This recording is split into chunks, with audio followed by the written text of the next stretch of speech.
I'm not even in the fucking Roll20. Neither am I. Shit, now that you say that a lot. Hello, everyone. Welcome to episode 4 of False Thing Made. I'm not ready! No! Too late. We're already late and we're starting. And Sean will hopefully join us at some point. Should we just say episode 3? That's episode 4. It We is the lost episode 2. Yeah, we did. But it's okay. Yeah. Here's what happened. Here's okay. I'll give one more quick recap of episode 2. Shopping. Alright, we're good. Moving on. Some cool espionage shit. Shopping and some cool espionage shit. Anyway. Last we left off. Legitimately, this group currently going as the Pie Tins. Just adventured around Trezich, really. Well, at least the majority of them did. Getting to know the various shop owners and shops here in town, and more or less just kind of getting themselves prepared for the tournament, which will be held in the next couple of days. Badger, however, kind of staying away from the group, managed to do a little bit more reconnaissance, getting not only a name, but the name of an individual working at the arena who happens to also be working with the beasts that they are taming, that they have tamed or captured for the event. And I think really just kind of wrapping it up quickly. Squeeps had a very brief encounter with best friend, who said to make him proud in the coming tournament. And we're actually going to go ahead and pick this up early morning, just before the group has paid their entry fee for the tournament. Badger, you said that there was something you wanted to take care of in the early morning. Yes. Once I wake up before the sun's even risen, the small hours of the morning. Elves. I would like I would like to do some more scouting with Corvus around the Coliseum to try to I figure there's fewer people there and I'd get a better handle on what's going on over there. Are you trying to be stealthy on your way to the arena, or is this more just kind of like I'm going out for an early morning stroll, so not just? Yeah, I'm going out for an early morning stroll, and then I'll find a nice secluded alleyway to kind of sit down in, and then send the crow out. All right, sounds good. All right, so you go ahead and say you find your way to that same alleyway that you had been before. Send out Chorus and go ahead and give me an investigation check. We're going to go ahead and do this just give me a straight investigation check. Okay. 22. Okay, specifically what are you looking for? A broad understanding of sort of the layout, but more specifically I am looking for the room where the what's it called? Like the room where the bracket is made. Right. Yeah. Okay, so as you kind of send Corvus in, he does a very quick once over of the outer of the the seats and the main arena just to see if there's any guards, and you do see a couple. However, they appear to kind of be your standard 3 a.m. guards, where they're not really paying attention. They're just there for posterity. I'll say let's go ahead and give me a stealth check, because he is going to have to start going into some more of the restricted areas. Okay. So you're going to be using Corvus's stealth here. Okay, his stealth. What would his modifier be? He's a raven? Yeah. Raven, let me see. I don't actually know that off the top of my head, even though we had a raven familiar in the entirety of the last campaign. So... +2. Has +2 dex. +2? Yeah, right. +2 stealth. 19? 19, okay. Yeah, I'll say because of just the nature of the guards just kind of being present, some of them just asleep. I'm gonna say from this, there's 2 points of access you could go through. There's the entryway that you saw, that leads to more of the employee area towards the front of the arena, but you also see that there is a access point in the arena itself. You're not quite sure where it goes to, but it is the bars that are kind of segmenting it are small enough that Corvus could just slip through if he wanted to. Okay. Yeah, I'll send him through. Okay, so you can go through that area? Okay. Yep. So, let me get my thing up really quick. I actually drew this out for myself. Okay. So, as you go ahead and come in through that area, looking for right here. Okay. So, entering in there, you see that the area he enters is a pen of sorts. More or less, it's a housing chamber where you can see that there are some shackles set up, probably for the beast that they have here, and you can see that there are two ways to go. There is a large hallway that take you down to the left, and then there is a big set of double doors just beyond it, which you can see are made of. Oh, what happened? Oh, Luke dead. I turned off my video because I'm suffering. Give me a sec. Pray for Luke and his allergies. Which you can see the doors themselves appear to be made of a very sturdy looking metal, big enough for what you assume to be the beast to come through or be dragged through. Currently closed. Okay. So there's the big metal set of doors, and what was the other? And then the other one doors? is just a hallway that leads off to the left, which you can see You can see barely down that hallway, maybe about 5 feet. There is another door. Okay. Is that other door also closed? Does it have the doors are window in it? The doors are closed at the moment. Okay. In here. Okay. You're not sure if it's locked. You don't know if Corvus could really open a door. Okay. But that's what you see when you're in here. Did there look like there were any windows into any of these rooms from the outside that I had seen? Into this room, no. However, the front area, in terms of going into the outside, it's basically a caged off area. Like it's just big metal. It's not a cage. What would I say this? It's like Enclosure? an enclosure, basically. Yeah. Okay. Like this is very much a housing area for being like there is one way these beasts are gonna get out of here, and they are gonna go through here. Okay. Yeah. So this is kind of the beast area. All yeah. right. So you think you're generally in the right area for finding the beasts? Okay. So I'm looking for I maybe I should describe it better. Mm-hmm. I'm trying to find where they've got the paperwork that will tell me what beast which teams are fighting. Yeah. Yeah. Yeah. Well, from here you're not gonna find anything, so you're gonna fly back around to the other area then. Yeah. Okay. All right. So you enter through. So going towards the main access area, you make your way. So there's two hallways you can go down: a left hallway and a right hallway. That seems to lead deeper in. That seems to lead into the ends of the Coliseum itself. Okay. We'll go left. All right. Making your way down left, there is a guard posted that's kind of like that is kind of lazily patrolling the hallway. It's up to you if you want to try to go quietly, if you want to try to have Corvus stealth, or you want him just to kind of flutter through. We'll go the other way. Just flutter through? No, Okay. I was thinking we'll turn around and head. Oh, okay. See, I came left. We'll head right. Alrighty, so heading towards the right, you can see that there are two rooms as you immediately enter. There is a door immediately to your left, guys. There's a door to the left. And Go to the light. Go to the light. There's a door on the left, and then about 10 feet down, there's another door on the right. You can... yes, however, the door on the right, there is a window in the door. Like, just a little porthole that you can... a little area you can see through. Okay.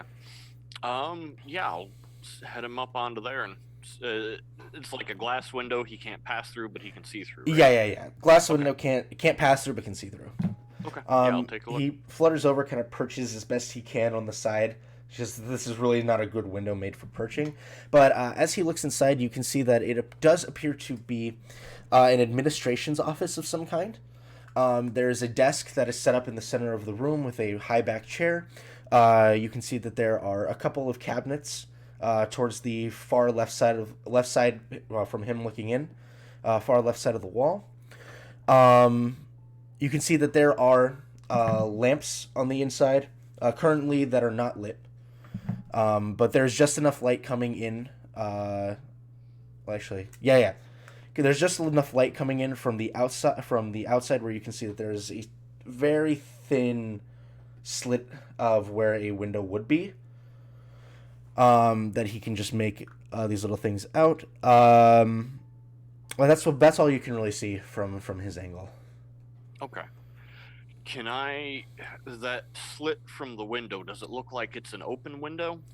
It looks like one of those windows where you can sort of like just push it, like you know what I'm talking about, where you just kind of get a little pressure and it'll like slide open. Okay. Yeah, it does appear that if they don't have a lock on it, you presume that it could just be pushed open. But from the limited angle that you have to look at everything with Corvus, I'd say you're not too certain if there's a lock on it or not. Okay. But it is. Go ahead. Can I send him back out? Okay. And kind of scope out where that window is on the outside relative to everything. Yeah, go ahead and give me an investigation check here. All right. Gonna try to sort of map out a route in case I need to get to that window. All right, sounds good. 24. 24. All right, so he sort of, he kind of flies back out just as you see, kind of coming around from the far side of the hallway. Does appear to be another guard. Mm-hmm. That's sort of just meandering, exhausted. You fly back out, and I'd say with the 24, towards the outside on the right side of the actual Coliseum itself. There's the there's the areas where I said like you can look in in case there's no seating for the event, and you can see that there are a few of those windows that are sort of about maybe about this big across. That as you kind of peer through some of the exterior, you can see that there are several rooms that have these windows in them. Okay, so they're the types that with a bit of pressure you can open them, but do they look like they'd be big enough to crawl myself through? Corvus, okay. Yes. Okay. They're a little too thin unless you have a way of shrinking down your body. Yeah. I guess I'll have him just sort of try at the window and see if he's able to push it open. Now, are you going to go into the one that has the one that you were just looking into, or are you going to try a different one? We'll try that administrative office first. All right, so he flutters over. Go ahead and give me a strength check for Corvus. I should just pull up his stats. He's a -4 to strength. Ooh, okay. 7 ounces of fury will open 12? the door now. 12? Okay. 12. All right. So Corvus kind of lines himself up, and then head first right into the window. You just hear boop, and you hear a slight, and then you immediately hear Corvus go as he sort of flutters around for a moment, shaking his head violently. You're gonna sense that hurt. You're gonna sense that probably hurt him a little bit. Not enough to do damage, but there was definitely some pain there. But it did. But it did go. You won't believe what I found. Look at that. Testosterone's really kicking in, lads. So what are my limitations for what I can cast through my familiar? Is it only like touch spells? Touch spells. Okay. Yeah, that's not gonna help. Have him cast Shocking Hand through the crow. No, yeah. So now, just to go back to the whole getting in, the outside of the building, the way it's designed, you could theoretically climb in, or you could try it. I'm trying to give you options since I know you want to get in there at some point. You could theoretically scale the outside of the building to get in, and you could try to pick the locks on the front door to try to make your way inside. Okay. But in terms of Corvus, he managed to get the window open just a hair. But that does confirm that it is unlocked. It is unlocked. Yeah. So it's not open enough for him to crawl through. Is it open enough that he could sort of get a talon in there and kind of try to pry it open a bit? Yeah, go ahead and give me I'll say this one, go ahead and give me a dexterity check for him. Dex check. All right. 18? 18. Okay, yeah, he kind of has to land at a very weird angle, where the window sort of just starts like wobbling a bit. Mm-hmm. But he manages to sort of get one foot in, and he sort of has to shift his weight to the point that it starts going sideways, and then he sort of just starts sliding inside. Okay. But he is in this room, which you can now see, aside from what I've already described, on the walls near the doorway, there are two things. The first thing appears to be a portrait of some kind, a very, very moderately sized portrait, but nothing too extravagant, of what appears to be that tiefling woman that you'd seen before, that you'd very briefly seen before in your first attempt to get in here, along with a taller human male with sort of long dark brown hair. And then you see a smaller tiefling child, female, can't quite make out the age, maybe 3-4 years old, kind of stood in between them. And the second thing that you see is another cabinet.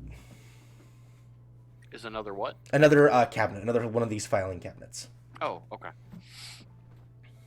Does this appear to just kind of be an office, or This appears to be this woman's office. Okay. So you're not sure what documents might be housed here, but in terms of seeing anything like a board or any sort of rosters, anything like that, there's nothing that's been left in the open. Okay. All right.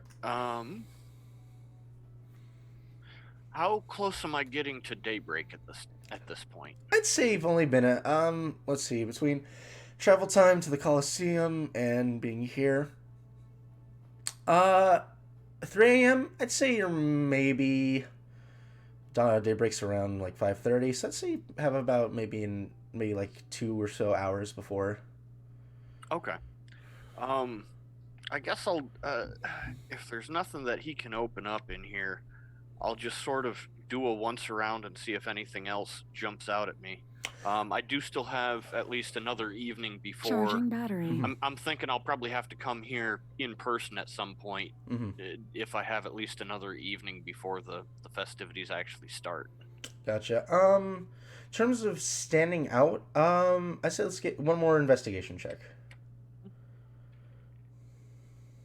For me, 10. 10? Yep. Okay. I'll say you see that on one of the you see that on the desk there is a very very odd looking dark wooden box with sort of gold trim around the outside. Yeah, it's maybe about this big. And it's very intentionally sort of like placed on the desk. But that's really all that stands out to you with a 10. And that's because it's the one real thing that's like giving off a weird shine in this room, in terms of the way the light's hitting it. But yeah, with the 10, unfortunately, that's really the only thing immediate that stands out to you in the immediate area. Does it look like it's something that'd be easily opened? Yeah, you can see that there's a small latch on the front. Okay. Yeah, I'll see if I can get it open. Alrighty. So Corvus flies down and sort of takes his beak and hits the latch a few times.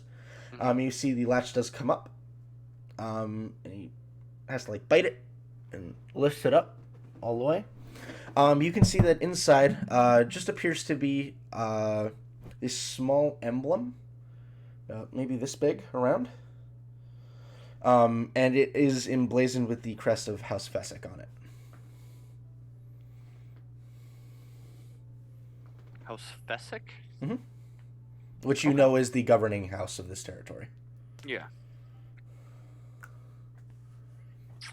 What's it look like it's made out of? It looks to be made out of gold, and you can see that there are, at 2 points, the top and bottom, 2 ruby inlays. Yeah, I want that. uh, I'll see if he can pick it up. it is a little bit hefty with his -2, with his -4 strength. Give me a strength check. Why not? Not a bad DC by any means. I just want to see. Okay. -2. -2. Yep. So, Corvus reaches down, and as he grabs it with his, he like grabs it in his beak, and he starts to go up, and as soon as he like starts to move, it goes tink, and hits the desk. Just falls out of his beak. Tries to go for it again, and as he starts to like get it, you get to like right at the edge of the desk, and it just goes pink, punk, punk, and hits the floor of the, office. Corvus can't quite pick it up. I'll have him go down, and if he can't pick it up, maybe he can at least kick it around a bit, and I'm going to have him hide it somewhere, like under something, so I know where to go and retrieve it. All right. Okay. So do you want to have it just be like under the desk or under the chair, or are you trying to like intentionally be like a place where she won't immediately look? Yes, like a place where you would not. So like kind of like maybe like a wedge. Maybe like a wedge Yeah. between walls or something. Okay. Yeah. I'll say go ahead and give me a. Would this be stealth or survival? Do you think, Sushep? I'm gonna refer to you on this one. So, because of the nature of something the size of a large soda can wrestling with something this big, made of gold, I'd say athletics. Okay, go ahead, go athletics to see how well he can sort of kick it around. What is athletics? That's strength. Yeah. Okay. Like maybe acrobatics if it's like rolling it along the floor to get it someplace. Because yeah, you know what? I'll strength-based. give you acrobatics if he's just kicking. Okay, so that'd be dex check for him. Mm-hmm. Oh, he's only got one skill. Okay. Yeah. Dex check. 5. 5. So, a raven is not the most. Here's what I'm gonna say. Corvus starts hitting it with his beak to start rolling it, and he is making a lot of noise. Because you are hitting a gold heavy object across a floor in a very quiet facility, and you are just hearing clunk, clunk, tick, tick, tick, tick, clunk, tick, tick, tick, tick.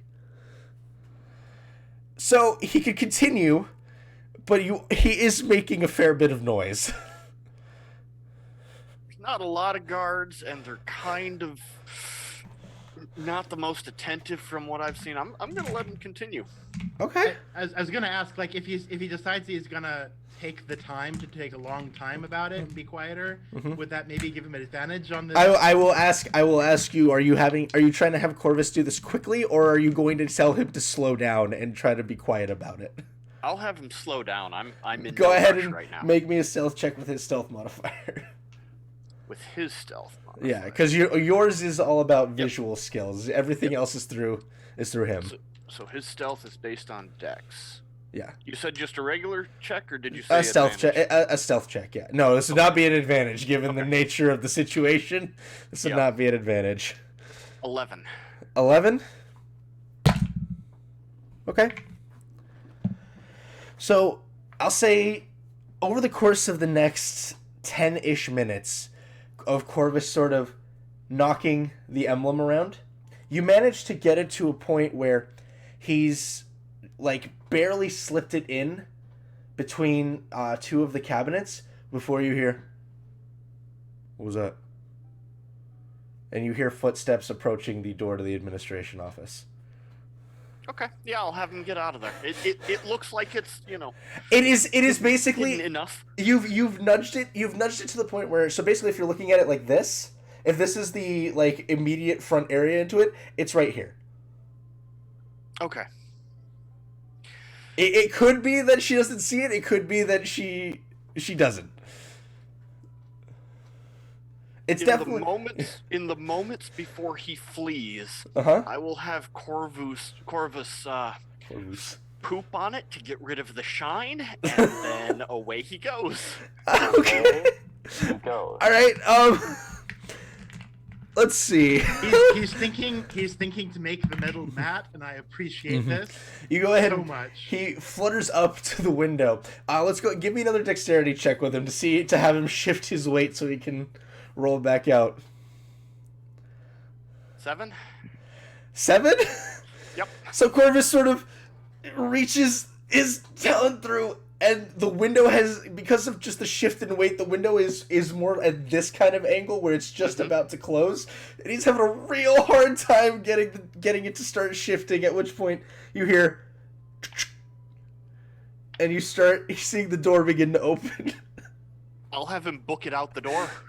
Okay. He can. All right. I think a bird can go faster than most things can run. So That's fair. That's fair. As he sort of immediately darts out, the guard is going to take a swipe at him, as this more is not really seeing it as a threat, but it's more, this door just opened and something just flew in my face.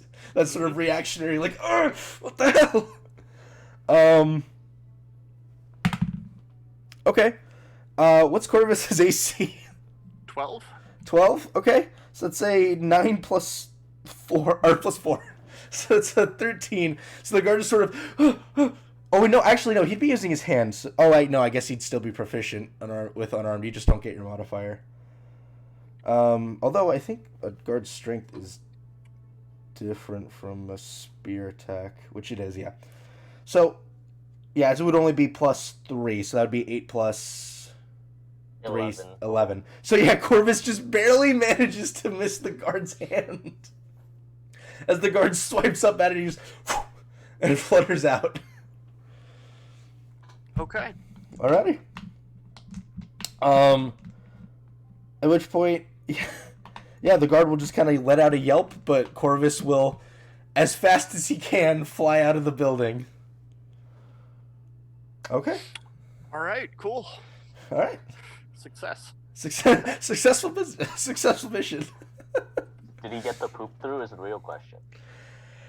I'm gonna say it'll give a slight bonus to the DC set is basically 11, and I'd say you probably have a plus 2 for the poop. Okay. So 13 is the DC that she's gonna have to match to find that. All right. Anything else you want to accomplish? I'd say probably reaching around 4 o'clock at this point. Nope. I think that's it. Alrighty. I'll now that I'm reading it, I could have just dismissed my I was kind of like, all right, he really wants to play it this. All right, cool, let's do it. Did not realize I could do that. Okay. So then, yeah, once he's given that guy a bit of a shock, and Yeah. I'll say Corvus flutters back, and you're kind of having a moment of, all right, we're fine, and then that sort of clicks in your head. Yeah. I could have just done this. I could have just done this. Do we need to shuffle around anything? I mean, have we been compromised? No. If that were a familiar, I would have never had to get out past you. Oh, yes. I punched this bird so hard, it fucking exploded, guys. I swear. Disappeared. It's just fucking vanished. It's kind of fucking high or something. Then I will head back to the inn. What was Yep. it? Easy enough. The Moonside Inn. Moonside Inn. That's Yes. Alrighty. And then does anyone else have anything they need to get done in the early morning? I don't think so. Chris, you're thinking? No, I'm good. All right. Will this be after we've put in our money, or No. So now we're playing out. Now the scene is playing out in the morning. You guys have woken up, paid your entry fee to the tournament. And then what would you guys like to? Well, let's start with Hoedown Gerard. Gerard. What would Nate want to accomplish over these next couple of days? Oh, you're talking about. Okay. Yeah. What do you want to? Yeah. What does Nate want to? Hold down Gerard. Oh, Okay. sorry. Apologies. I I'm thought that Shannon was. Howard's evil twin. Oh, okay. Gotcha. That's okay. Actually, they over the next few courses of the day is going to approach every individual and simply ask a question. So in the event that you do die, who gets your stuff? I'm gonna say no one is going to entertain that question. So you're just randomly walking up to people and being like, "Hey, if you die, where does your stuff go?" Mm-hmm. I'm basically asking, like, do you have any family? Do you have any place that they are meant to be? Probably the more interesting question, it would also be, what kind of rituals are you expecting for your inevitable demise if it were to occur? Are you just asking random people, or are you asking us? I'm asking the party. Wait, holy shit! I can move your guys' portraits around. What the fuck are you doing? I didn't know I could do this. Of course you can. I didn't know I could rearrange you guys. Correct. How long have we been using this program? I've never tried. I learned that day one. I can drag people around. That's awesome. All as I may, where we Eric learn new things is a about man of Roll20 about science, 2 years after.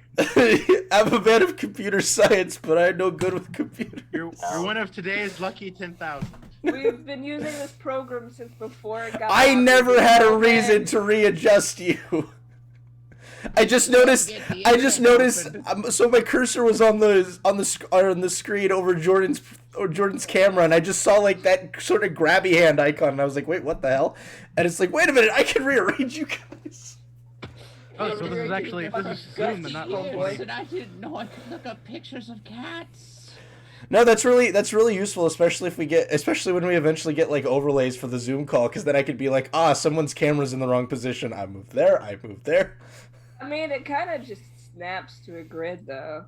Mm-hmm. Oh, it snaps to a grid, but like, let's say I mean, you can see the stream, Luke. Like, let's say for whatever reason we have your box for sweeps right there, and then you're for some reason on the right. Then I can be like, oh, okay, and then I'll just click and drag you over, and it'll snap to that area. Coordinate backgrounds and then organize them in the right spots. Exactly. Picture. All right, so Nay. Yeah, I'm asking our party about who gets what. Oh, you're actually asking the party. Okay.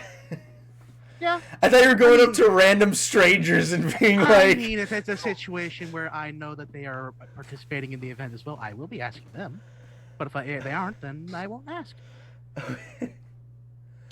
Okay. So party members, if you die, where does your stuff go?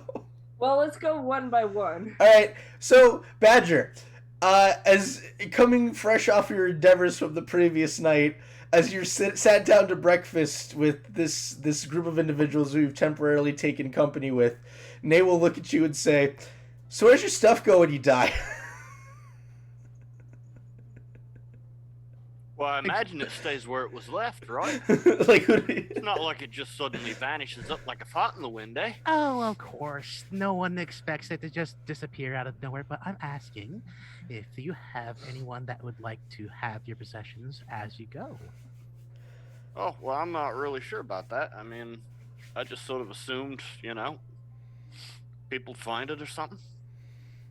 You don't have a family? You don't have anyone that maybe would care to know about what you have? Nah, I mean, those what know what I've got, if they really wanted it, I'm sure they'd have made the attempt to take it by now. All right. And I'll proceed to just kind of sit there for a minute and just keep eyes on Badger for 2 minutes straight. Maybe blink once or twice. And then move on to the next party member. All right. I have something on my face. All right, Squeeps. Sweeps?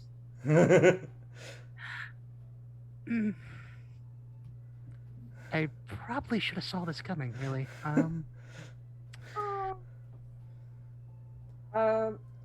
Is there any sort of water? Like a cup of water? I'd say you could. Cup of water. I'd say you could request a glass of water. Yes. Alright. I'm going to kind of hold my stuff out, put it on the table. I'm going to hold the glass of water above it. You want your items dumped in the water. Best friend! Gift! Your friends in the what? Oh, so that's why you put your head in the Oh, now it makes total sense now. Best friend! Best friend! People don't live in the water. You can't breathe under there, silly little bird. What? What's with the pointing? Breathe underwater! Did you know how to? No. Oh yeah, I guess you would. Yeah, they just said that. No, birds don't. Birds frolic in the water. They don't breathe under there. No, you're lying. Get out of town. Breathe underwater!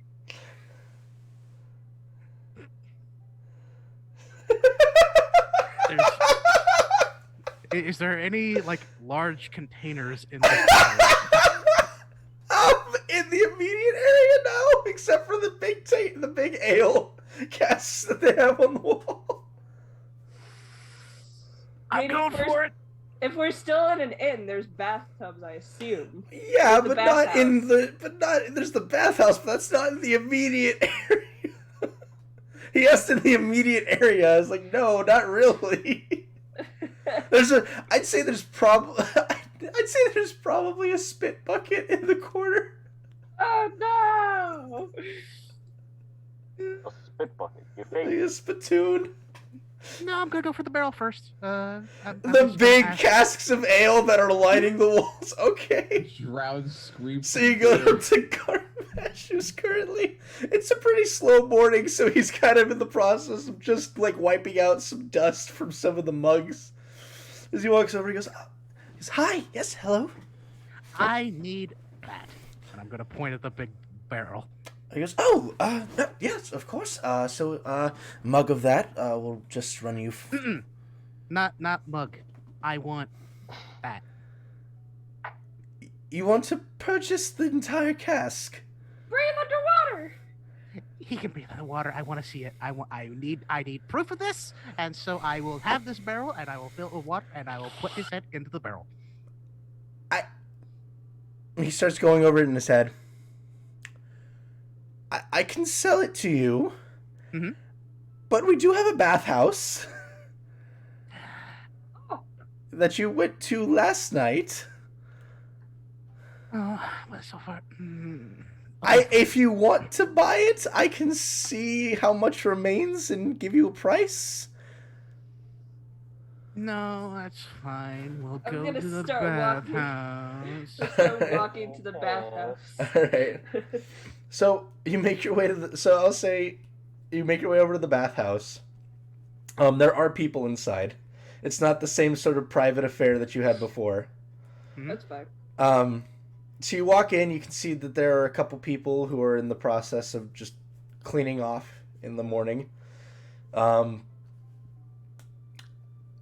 Squeeps? Alright, I disrobe. And I go to the deepest part and I duck my head under. And I don't come back up. For how Every long? once in a while I just go, For how long do you stay under the water? I think maybe 10 minutes could prove my point.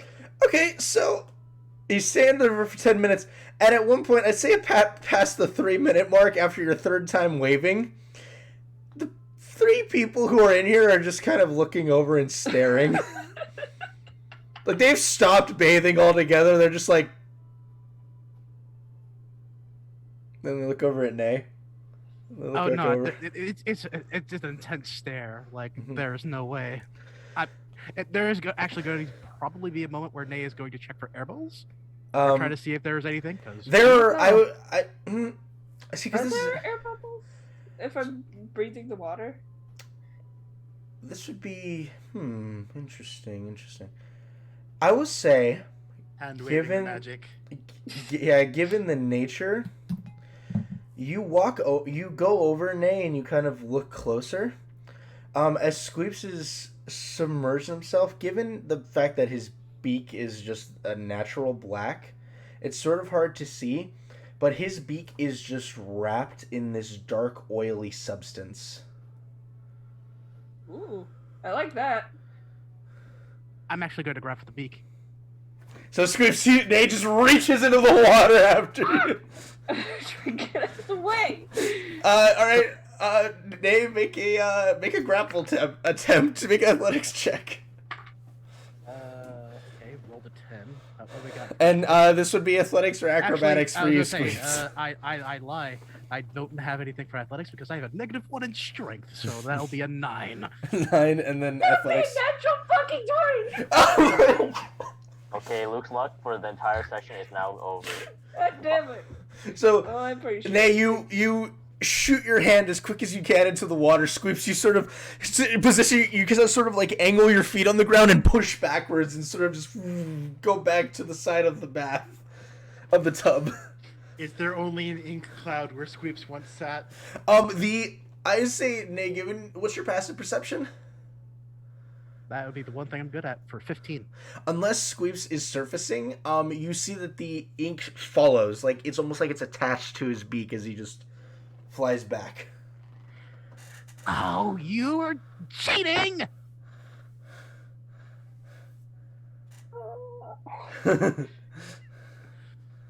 Well, okay, fine. If it's a matter that you have here... But your friend's not here in the bath... What water? You see that the other three patrons are just kind of looking at this whole situation like, what is going on? And in this time that this has been going on, a fourth person kind of peeked their head in, saw what was going on, just went, nope, and walked out. I'm going to peek my head up. Mm-hmm. I'm going to kind of like slowly bound over. I'm going to point at my hat, which has a little bit of seaweed on it. Would I know it's seaweed? Make a nature check, Nay.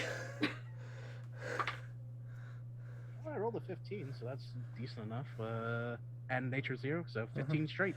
I'd say in your time with your caretaker, she would have mentioned seaweed in the ocean to you. She would have mentioned seaweed. Yeah, she would have described to you a very large body of water that surrounds an even a very, very big portion of land, and told you that was called the ocean, and there was plant life that lived in it, as well as animals. And one of the plant life she would have told you about was seaweed.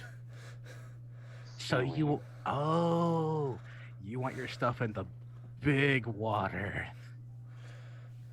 So it's not like here or in a bucket. It's actually all right. I will keep that in mind. And I will proceed to walk out as if nothing wrong has occurred here. All right, Squeeps, do you follow? Yeah, I'm gonna get out, shake like a dog, get dressed. It's my day. Again, it's like when birds. It's like the matted feathers that are sort of like there. You can see Squeep's skin underneath. You've seen birds when they bathe, right? Yeah. Yeah, that's Squeeps right now. All right. Hey, Void, where's your stuff going? You died. I mean, I probably should have asked you this question like long before because we were walking around a lot, but now we're going into dangerous territory, so I really gotta know about this. That's understandable. Well, whatever Her Majesty wants off my body, she will likely send somebody to come reclaim, and I suppose everything else belongs to you. Really? Oh, that's very nice of you. Thank you. I mean, if she doesn't want it, it's kind of up for grabs. Well, it's just okay. Is there? You say that the queen will send someone. Do they look like anything in particular, or do we just kind of? Most of them will probably look like, well, Belmundo, but there's a couple that are different. So Belmundo is going to get your stuff, but the rest of it's going to be mine. Okay. No. Now it. No, nay. What? My people look like Belmundo. Oh, the tiefling part. Okay, no. Okay. Oh yeah. No. Makes absolutely very much sense. Thank you.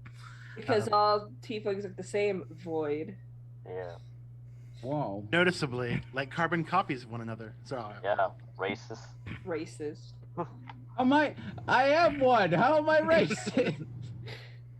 It's called internalized racism, Chris. Yeah. Yeah, all tieflings have horns and tails. You can't tell me different. Every single devil looking up, going, "What the fuck?" They should just go back to the Nine Hells Racist. where they came from.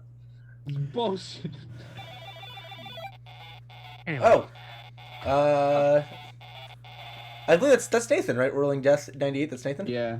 Nathan, thank you for subscribing with Prime for 5 months. Yeah. Ooh. Speaking of which, I have a little something for you. Oh? Wait. No. Are you dead? will... Are you giving me something because you're dead? You need to tell me legally. Do I look dead? I'll do a little jig. Yeah, I didn't Eyes of the think grave. so. I'm sorry. Okay. All right. Cool. That's happening. All right. Hang on. No, you wouldn't be undead. No. No, you would not be undead. I'm going to take I'll- out the blue, purple, green, and yellow. Okay. Basically the half of the paint set that I don't want, Okay. and I'm going to give you the paints that I do not want, and one of the brushes. So do I just put down half a paint set, or? Well, you can put down the colors. What was it? It was blue, red. What else? No, blue, purple, green, and yellow. Blue, purple, believe green, is and what- yellow. I didn't really need these ones, so I thought I'd just, hand them over. My hair is a mess today. Oh, okay. And also, just as a bit of flavor, Void, basically what happened to you is you saw the yellow irises just flash, like an actual little bit of light came from there. And that's about all you kind of saw in that small moment. Okay, so the paint and this brush are mine, and if you die, the rest of the paint is... No. The rest I is will. sure. I will work on that. The only thing I need to know is some of it is mine and some of it is not mine. That's what I need to understand. Okay. More than thank you. likely, what's going to happen is that she's gonna come take my necklace, my mask, my banner, both of my books, and I don't know exactly what else she'd want, but more than likely my weapons, clothes, and my instrument are yours. Okay. This paint. Good. All right. Thank you for the information. I will be sure to try to remember that. Maybe. Bye. And I will move on. This paintbrush is mine.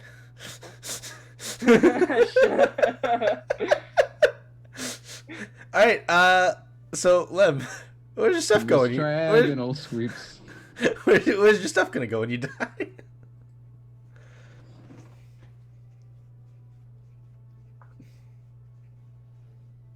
just to check, you haven't had any like omens or anything like that, right? This is just a question for curious sake, right? I don't know what omens are. Are they? Are, Do you get are they like those pies that we had? Do you eat meat and everything? Is it a fruit? No, Can like, you eat do it? you get a strong sense like this is the sort of information you're gonna need because I'm gonna die soon? That's what I'm asking. No. This is stuff that I did with my regular job well before the regular job was not my job anymore. That's fair. It's very hard to be an actuary. A lot of people don't want to talk about that sort of thing. It's just, preparer of wheels probably. It's not so much the wills part. It's mainly just to see where everyone's in place.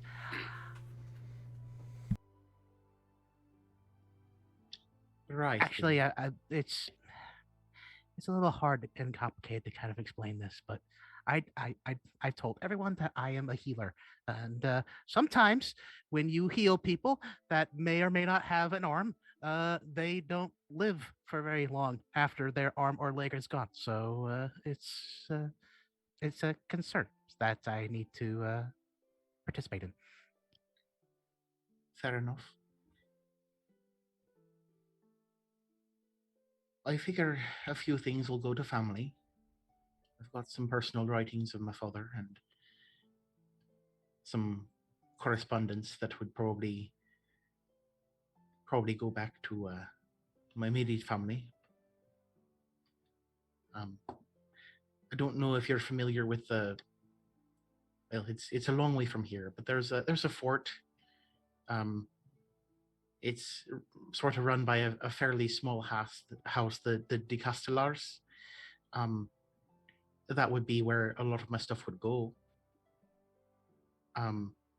It's manned year round. It would not be terribly hard to send a message there to get word to family, I suppose. Most of Castellars. Yes, I'll write that out for you. And she's willing to like write down De Castellars, and like just give that to you, like on a piece of paper, I guess. Like, and she'll also actually bring out from her bag like sort of a portfolio full of writings and letters and things like that, like of a personal nature or other things, and like basically sort of a book. And she'll actually show you, this stuff I would like to have go back to my family. They're from my family. They should go back there. The whole book and nothing but the book? I mean, the book and the writings here. Would it be... You're taking this very seriously, aren't you? Kind of. Then in that case, I'll write down a small list of the things that need to go back, and I'm gonna title it "For Nay Upon My Demise Instructions." Okay? I was thinking that you were gonna get me stuff, like just like Boyd was giving me stuff. But, okay. For nay, take my money. So, it's not that you're not a friend, but there are sort of duties and duties, and some things have been around a lot longer. A lot of obligations exist that have been around longer than I've known you. Oh, I absolutely understand. It's something I've had to deal with certain people that were with me for a good while. Alrighty. Belmondo, where's your stuff going when you die? Me when I die. So we just met, and you want to ask me where my stuff goes when I die? It's kind of weird, But it's not weird to ask people, hey, if you die and there are family that care and love about you, would you want them to have your stuff? And if it's a matter that you want them to have your stuff, you feel confident in the afterlife that it will get to where it needs to go.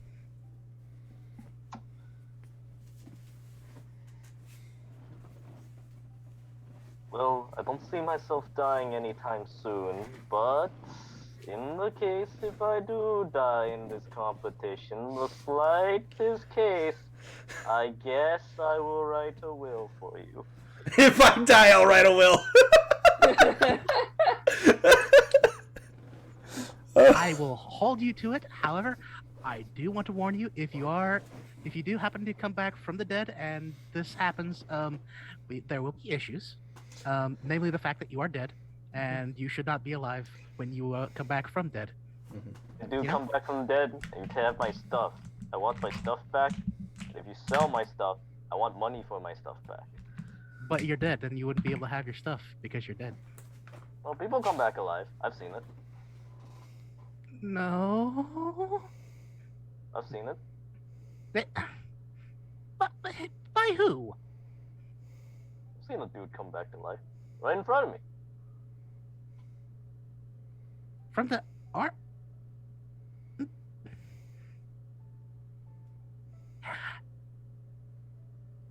Okay, we'll talk. Good talk. Don't die. And then you're just going... Don't plan on it. Screw it. Let's see if any of the people are awake right now. Okay. So you're just going up to random tournament goers, asking them. All right. I'll say you see that. You know what, let's roll for it. Okay. So I'll say you see that half-elven woman that you'd seen before with the long, with the jacket on. Mm-hmm. Go over to her and you just ask her, "Where's your stuff go? Would you die?" Mm-hmm. It's a bit of a weird question, don't you think? No. Fair enough.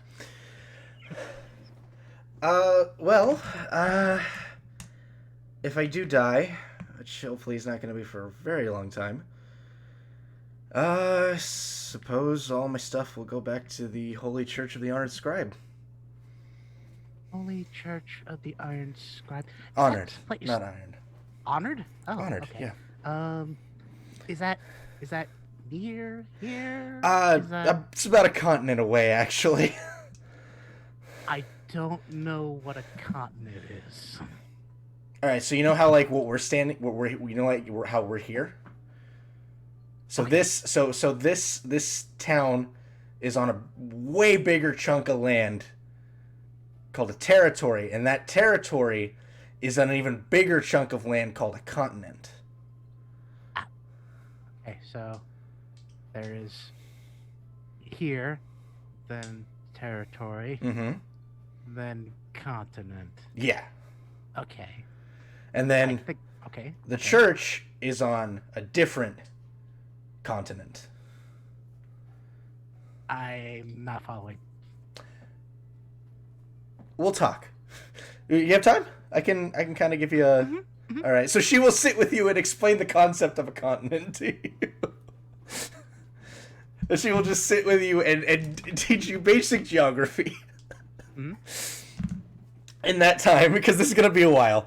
Void, what would you like to do over the next couple days? Two things. Mm-hmm. I was gonna go around and find miscellaneous spots around town where not like hidden back alleys, but just not spots that look like they see a decent amount of travel. Okay. Just places you wouldn't like really keep an eye on. Let's do. Let's give me an investigation check.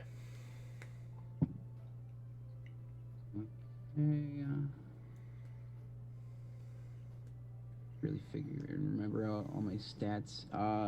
16. 16. Okay, I'd say easy enough. You've managed to find a couple spots where there isn't, where you can tell just by how like worked the ground is, that there really isn't a lot of foot traffic.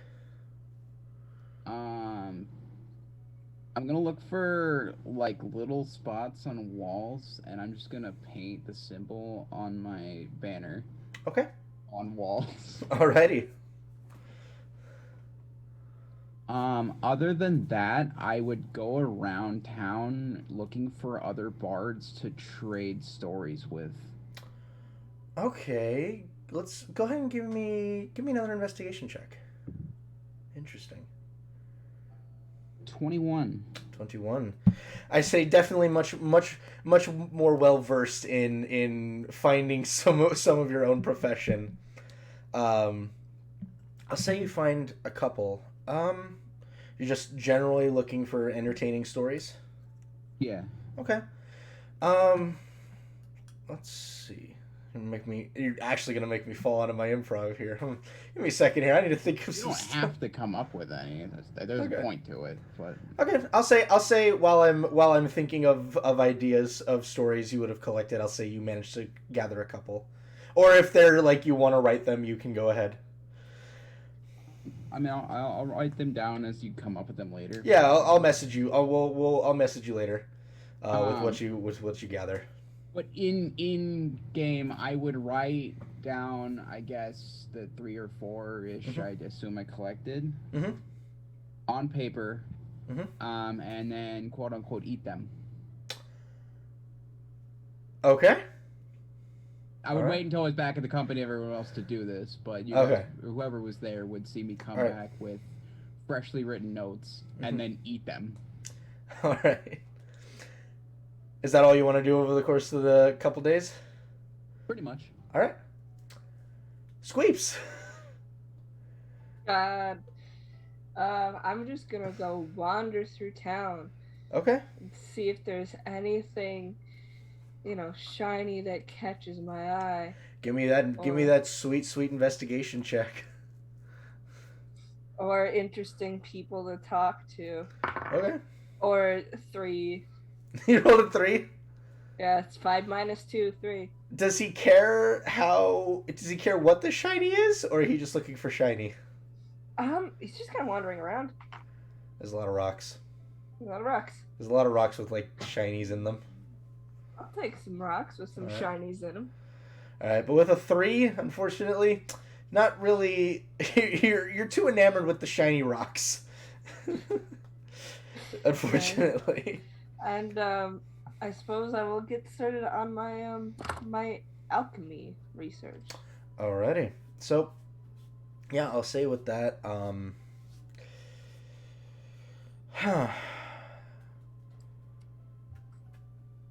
me an intelligence check. Oh, Eric. Did one of us buy a guide to firearms? I don't think so. I don't recall. We didn't I think have the money only for it. book Okay. was the alchemy book that Squeeps bought. Yeah, you could have bought a beginner's guide to I firearms, didn't but that was never remember. purchased, I don't think. What'd I you roll, say Squeeps? 13. 13? Okay. So you're kind of like, as you come back to the tavern and sit down, you flip the book open, and you just kind of go, And you're staring at the page for a moment, and it's like, this doesn't, like in your mind, you're kind of getting frustrated because a lot of this doesn't make any sense to you. And then you sort of kind of feel what feels like a presence sort of wrapping itself around your shoulder. And you sort of feel your hand guided toward the page, and as your finger touches the page, you begin sort of being like, oh, okay, wait a minute, this means this. And you can begin reading the tome. Alright. Fuck Squeeps. Lem, what you want to accomplish in these next couple days?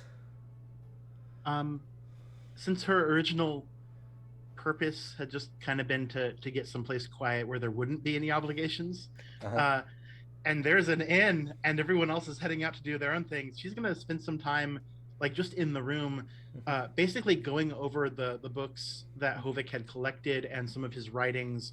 Some of it is sort of making a mental catalog, and some of it is looking for insight. I guess at this point it's probably more making a mental catalog of it, but it's things like some of it's like sort of meticulously copied out, like in a very fine hand, like clearly quoting other things. Some of it is like journal entries and musings. Some of it's like I guess the term is unverified personal gnosis, which is where you've had like a religious or spiritual experience and you haven't necessarily like corroborated it with other people of the same like deity, but it's like basically like sort of when he was trancing, like if he'd get visions of things and writing about it going back like 70 years. So it's just a scattering. I'd like you to go ahead and give me an investigation check. Oh god, am I any good at this one? All right. Fancy shiny dice, sure. 12. 12? Okay.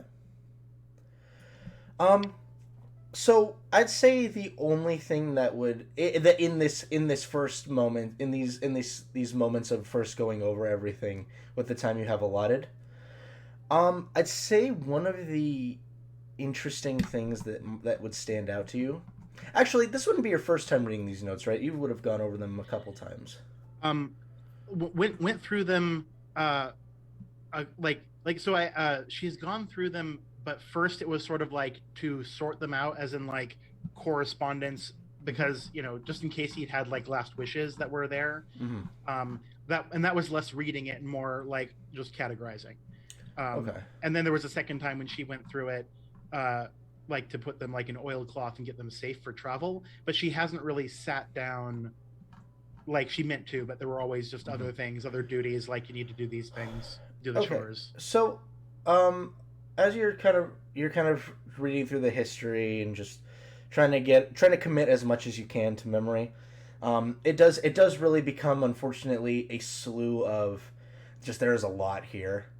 And it's definitely going to be something that you're going to have to go over 3 or 4 times before you're able to get anything in. I will say, though, one thing that does kind of stick in your mind is he talks about a time where he was sort of trancing, having this sort of out-of-body experience.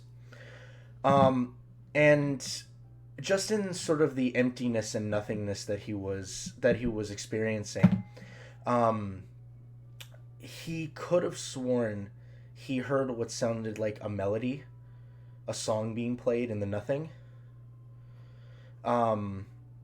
Nothing foreboding, nothing like that. It's something that sort of caught him off guard, as the area he was in was deathly silent, and that sort of just rang out to him. But that's the only thing that he says he's not sure really what kind of experience or what it was that he saw, whether it was something in his own mind or if it was, his deity, a deity calling out to him or an entity calling out to him. He was never able to figure it out, but he only ever heard it the one time.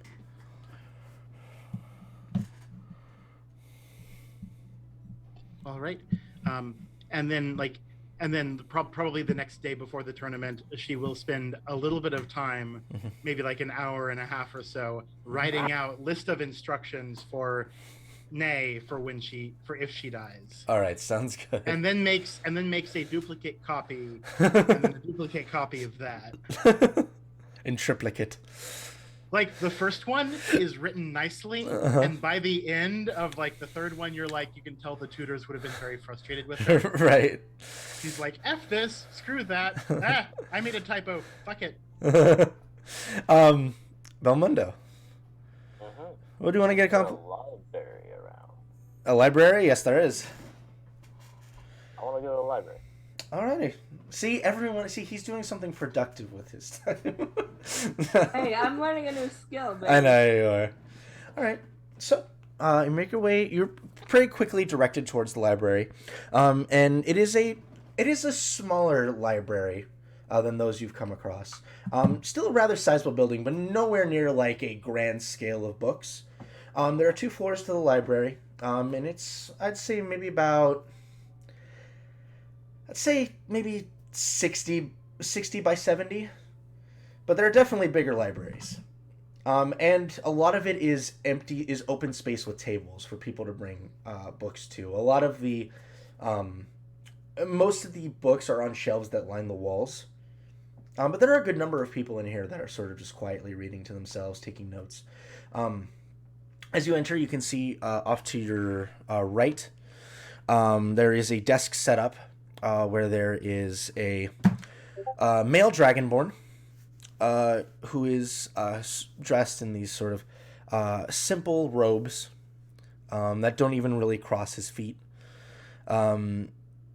He's currently in the process of writing something down. You see he has a stack of books on the desk in front of him, and he's currently sort of like, he's looking at the spines of the books and then writing something down, taking the book, kind of setting aside, grabbing another one. He actually opens it, kind of quickly just fans the pages before closing it, checks the spine again, and starts writing. Yeah, I'm guessing he works here. Yeah. Mm-hmm. He appears to be the librarian here. Okay. May I go up to him? It sort of takes him a moment to acknowledge your presence, as he's just in the process of finishing fanning another book before he writes something down. Looks up and he goes, hello. What can I do for you? I was wondering if you had some books on magic. Oh, we have a couple. Are you looking more towards history of magics, or specific, or looking for specific schools of magic? Very specific. Ever heard of Dunamancy?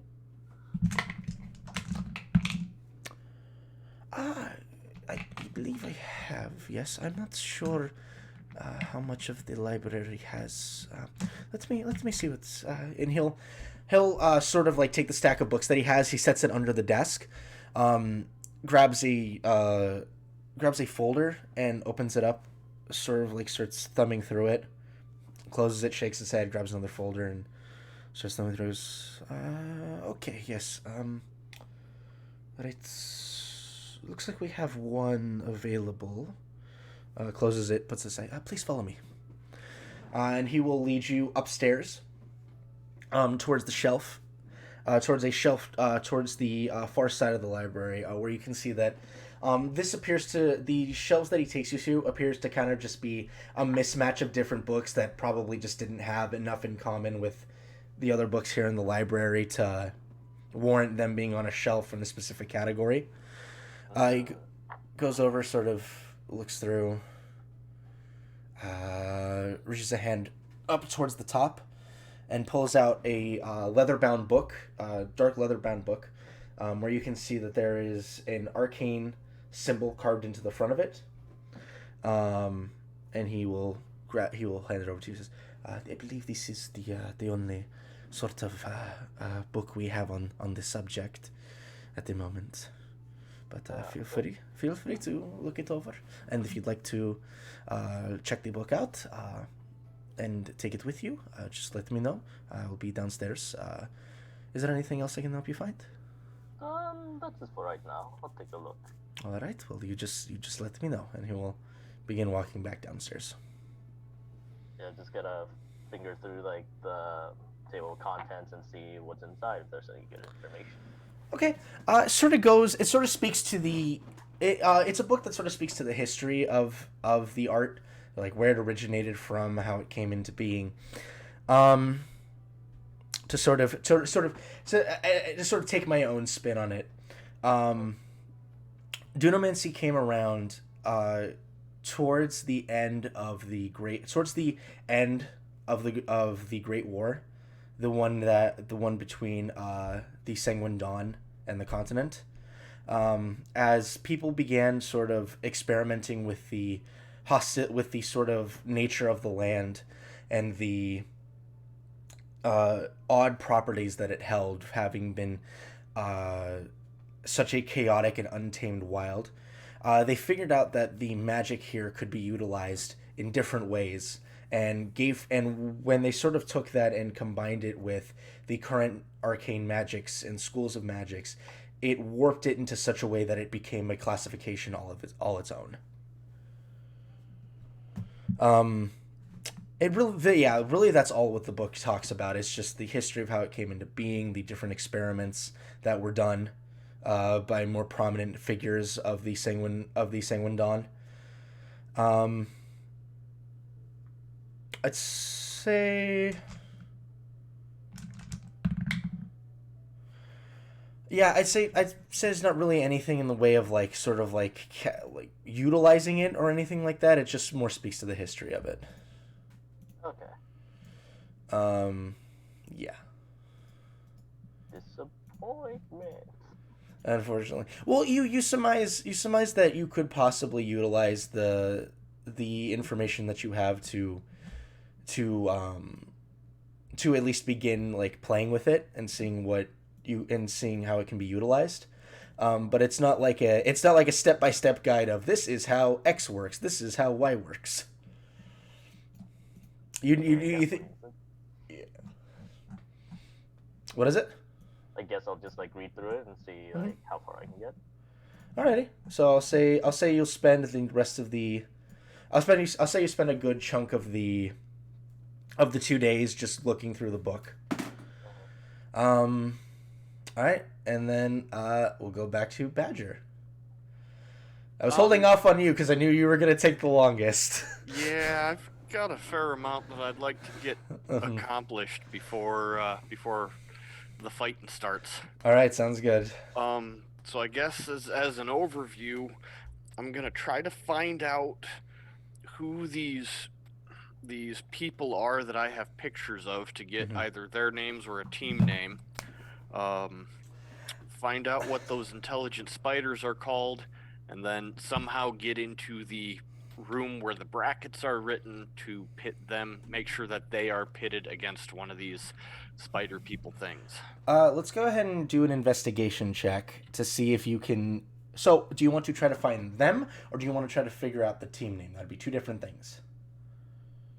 The team name. Okay, go ahead and give me an investigation check. All right. 20? 20, okay. Say it's going to take you about 6-7 hours.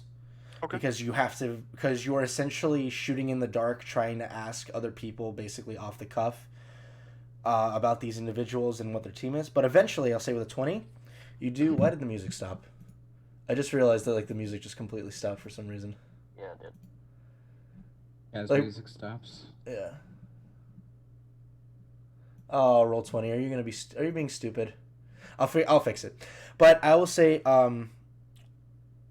the eventual name that you come across is the Empty Wanderers. The Empty Wonders or Wanderers?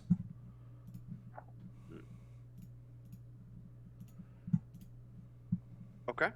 And that is with as you kind of confirm it with a couple of other people over the course of this time, you do get confirmation this is the team name that they're going under. Okay. These are the people I'm interested in. These are the people you're interested in. There are slightly different descriptions as like you ask people, but it does appear to be they all fit within the same realm.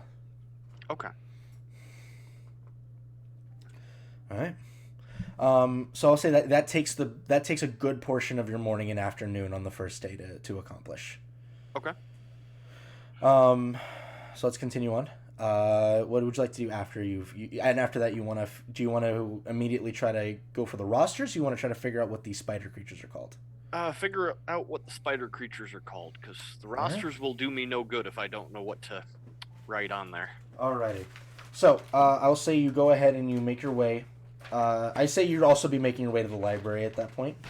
Okay. Let's go ahead and have you make an investigation check real quick. And meanwhile, I'm going to pull my notes to bring up the different challenges. So I can get the names proper, because the names are weird. 21. 21. Alright, so you inquire as to, like, the nature of Underdark, of these sort of creatures. And the and the head librarian will, the same male dragonborn will say, the creatures you're referring to, yes, I believe they are denizens of the Underdark, and we do have quite a bit of books on that. And he'll lead you over to a shelf. Where the fuck are my things? I literally wrote down like a roster too, and there it is. Finally, thank God. They are right over here. He'll take you over, hand you about 3 books. And as you scan over the information, the names of the creatures are... I literally can't read my handwriting. I'm not even joking. I'm going to try to hide most of it, because the book about the names that you're looking for, I can't read my own handwriting. Eric. I can't see it. Yeah. Hang on, let me pull them up. These aren't Driders, are they? They are not Driders. Okay. No, they're not Driders. They're like Driders, but meaner and worse. What? They are Chitin and Cauldreths are the 2 that you get. Chitin, like the Chain Devils? No. These chitin are. I can send you a picture of them. Yeah. Weren't they like experimented elves, like by the Drow, and then like spider creatures? Yeah. Mm-hmm. That's pretty Oh much my the lore. god. I'll send you pictures of these two creatures, as I would say that these sort of books would probably have like visual representations of them. Okay. But I will send you both of the creatures, as these being the two that you find. Okay. Let's go ahead and send that to you.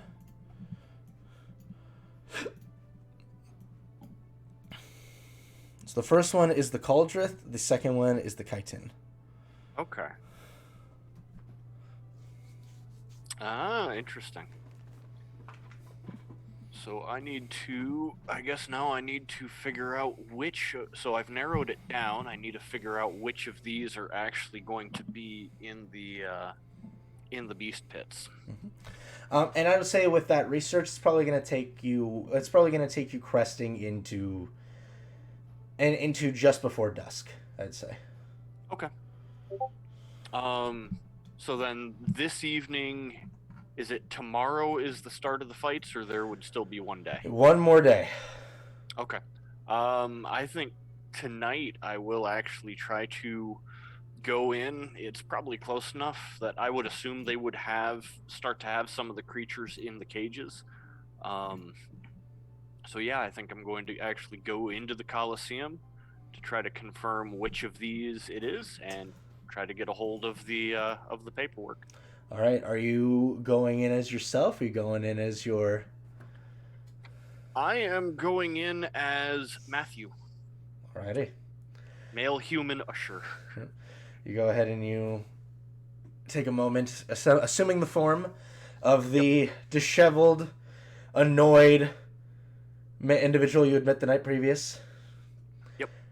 You approach, and as you do so, you see that same Warforged is standing at the front, greeting people. You can see that there are two other individuals at the front currently. One is in the process. One Helven male and another Tiefling female, different from the one that you'd seen before. Currently in the process of speaking to patrons as they're coming into the Coliseum. So it's still early enough that there's a lot of people around? There's a good contingent of people. It is not a sizable number, probably maybe around 15-20. Okay. And you get the sense that it's starting to come to the point where they're starting to they're starting to shoo some people away, but they still want to be as accommodating as possible. But it's definitely starting to begin time that guests are not allowed in the Coliseum. Okay. I'll try to get in a way that I don't know if I can kind of go in with a crowd that's going in, or just sort of try to avoid everyone's eyes falling on me.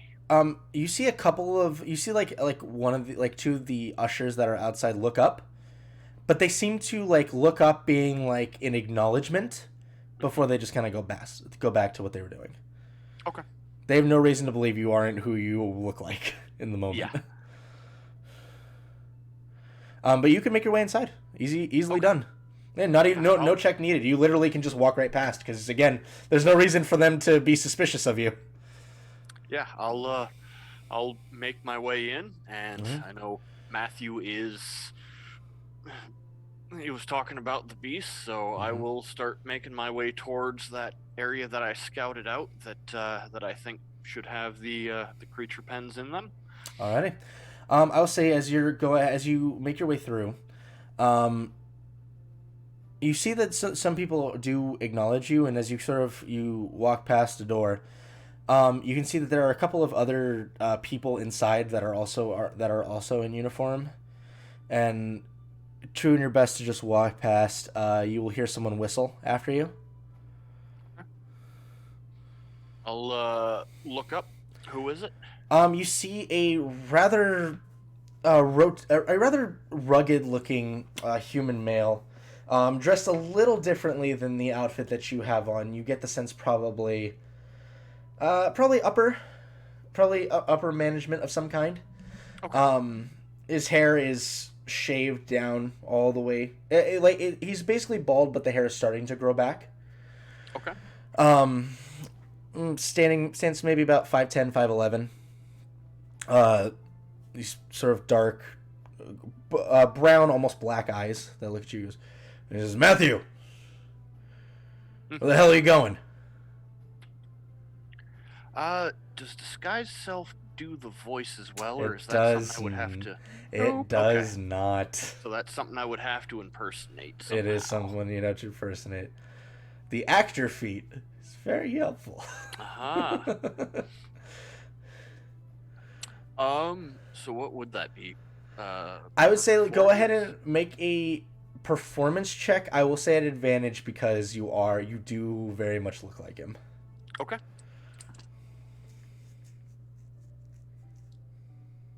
So 14.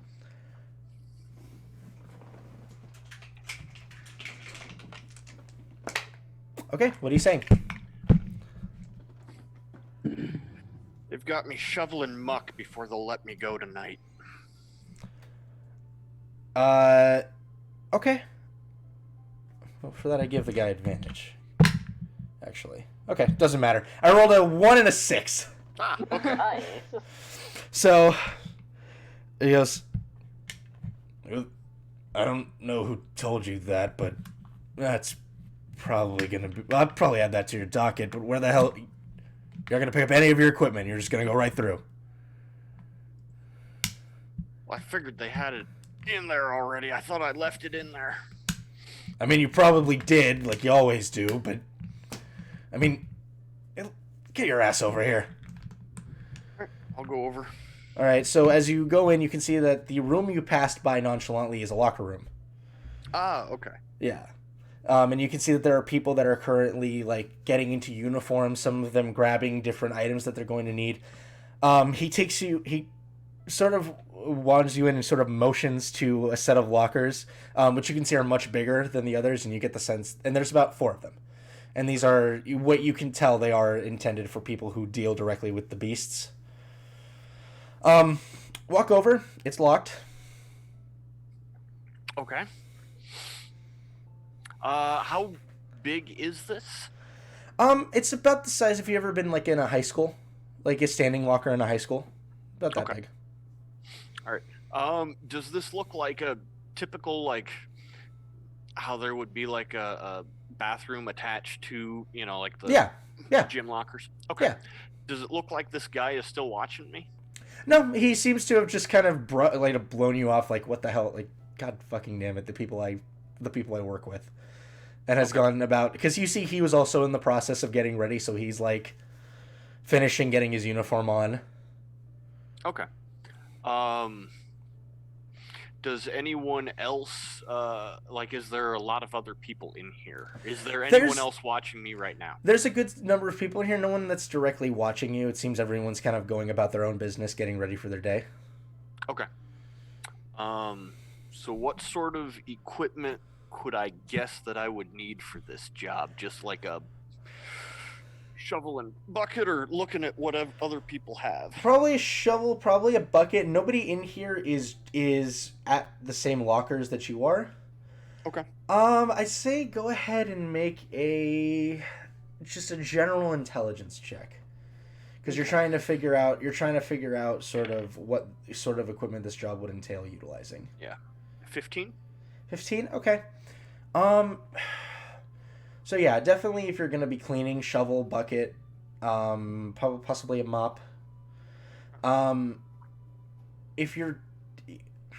Because again, you're not entirely certain. You got a general idea of what he does, but you're not quite certain what exactly he does. You get the sense probably... I don't know what they're called exactly, but they're... Do you guys know what I'm talking about? Those things that, like, dog catchers use where they, like, put something around the dog's neck? Oh, yeah, the little... Yeah, but I don't know what they're called. The sort of, like, long pull on that has the thing where it's not a noose, but it is, because it's not going to tighten, but it just holds them. Yeah. Yeah. That's what I don't know exactly. I don't know what they're called exactly. Okay. I both know the word, and also my brain is not supplying the word. I'm sorry. Yeah. But that, and then probably that for your protection. That you can't really honestly, like, possibly keys to these cages, but you're not sure if he has a set of keys that he carries with him or if they're in this locker. Okay. Are any of the other lockers like is the lock like a padlock that I could just look at the other lockers and see if any of them are unlocked, or would I have to try them to see if they're? You would have to try them, but I would say very much like a high school locker, where that has like a built-in padlock. You could theoretically wedge something and pop the locker.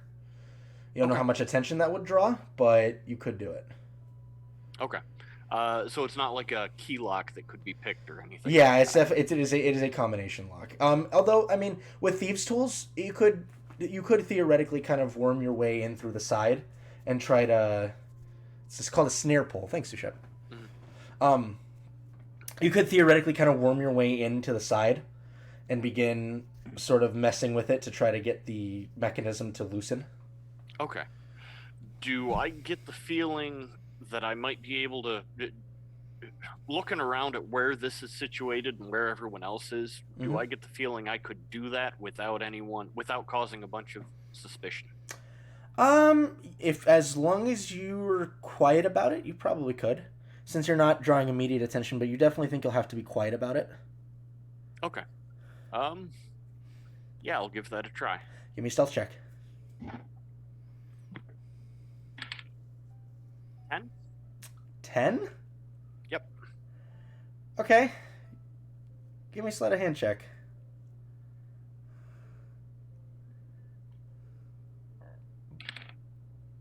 $16. Okay. So you kind of begin. You sort of like quietly pull your tools out and begin messing with the lock. You do feel it open,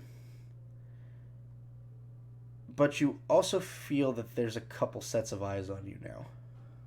Okay. And as you sort of glance backwards, you can see some of the lockers that are set up towards the middle. There are two ushers who have kind of like looked over and giving you like a what the hell are you doing kind of look. Okay. Yeah, with a 10. With a 10, unfortunately, a commoner has a 0 in wisdom, which gives them an exact 10 on passive perception. Okay. So you did not roll well enough that someone didn't just hear the noise you were making and been like, wait, what? Okay. But you do have the locker open. Okay. So I will then just with my disguised self, did I already throw myself in uniform, or did I come? I mean, I assume you did. I assumed I did, but I didn't want to make assumptions, I guess. So then I will grab the equipment and for cleaning out the stuff, and then I'll look back at the other guys. Point of note. We're demucking stables tonight. I need a couple extra hands. You guys in, or are you guys busy? So point of note, there's a uniform in this locker. Ah, okay. And you're currently in uniform.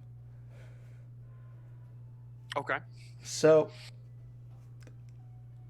say that arouses a little bit more suspicion on you. I'm gonna have to make a check on you real quick. Okay. Okay, what's your DC? What DC? Oh, your spell save DC. Spells.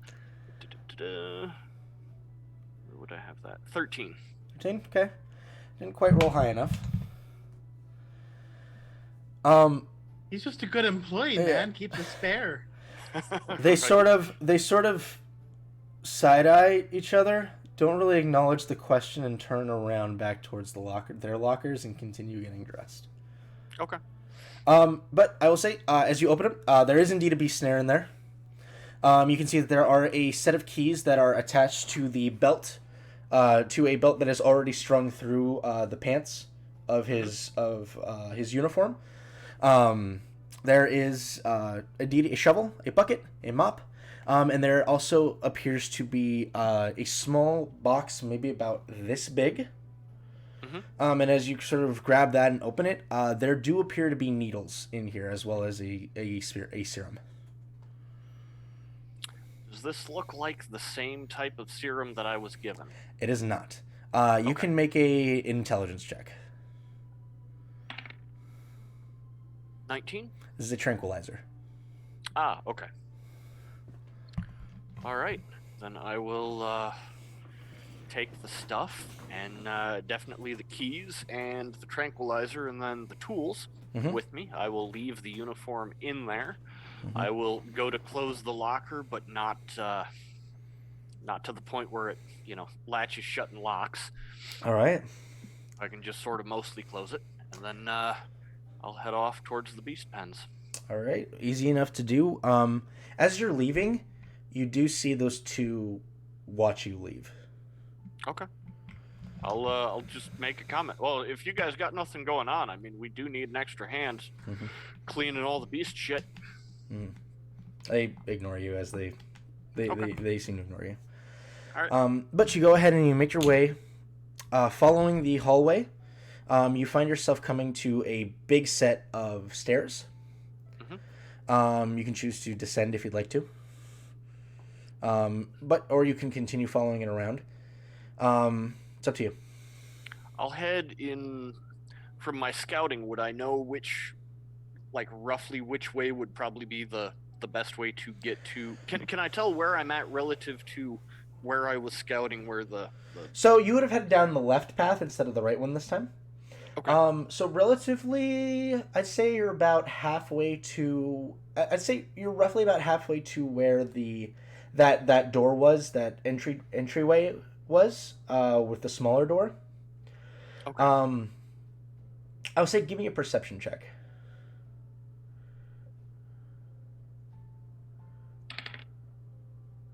13? 13.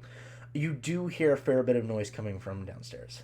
Okay. Like not not human noise, but not human noise. You get the sense that the beast pens are more towards downstairs.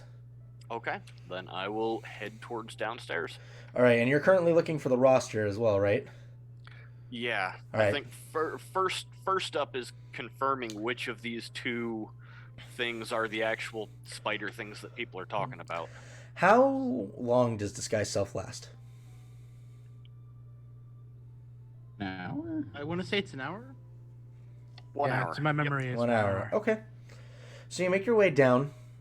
You make your way downstairs, and you start to hear the noise get louder and louder. And you find yourself coming to three different doors. The first door has the most noise behind it. The second door appears to be an office, and the third door does appear to be another storage closet of sorts. Okay. I'll head towards the door where the noise is. It is locked. Okay. Yeah, I'll try my keys. Okay, so you have a lot of different keys, but I'll say, give me investigation.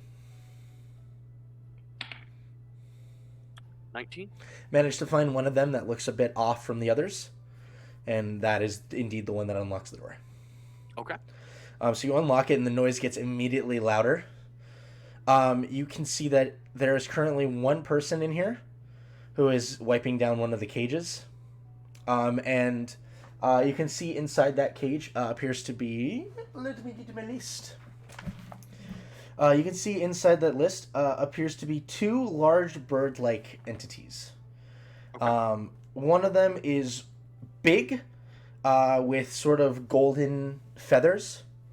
The feathers on the head are white, and they're sort of curled into a ball, just kind of watching. You can see that there are lion's paws on this creature, on the lower half. And sat right next to it, kind of upright, is another one which has silver and brown feathers that go down, much more prominent beak, and sharp ears that go backwards. But they also have the sort of lion-like lower half to the body. Okay. And you're just going to look around for these creatures? Yeah. All right, so as you begin kind of looking about, the person kind of acknowledges you as you come in. with a nod. It is a him, yep. yeah, actually female. Okay. Female human. You can see the inside of in here is very well lit. Female human. Her hair is tied up in a bun. In the same sort of uniform that you're mimicking at the moment. Just finishing. She looks exhausted. She looks like she's been in here for a while. It's probably nearing the end of her shift. And she's just in the process of finishing, wiping down this last cage, and she looks so tired. But as you make your way past, you can give me an investigation check. This is a fairly easy DC, though. 23? So you're saying I just wasted a good roll on an easy check? Yeah. You're kind of looking through, and you see that there are multiple levels to this pen, or multiple segments to the pen. It seems like this is more of where the animals are kept. And as you make your way into another section, you start to see a lot bigger creatures. You see what appears to be a really big wolf. Almost about taller than you, actually. And among them are two smaller wolves that are currently just kind of cuddled up together and sleeping. You see this massive turtle.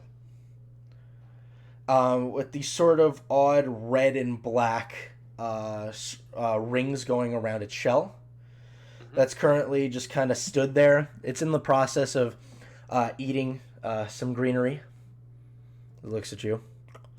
As it goes down, it takes another bite from the greenery, and as it pulls it up, you can see that there is a horse leg that it pulls up. Ooh. That it just chomps through. And as you sort of pass through there, you start to hear...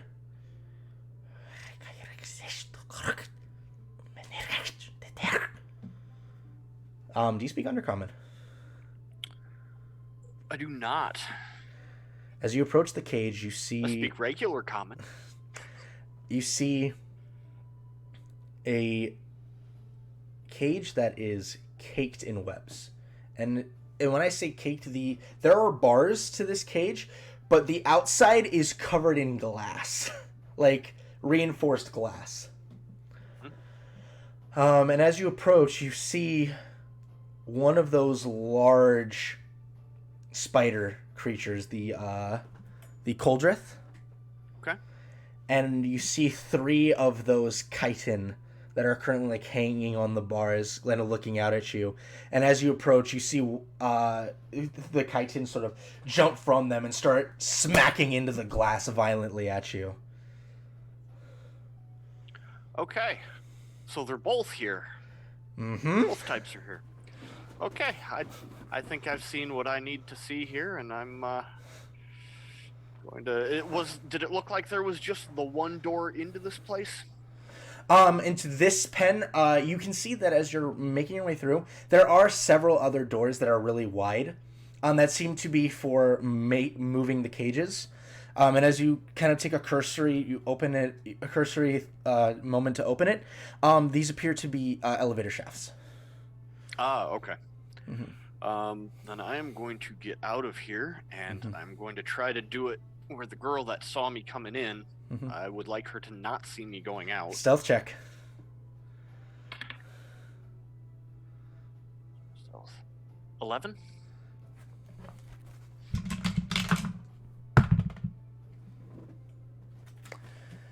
So you sort of quietly begin making your way through, and as you begin passing her area, she looks over and she goes, "Where are you going? What's up?" Not in a like an accusatory way, just kind of confused. You just came in here and now you're leaving. You know what I mean? Forgot my bucket. Did you not? You didn't want? Make a deception check. Deception, you said? Yep. Okay. Did he bring a bucket? He did bring him. I assumed you brought a bucket as part of your equipment. Yep. That's an 8. An 8? Oh, yep. no. Oh, yeah, she sees right through that. Look. Hey, no. You listen here. She gets right up to you and puts a finger on your chest. I've been here for the past 7 hours, okay? So you're not going to just walk in here and say, oh, I forgot my equipment. I saw you walk in with it. Get your ass back to work. I'll kind of sheepishly look defeated and yes, ma'am, and I'll go back away from her, back into the pet areas.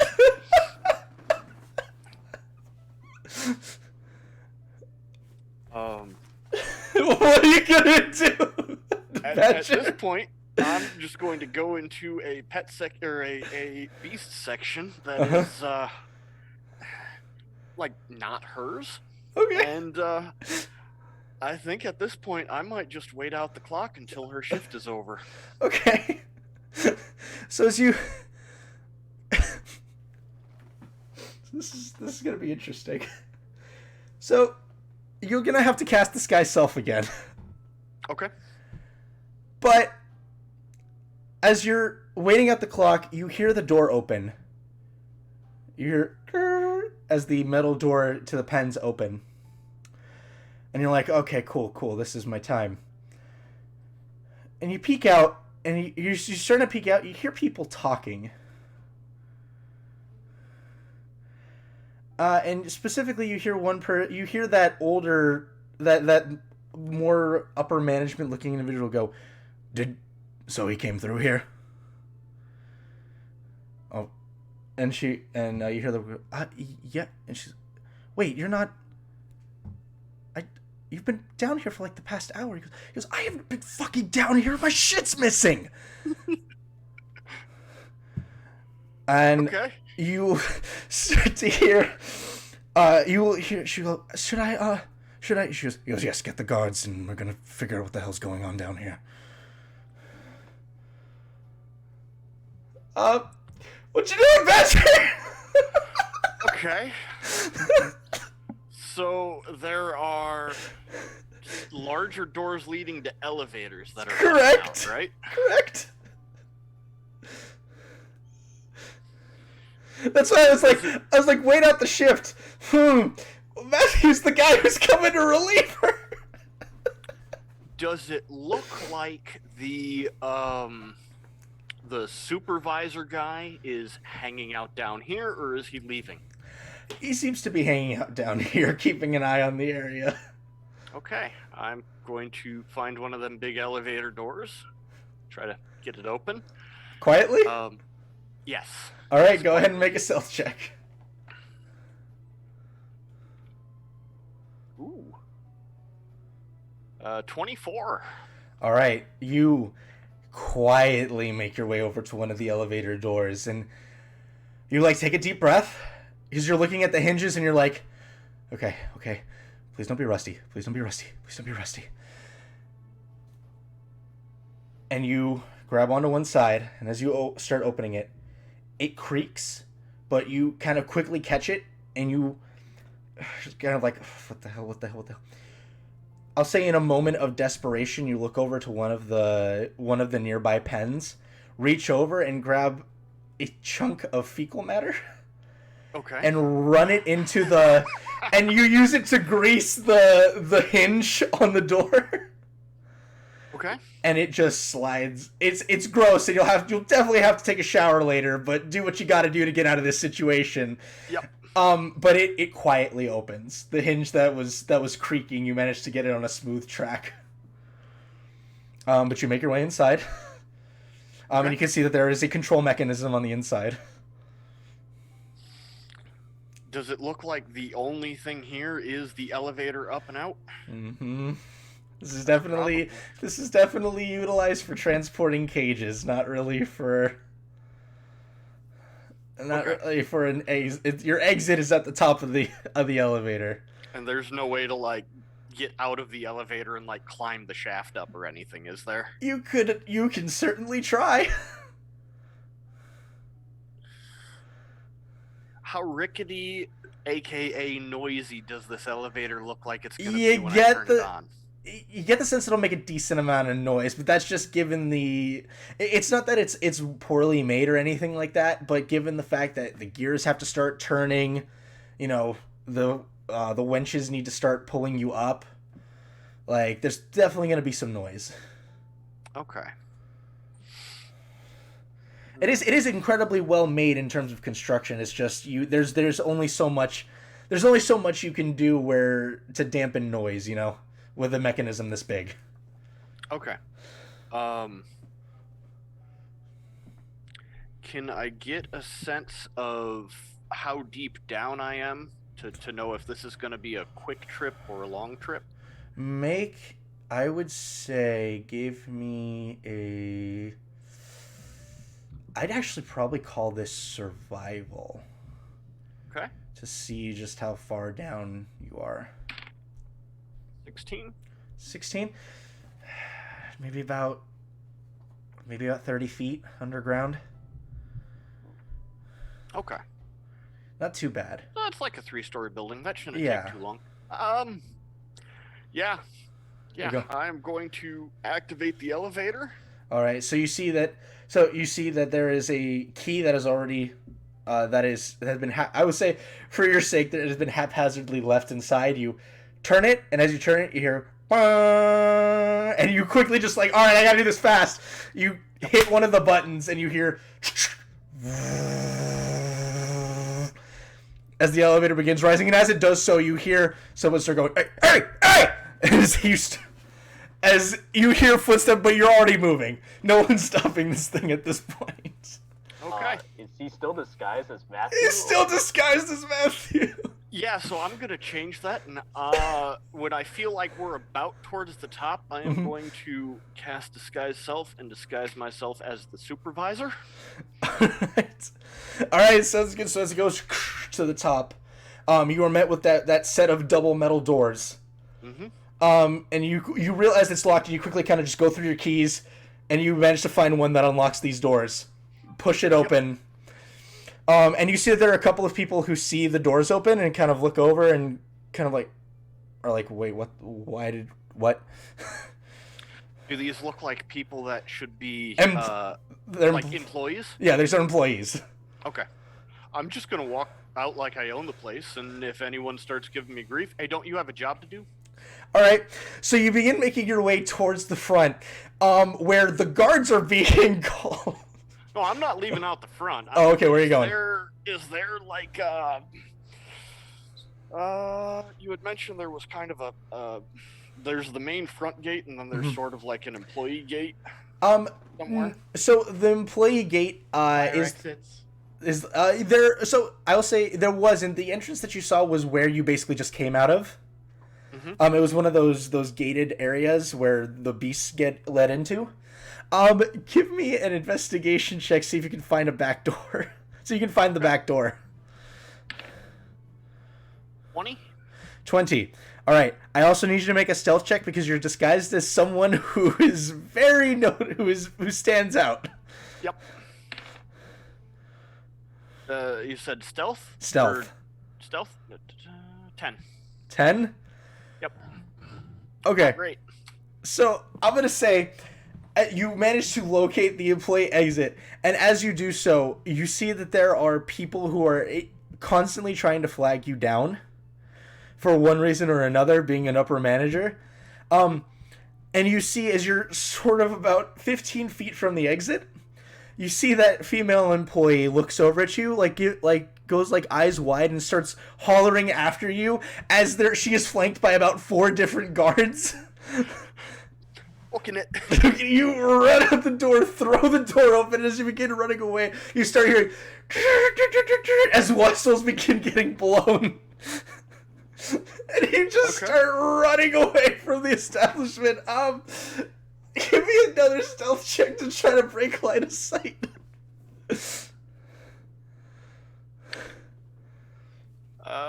6. 6? Oh no! Great.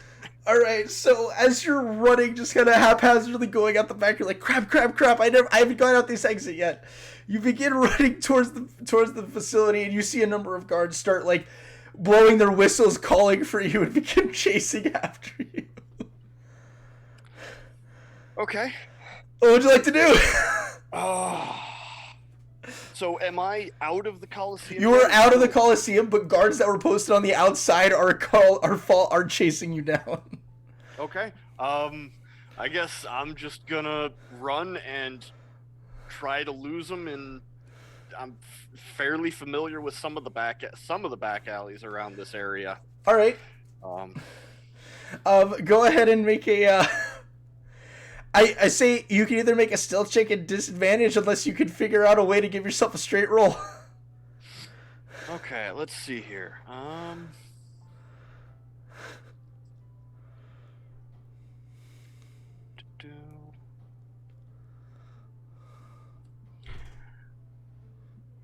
If I can duck down an alleyway, I can burn my last spell slot on a silent image of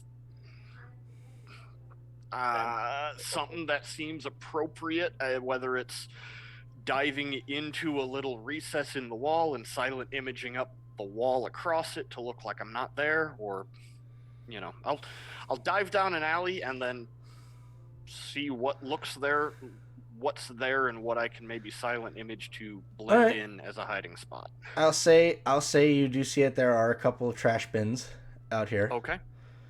All right.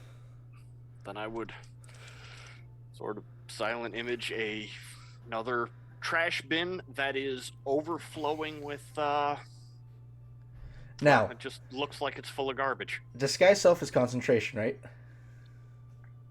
I believe so.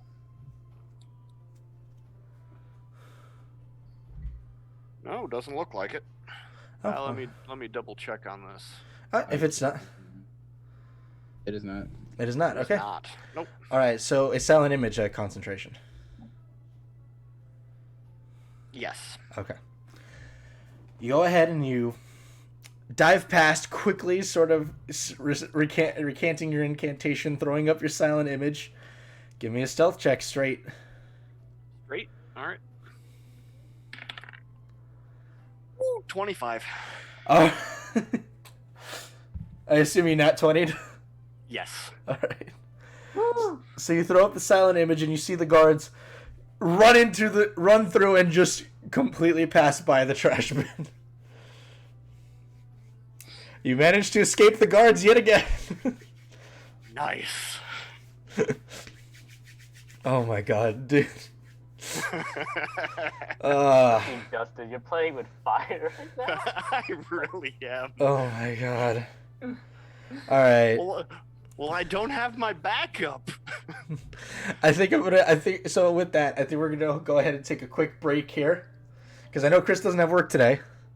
I don't know if anyone else has anything they need to get done today. No. Nope. Okay, so we're gonna go ahead and take a brief intermission here, to get snacks, go pee, go get drinks, and we will pick this adventure up in just a moment. That's right. awesome.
Come on now, kiddo. We don't chew wires here. And we're back. All right, so after that fiasco... I'm actually back. Yeah, we are. Flawless victory. Oh, hello. So, after that whole fiasco... Hey, Badger. You still got more to do, don't you? I do. Alright, go ahead. In the wee hours of the morning, I am going to try to... This is the day of the tournament. Oh, no, day before the tournament, right? Yeah. Okay, day before the This is tournament. the morning of the day before the tournament. Mm-hmm. I am going to get up and kind of head kind of close towards the Coliseum. Mm-hmm. What's your approach this time? I There's no think way I'm to going do to it quicker. try to sneak in. What are you doing, cat? Going to try to sneak into that same... So that door that I ran out of, that was sort of a back door, was that, like, close to the employee area? Yes. Or... Okay. I think I'm going to try to sneak in, disguise myself as a generic guard. Not same outfit, same uniform, but not putting on the face of anyone in particular. And Go ahead and make a stealth check. okay. 25. So there is a guard posted at that door. Okay. Are you going to attempt to distract him to try to walk in? Or are you going to chance just walking up and seeing if he'll let you in?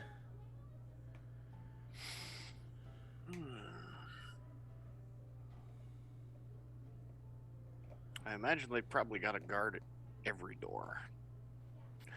As there's no real, like, can scale the wall and get in a window or anything like that, is there? As I've said, it is scalable just by architecture. Okay. I think I'm going to try to get in that way then. Avoid people as much as possible. Okay. Make an athletics check. Oh, I'm not good at that. 17? So, hey, okay, good enough. 17 plus my 0. So you start hand over hand with your 25 stealth, slowly making your way up the wall. It is a bit of an incline, by the way. It's I'd say about 60, 70 feet up. Okay. But eventually you manage to get to the top where you sort of go over, begin climbing down. You make it to the ground floor. You can see that there are a couple of guards that are patrolling the actual seating area. Do not seem to have taken notice of you. Okay. All right, so you're just gonna head for the hallway. Yep. Alrighty. Let's go ahead and do another stealth check. Okay. You managed to get in unseen. Now let's see if you can move unseen. 18? 18, okay.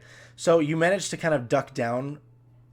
This is very much, if you've ever been to like a baseball arena with the seating, how it just goes up slightly higher than the floor level of the next seat. You managed to utilize it, and sort of quietly, you kind of duck behind. You see a guard just kind of tiredly patrol past, give a cursory glance, but you tuck yourself in just well enough. And then he walks past, and you take that opportunity and make your way down. Yeah, unseen, because really good stealth roll. Make your way into the hallway. You do recall that a guard does patrol up and down the hall. Okay. From the night before. But is it a pretty long hall? Like there might be yeah, you just walk down this. Yeah, you just walk down this hall. It's Oi. I'd say roughly you're looking at about 50, 60 feet of hallway to work with. Okay. So now you're looking for a room where they're doing like the stuff, right? Yeah. Give me an investigation check.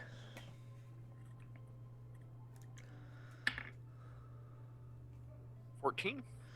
14, okay. So you quickly realize you're going to have to begin moving up the hallway to do so, but you know that there is the stairwell you can utilize to hide in. Okay. So go ahead and give me a stealth check. 11. 11. Okay. 6. Okay. So the guard, you kind of duck into the stairwell as you wait for the guard to come back as he sort of patrols. He looks down the staircase, but you get the sense he's probably been like forced to look down the staircase every time he passes it. So he's just kind of going like, okay, cool, whatever. So he doesn't, even if he did see you, his mind didn't seem to register that you were there. And as you go ahead and slip past him, making your way up, you do find a room. No sign above it. However, you kind of peek in through the window, and you can see that there are several large tables set up in here, and you can see that there are different pages and poster board that are set up. Okay. So this, I get the feeling that this is probably the right room, yeah. The right room. Okay. Yeah, I will. There's nobody in the room. No one inside, although the door is locked. Okay. Does it look like I could fairly quickly get my keys out and find the right key for this door? You quickly kind of fan through your keys, the keys that you have, and you realize that unfortunately Matthew doesn't have keys to this room. This isn't his department. Okay. And the coast looks clear at the moment. Okay. But the guy patrols down here. Oh, that lasts an hour. Okay. I'll look. I can see through the window into the room. Yep. So I'll unseen servant and have him open the door for me from the inside. All right. What's the casting time on unseen servant? Just an action? One action. One action. Okay. So you quickly sort of manifest your unseen servant, and you just hear as the door is open for you. Okay. I assume you close it behind you. Yes. Yes, I do. Alrighty. All right. So as you look around, you can see that the poster board that is in here is mostly for. It's mostly a lot of stuff that's handed out to people who come in that are like, hey, you wanna sign? You know, like that you see them at sporting events where they're like just holding up signs for different.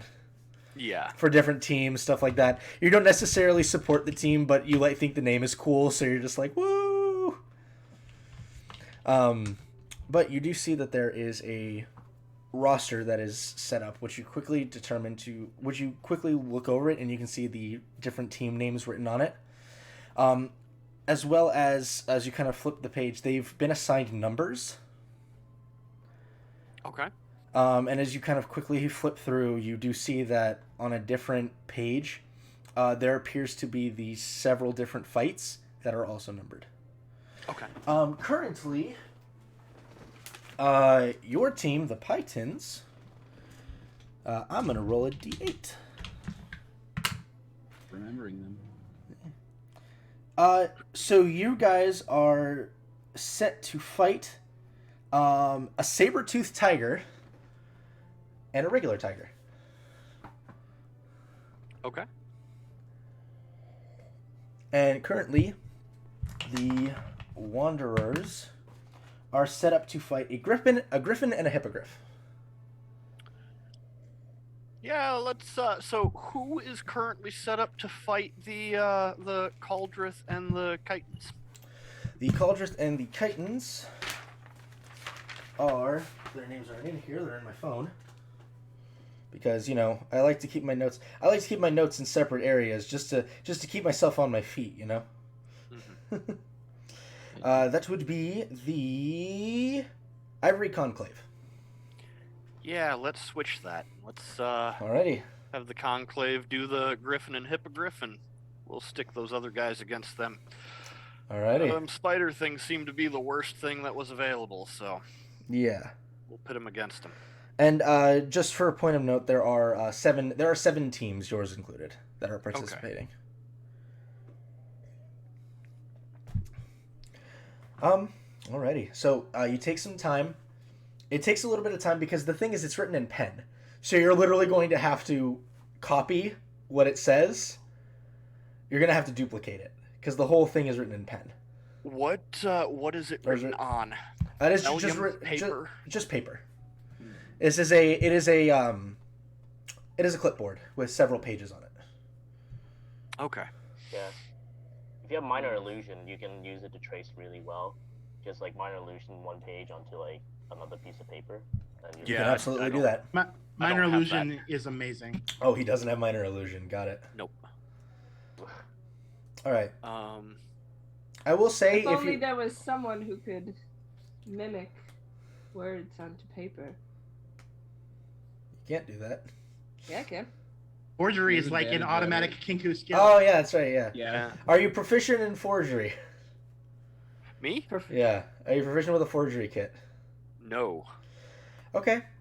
I'll say the best way you could possibly do your tracing is you're essentially going to have to go one sheet on top of another hmm and press down hard enough that it kind of bleeds through. My other thought is if this is like a good thick paper, Uh-huh. taking like a razor blade and doing the old what the monks would do to kind of scratch the ink off. Scrape the very surface of it and then write Go another thing. ahead and Especially give depending on what the me- numbers are. Yeah. Give me a sleight of hand check. Okay. Do you have a wait? Do you have a razor blade on you? I can conjure one up. Okay.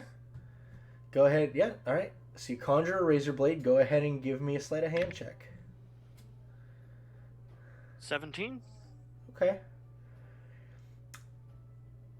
For sake of being incredibly careful, because this isn't incredibly thick paper by any means, Mhm.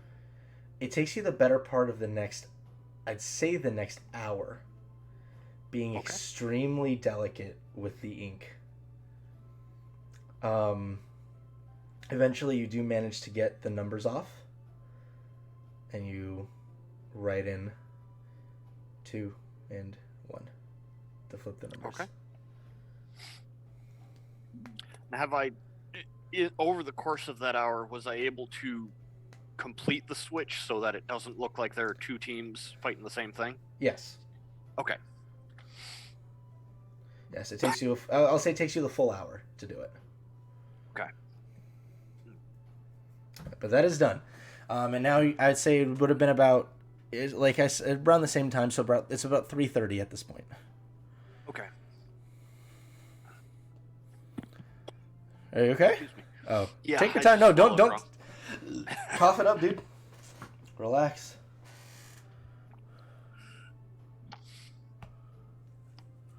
How close am I to that other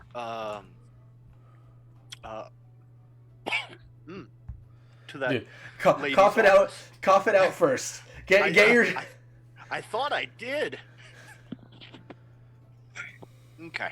Me too, How- buddy. Me too. How Alright. close am I to the Complete other lady's opposite. office? Complete Opposite? opposite side of the arena. Okay. Yeah, I ain't doing that. Alrighty. How close am I to the beast pits? The staircase that leads down, you're about 20 feet away. Oh, okay. That's that same staircase. Mhm. We went down the same hallway, so. Okay. Then in that case, I think I will chance it, and I will. 2-for-1 special. Yep. I'll head. The plan is to head down the staircase, dose up the cauldrith, and then skedaddle. Alrighty. You go ahead and you carefully push the door open. Give me a stealth check.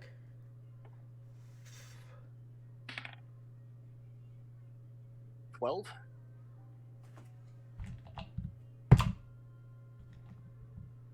Okay. You wait for the guard to go back for his patrol. You open the door, sort of shadowing him as you walk down the hallway. Slip into the staircase, seemingly unseen. Okay. Did my disguised self go away while I was in the office? Yes. Would I have had to have? Okay. If you Can I have wanted made to sure re-up it. Yeah, I will re-up it. Okay. So you're out of spell slots now. Yes, I am. Okay. Make your way down the stairs to those same doors that you'd seen before. Place your key into the beast pen.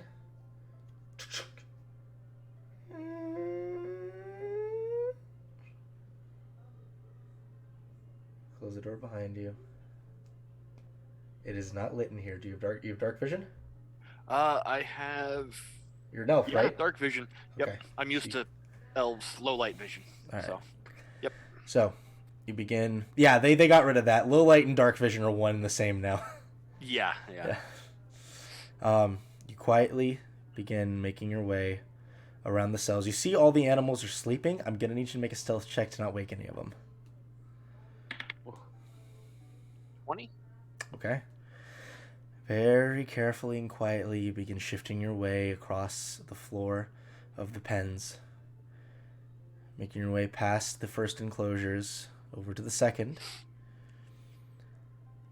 And as you kind of glance in, you can see that the chitin and the Cauldrith are currently kind of huddled together. What are you doing? And it's been an hour, so my unseen servant is gone as well. That's correct.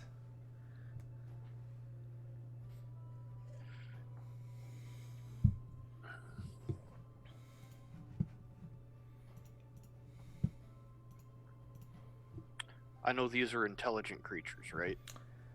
I know some. I've been told something in there is intelligent. You were told that by Matthew he was panicking and he did say something about them being intelligent.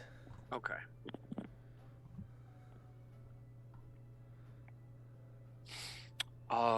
Then I will kind of approach the cage. Okay. And in kind of hushed tones, I'm gonna try to talk to them. Okay. Um. So you're gonna wake them up? Oh, they're asleep. They're asleep.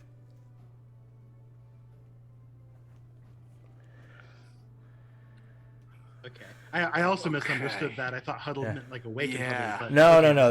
They are asleep.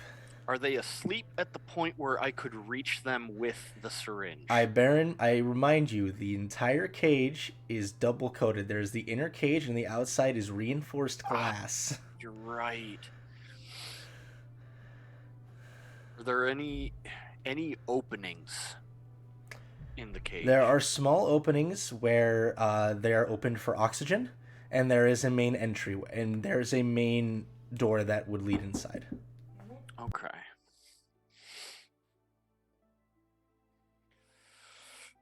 Oh, let me take a look at what sort of stuff I have for items.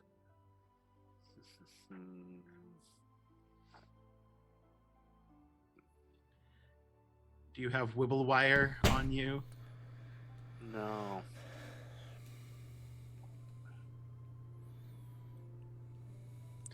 So my thoughts right now are two options. Either I try to sneak in there, stab one of them with a needle, and get out without any of them waking up, which doesn't sound good. But you do have a familiar. I do have a familiar that probably cannot actuate a syringe. The other option... David is too spoiled. I gave him his awakened familiar, and he's just like, "Oh, familiars can do everything." No. I mean, why not? It's got a beak. It can clamp down. I mean, -2 strength, -4 strength, Luke. Yeah, but like, To jam a syringe down? It's not that hard. okay, actually, no. That's a good point, though. Like I fully believe that they can do the movements I think the hard part would be like getting like depending on how smoothly the syringe goes. Like I fully believe they can do the squeeze or like the plunge. I don't think they could do it without jerking the needle around though. Yeah. While it's in the flesh. It's like how's your bird's bedside manner? Yeah.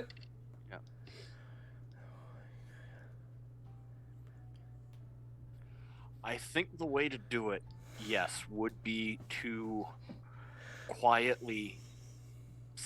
Hey. So you are gonna wake them up. Yeah, wake them up and try to talk. Okay.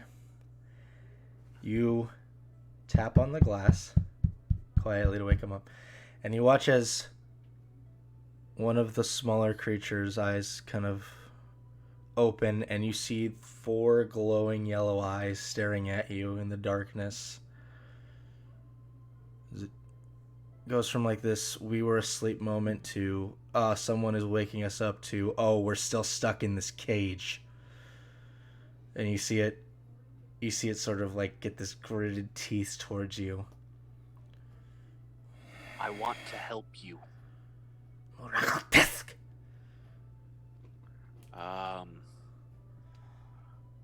I'll try Elvish. I want to help you. Don't speak Elvish. Speak Undercommon. They do. And as this one is like chittering at you, you watch as the other two their eyes sort of lazily come open and then blink a few times, and now there are 12 sets of glowing eyes staring at you. And so I've gotten the impression none of them in the cage speak either Common or Elvish. Yeah, unfortunately, they're denizens of the Underdark. They don't speak Common. Yeah. And I have no slots left for. Is that a first level spell? That is a first level spell, and I can't even. Yeah, comprehend languages just lets me understand, not be understood. You can ritual cast it though, if you wanted to just know what they. Yeah, you can just sit down. You're right, I could. So you want to sit down and take 10 minutes to ritual cast comprehend languages? There is also another. No wait. I was gonna say ritual cast find familiar to get a stronger familiar, but there isn't one. Yeah. Do you have to have a spell prepared to ritual cast, or is that only clerics?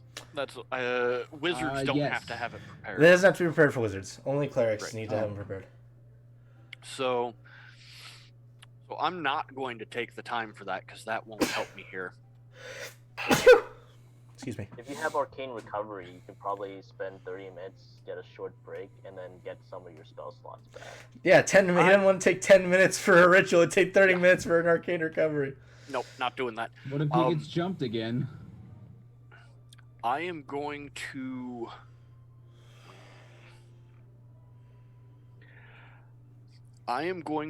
kind of try to pantomime to get the point across.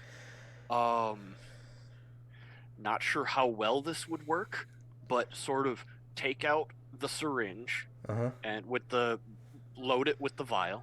I'm going to pantomime injecting it, and then strong, and then I will offer the syringe, like kind of nod and offer the syringe to them and see if they understand. Give me a performance check.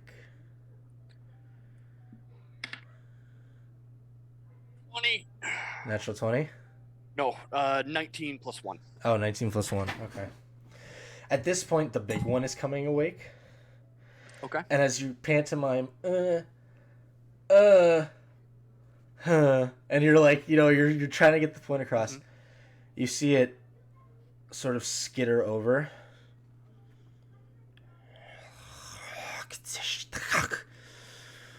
And he'll slowly reach a claw up and tap on the glass.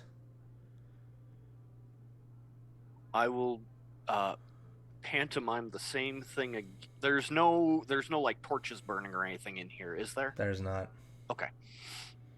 I will again pantomime the injection strong, and then offering it to him. And sort of I don't know if there's a good way to... He reaches back, slams his hand on the glass, and as he pulls it away, you see a shimmer, and make a religion check. Where is that? Okay. 9. 9? Yep. There is... Let me get the accurate description for you.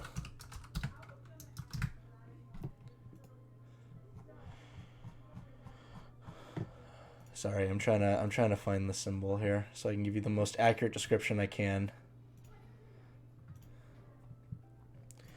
You see, as the creature pulls its hand away, there is a symbol left behind of a spider with a skull in the middle of it, with a skull as its carapace, and towards the top of the skull there is what looks to be a star with a webbing going around it.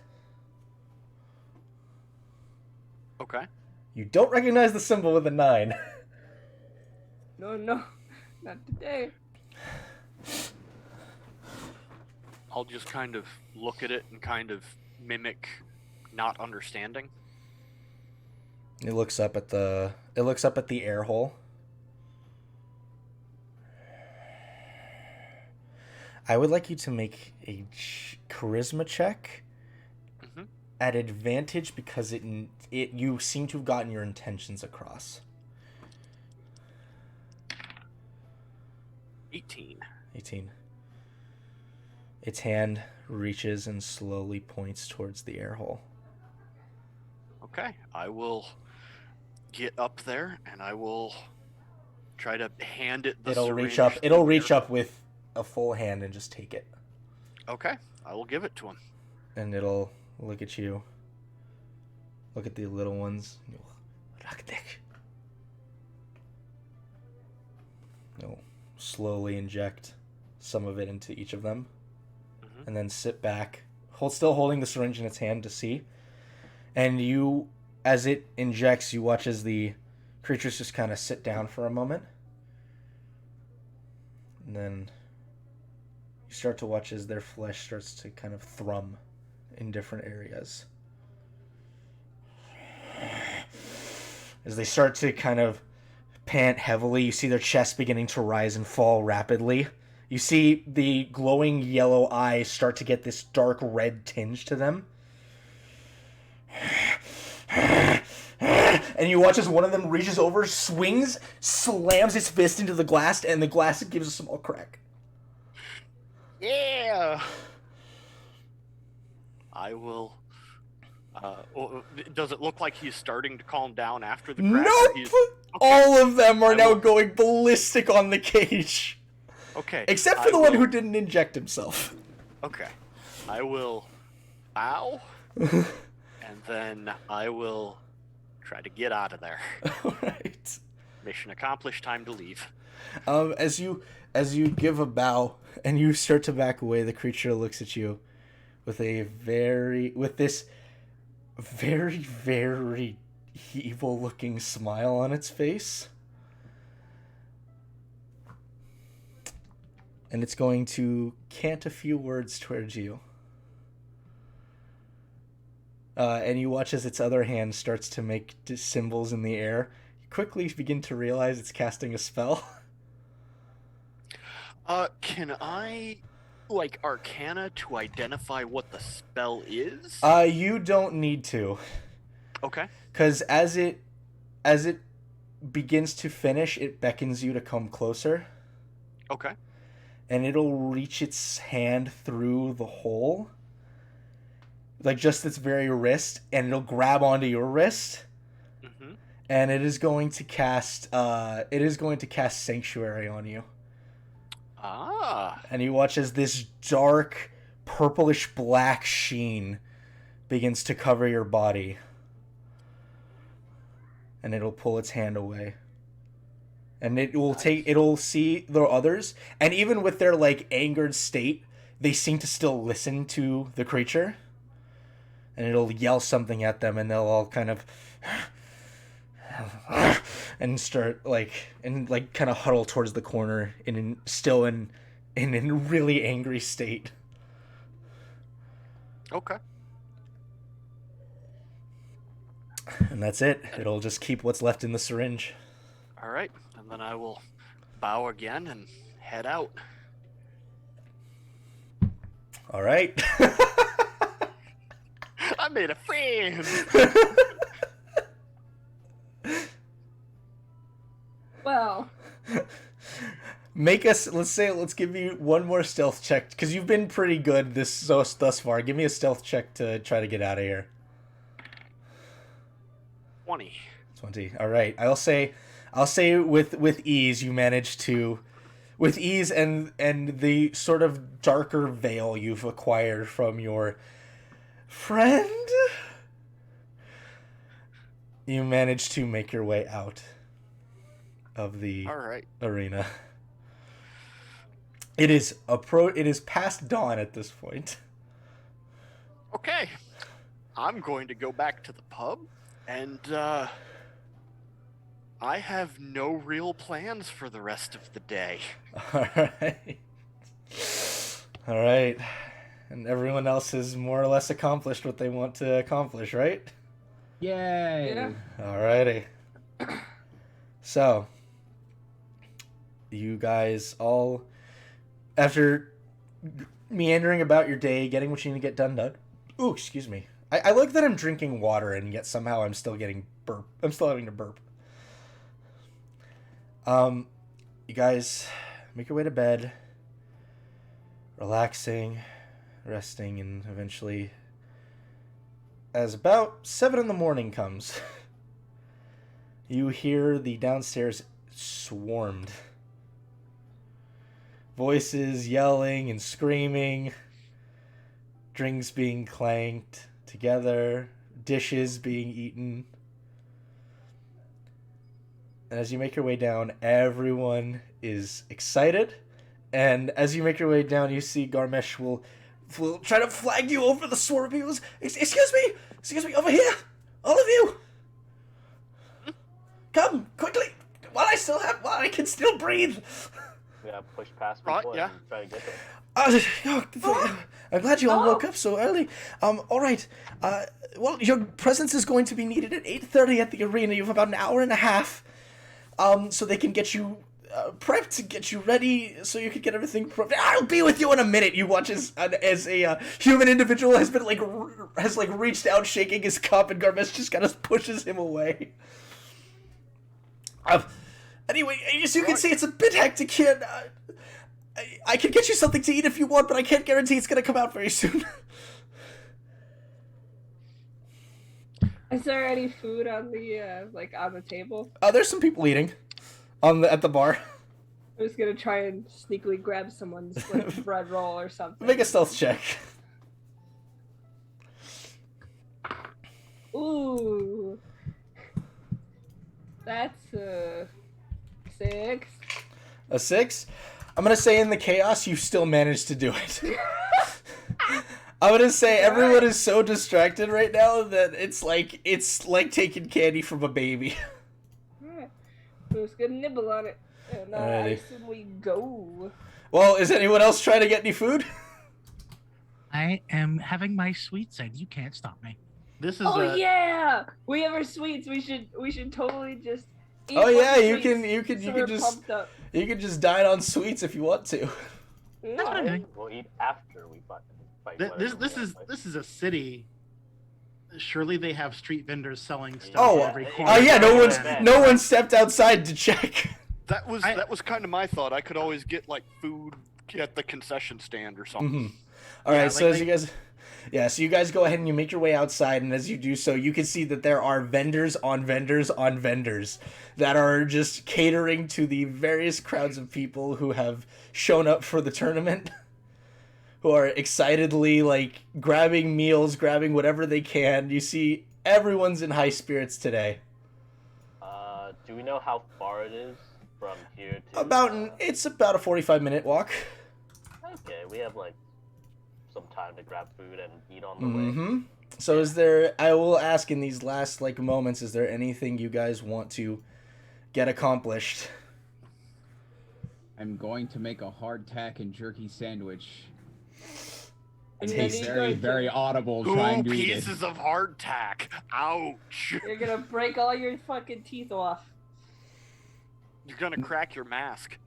Nah, I'm gonna soak it in water, or put that in the water in my mouth and I'll make a sandwich in my mouth like fucking Danny DeVito and Always Sunny. I'll look for some kebabs. Easiest thing on the go. Taco. Some like takoyaki. You know, Similar thing. Did you just say takoyaki? Takoyaki, yeah. Takoyaki. What's wrong with takoyaki? It's Takoyaki. seafood. All right. So as you guys get your meals together, and begin making your way over to the arena, you can see that the crowd outside the arena is already forming. You hear crowds cheering and crying, and you guys really have to like push your way through. Hello. Just to like everyone around me. You're like, hello. At one point, some of you are actually being like pushed around by the crowd. A la Black Friday sale. Yeah, down. You guys push and shove your way through, eventually getting to the front, and as you do so, you see the ushers with the guard desperately trying to keep the crowd of people like together in an orderly fashion. What are you guys gonna do? I'm gonna push my way past everyone. And get to like the front. All right, so as you get to the front, you can see that there are guards set up that have like their shields out and are like keeping the crowd at bay at the moment. Wherever the paperwork told us to go, I assume would be where we're headed. Yeah, so. no, the front entrance is where you're supposed to go, but no one can differentiate you from the crowd, so you'll have to say something. Yeah. So we're here for tournament, you know? You see the 45 minutes? head woman comes. The tiefling woman walks up. She says, I'm sorry, name? Python. Yes, okay, yes, alright, let them through. And the guards will kind of like push some of the people back. Oh, what are you doing? I am going to conjure an extra large pie tin on a stick and carry it around like a team banner. Heck yeah! Yes! Heck yeah! Alrighty. So you all make your way inside, and the guards quickly direct you into Dustin, a hallway you're quite familiar with. I'm going to pretend to have never been here before. As all of you get kind of ushered through, towards the far end. This was basically the door just before. This was the door just after the one that you went into. Actually, no, this would be the same room. So you guys enter into the room you had been in previously, Dustin, the open room with the various sets of tables. The tables have been moved. The roster is nowhere to be seen. And the poster boards have been moved out of the room, and there are currently people kind of just sat around in here. This appears to have had turned into probably one of two waiting rooms given its size. Inside, you can see what looks to be... I will actually roll this to see who is in here, if there's anyone new. Okay. So, as you guys enter, you can see Kira's already here. The half-elven woman. She's by herself. You can also see Darian. And you see he is adorned in his very colorful white and pink outfit with the mask that adorns his face. There are 4 other people with him. One of them is a rather rotund... all of them are dressed in basically the same uniform, the same sort of jester uniform. One of them is much more rotund. At his side is this very large maul. He has the same mask on his face and a very, very long beard that has been braided down the middle. You can see that his hair also kind of comes out to the side and is braided. Very, very, very fair complexion. You can tell he is human by nature. And he kind of is in the process of speaking with a thin woman, very, very thin framed. You can see that she has several sets of daggers that kind of just go across the sides of her outfit. She appears to be a half-orc. She appears to be a half-orc with very, very curly hair that's just kind of flumped all over the top of her head. Brown skin, very bright white gleaming tusks. Charging battery. And these very, very deep green eyes. Immediately to the right of Darian, currently in conversation with him, is a much taller elven man. No mask on his face, but the same sort of attire. And on his back, you can see that there are two curved blades, like crescent blades, that he has sheathed on his back. His hair is very, very oddly cut, as it's almost like he has like tendrils that go down his face, and there's just spaces in between. It's not braided or anything. This is just how he's cut his hair. Kind of, again, very thin framed. Very, very pale skin, with blue eyes. And then immediately to the right of him is a small dwarven woman with very, very long, fiery red hair, which is pulled into several buns. Very, very stout figure. She has what appears to be two books at her side. One that's sat on the bench and one that's kind of strapped to her side. To her left, she has a longsword that is sheathed. And like I said, same sort of pinkish white attire and the mask on her face. And sort of tanned skin. You can also see in here what appears to be some people you have not seen before.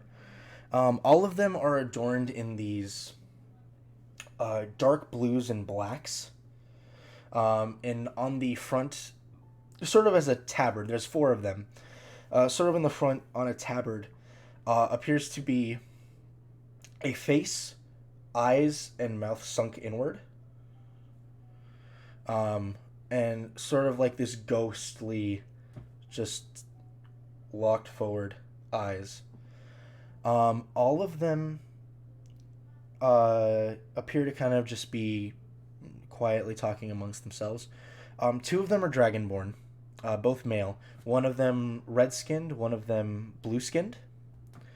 You can see that they're about the same height. One of them has a rather large staff on his back. The blue one has a rather large staff on his back.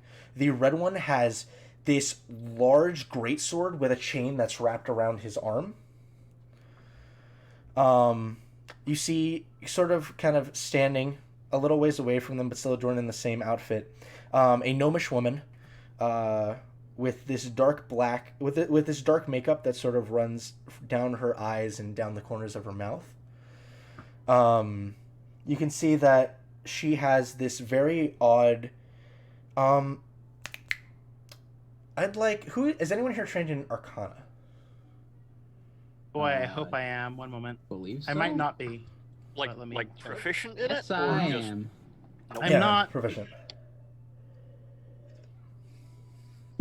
You are? Make an Arcana check. Cool. Oh, that's a 6. 6. Can't quite make out what it is. It is this odd, jagged tiara that she wears on her head, with several what almost look like barbed wire spikes that run around the outside. Other than that, she doesn't have anything on her person. And the last individual that you see is this fully cloaked individual. The face is hidden behind a dark black and blue mask. He's sort of speaking with the red and blue dragonborn. That you can't quite tell what his race is. And at his side, you see he has one side has a whip The other side has a pistol in it. But and then yeah. Other than that, these are the people that are currently in this room with you. If you want to talk to anybody before, I'm sure you guys are. That was my sister getting excited. Is there anyone you guys want to talk to, or just you want to chill in here until the event starts? I am asking everyone in this room where their stuff is gonna go when they die. Well, you've already asked Kira. But you go over. What about her friends? Well, she's alone. Oh. That's sad. Yeah. She doesn't see. Yeah, she seems like enthused. She seems excited to get things underway. You go over to Darian and his troop. Darian will look down and be like, "Oh, hello. Yes, I do. I remember you. You were with the what's his name? Was Squips?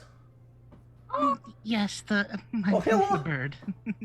He actually can breathe underwater. That is a very weird thing that I think he's cheating, and exactly how he's doing that, I don't know. That's but pretty cool. I apologize. I was just simply curious because I deal with a lot of people that get hurt, and I am just curious.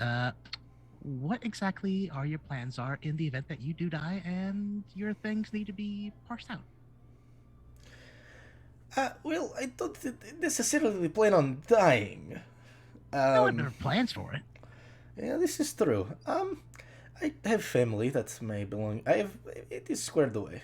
We all have family that will acquire our belongings in the event that we were to perish. Oh, good. So they're coming here. Okay. That's good to know. No, different towns. Oh. We just have systems set up. Our items will get there. Well, all right then. Then I wish you all the best of luck. And in the event that your face does get mauled off, I will try to help you out as best I can. Mm-hmm. So, best of luck to you as well. Try not to die. But okay, what about you? So I told you. Well, you tell me. What if you die? Who are we sending your things to? I have no one. Oh, I'm sorry. You see the half orc female will come over and just kind of slinks her arm around your shoulder, just gives you a pat. Oh, don't feel bad about it. It's very hard to feel empathy for someone that doesn't really exist. Oh, you see all of them just kind of get this like this really like, oh, this is so sad, and all of them and the rest sort of come up and give you hugs and just kind of give you the reassuring it's okay. She goes, hey, don't you ever say that you do not exist, okay? And hey, and you know what? You exist we us, all right? We will remember you. You understand? All right. Well, I certainly do appreciate it. So, I will say that even though nothing that I have belongs to anyone in particular, you are free to do with whatever you wish with my things. If I were to perish here. And well, we'll be sure to, and we will make sure if something were to happen to you, you're given proper funeral, everything. But let me introduce all of my friends really quick. He'll point to the lovely young lady right there. That is Yama. Yama, okay. This is he'll point to the more rotund man. This is Gregan. Gregans, okay. He'll point to the elven individual and he'll say, this is Lorian. Lorian. Mm-hmm. And this is Masha. And he'll point to the dwarven woman. Sure. No. Hold on. Masha. Masha. Masha. Oh, okay. Sorry, it is the accent. Ma-shi-a. Perfect. Okay. Apologies. Sometimes it comes through a little too strong. It's quite all right. You're a very kind individual. Well, our goal first and foremost is to bring smiles to the people we come across. So I'm glad that we can at least make you feel a little better, and I do wish you and your group the best of luck. I do appreciate that, and I hope the best events is yet to come for each and every single one of you. I am yet to see the rest of these individuals, and I know you say you have a system set up, but before I do go, have any of you considered worshiping the first?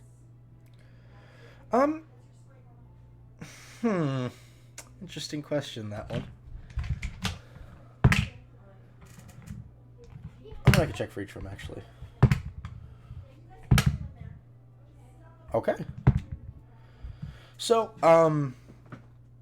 Masha will sort of approach you. She'll say, the first? I wasn't aware he was still a thing. Well, he's very much a thing. She. I mean, I read about him. Oh, so you know about the first, the creator of everything and everyone, right? The food is here. Well, the creator of chaos, along with his other siblings. Siblings? Yeah.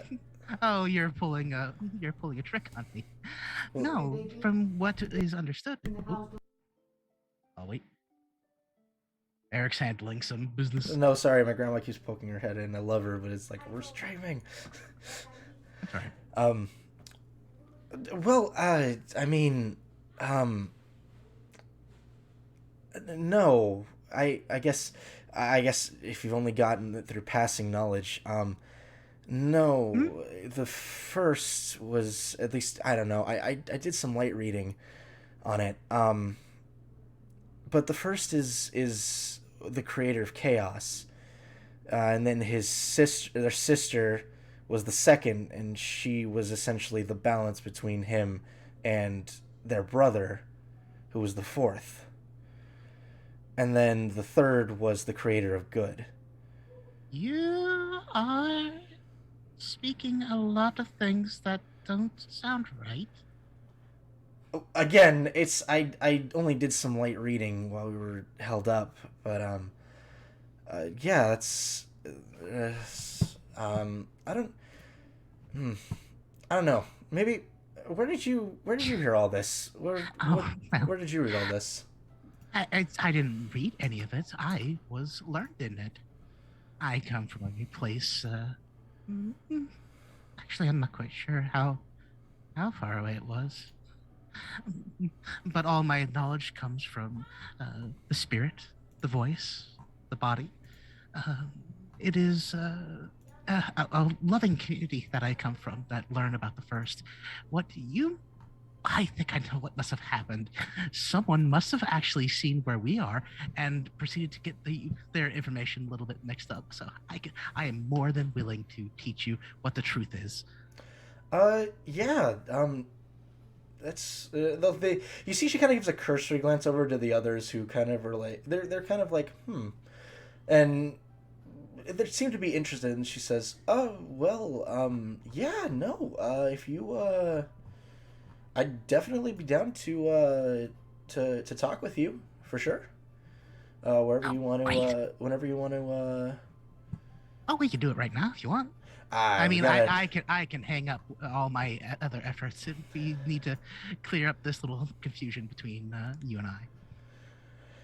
Yeah, no problem. I say probably let's after. Definitely. After? Yeah, after the events, definitely. After.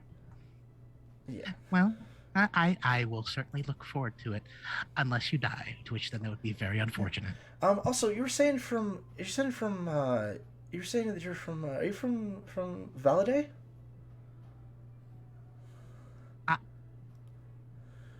You were saying that you grew up somewhere where they were like talking about like the first and everything, but Valaday was that's where we were when we were held up. They do a lot of the knowledge of the exorcism, things like that. No, I live near a river on this continent. I actually recently learned that this entire place is called a continent, even though it's a territory which is. Oh, hold on. No, I might have lost some of the information I had. It's okay. Don't hurt yourself. It's all right. But yeah, no. I mean, if you're ever gonna, I don't know, if you're ever in Veladay, they might be interested to talk with you. They do a lot of the. These guys aren't really too much on the learned side, and you'll hear Darius go, "Look, just because you like to get lost in your stupid little books and you don't talk to us for days on the road, does not mean that we're not learned, okay?"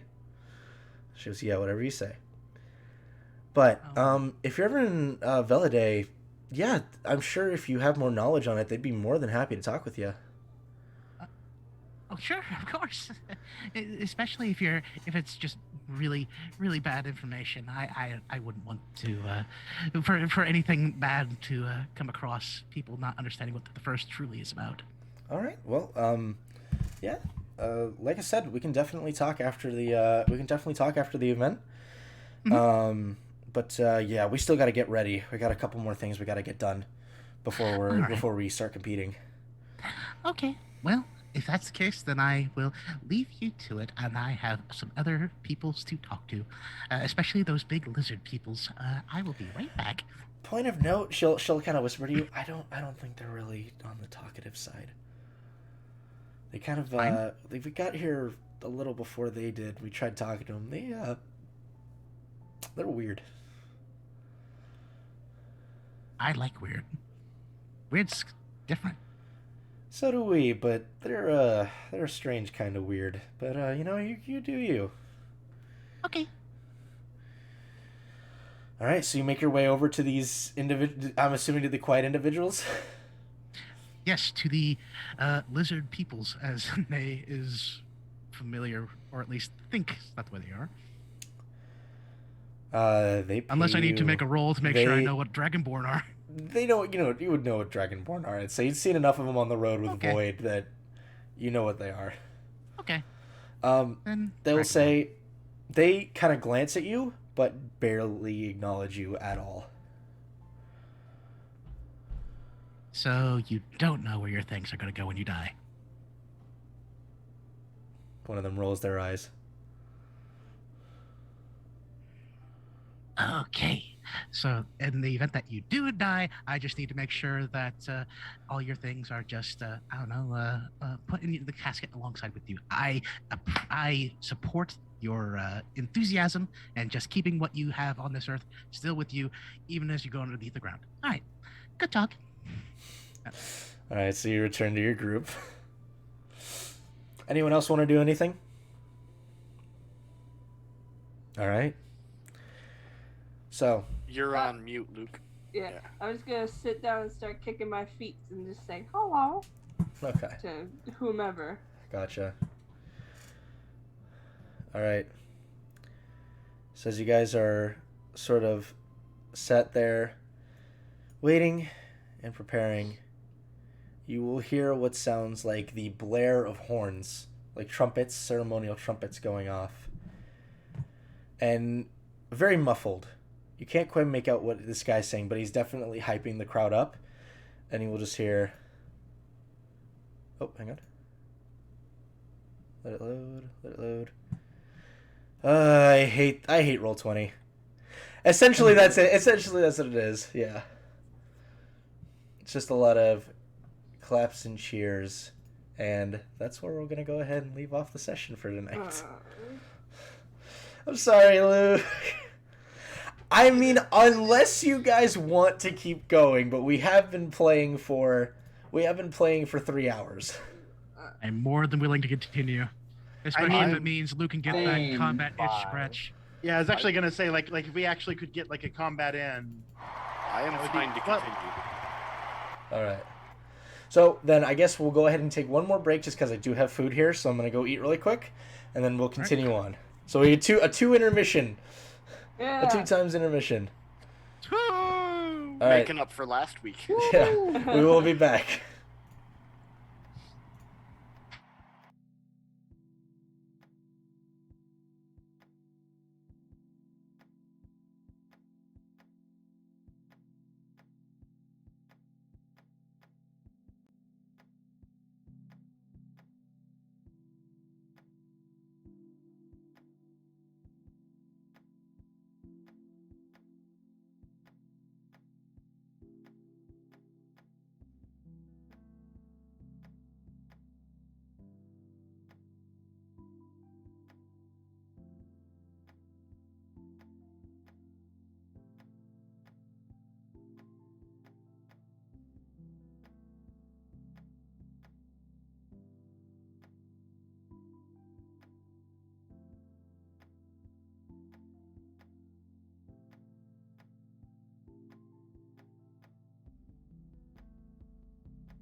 Dingles and dongers.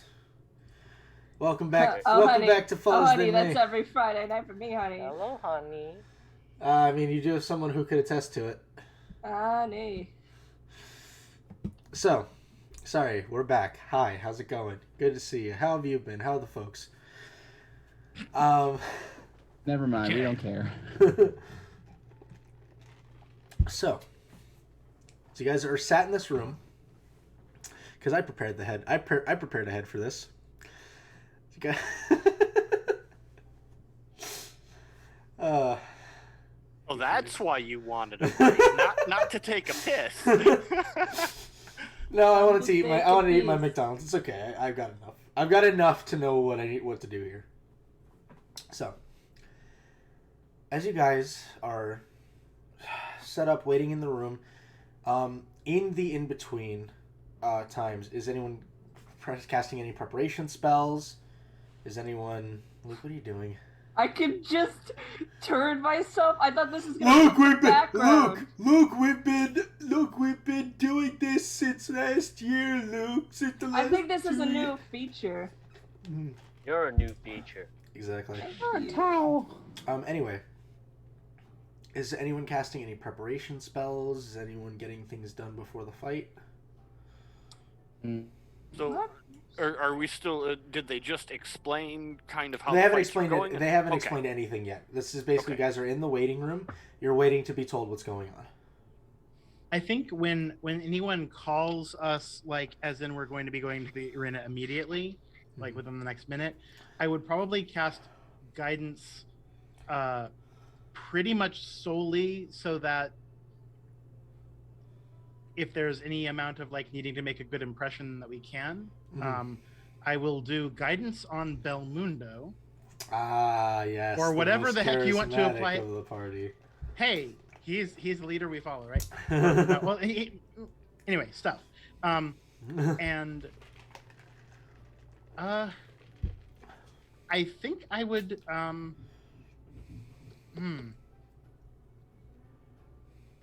I would actually like ask in the waiting room or whatever, who here really wants to make sure you get the drop on whatever we're dealing with? Kira raises her hand.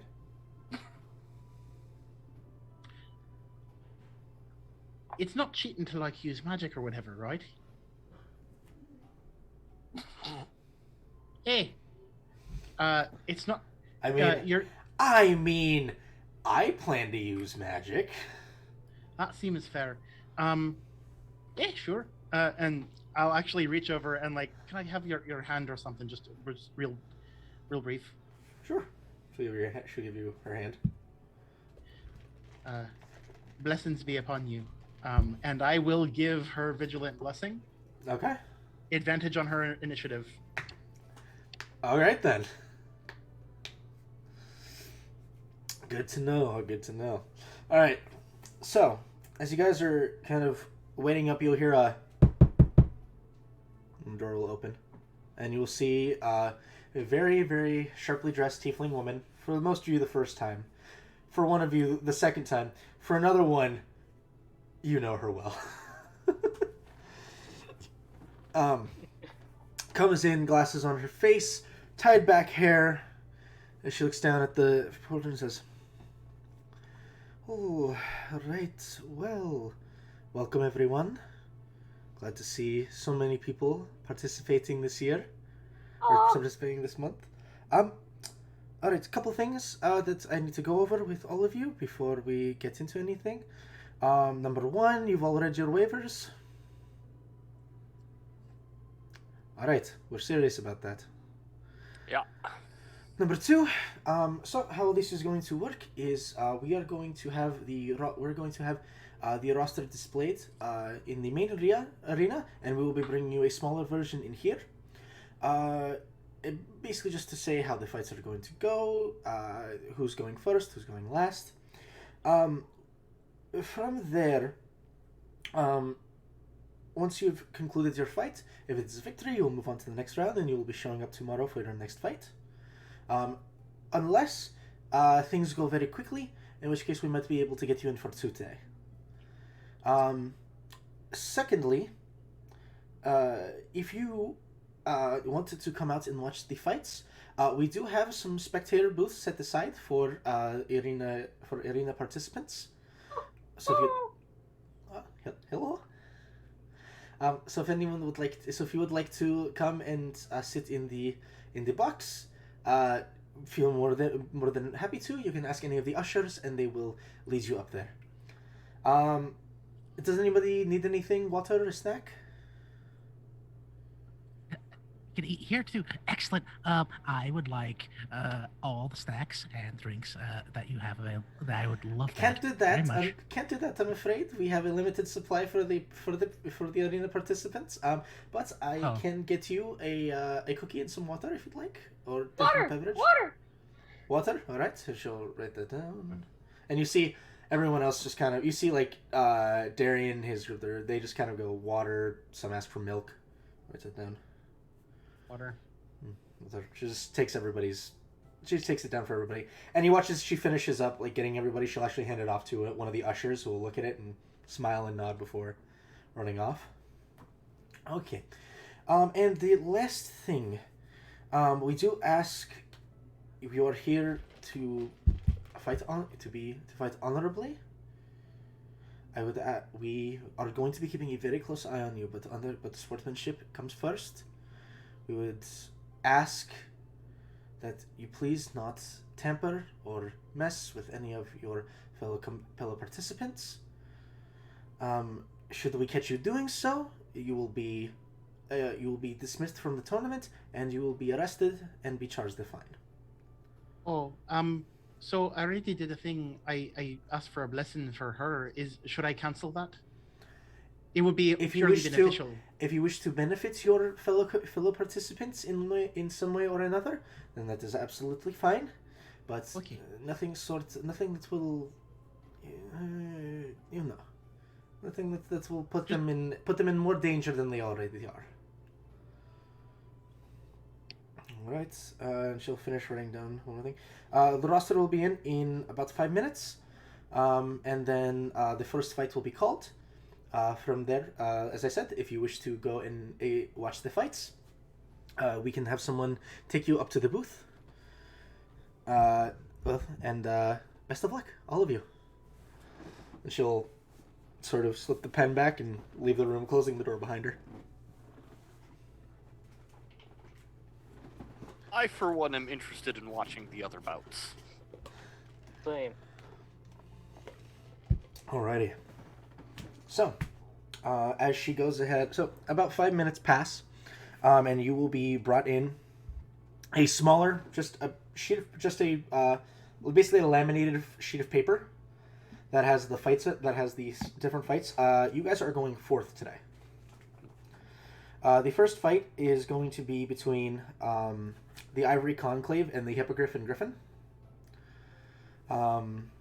The second fight is going to be the Ironclad Jesters, and they are going to be fighting with the... I didn't roll for them, did I?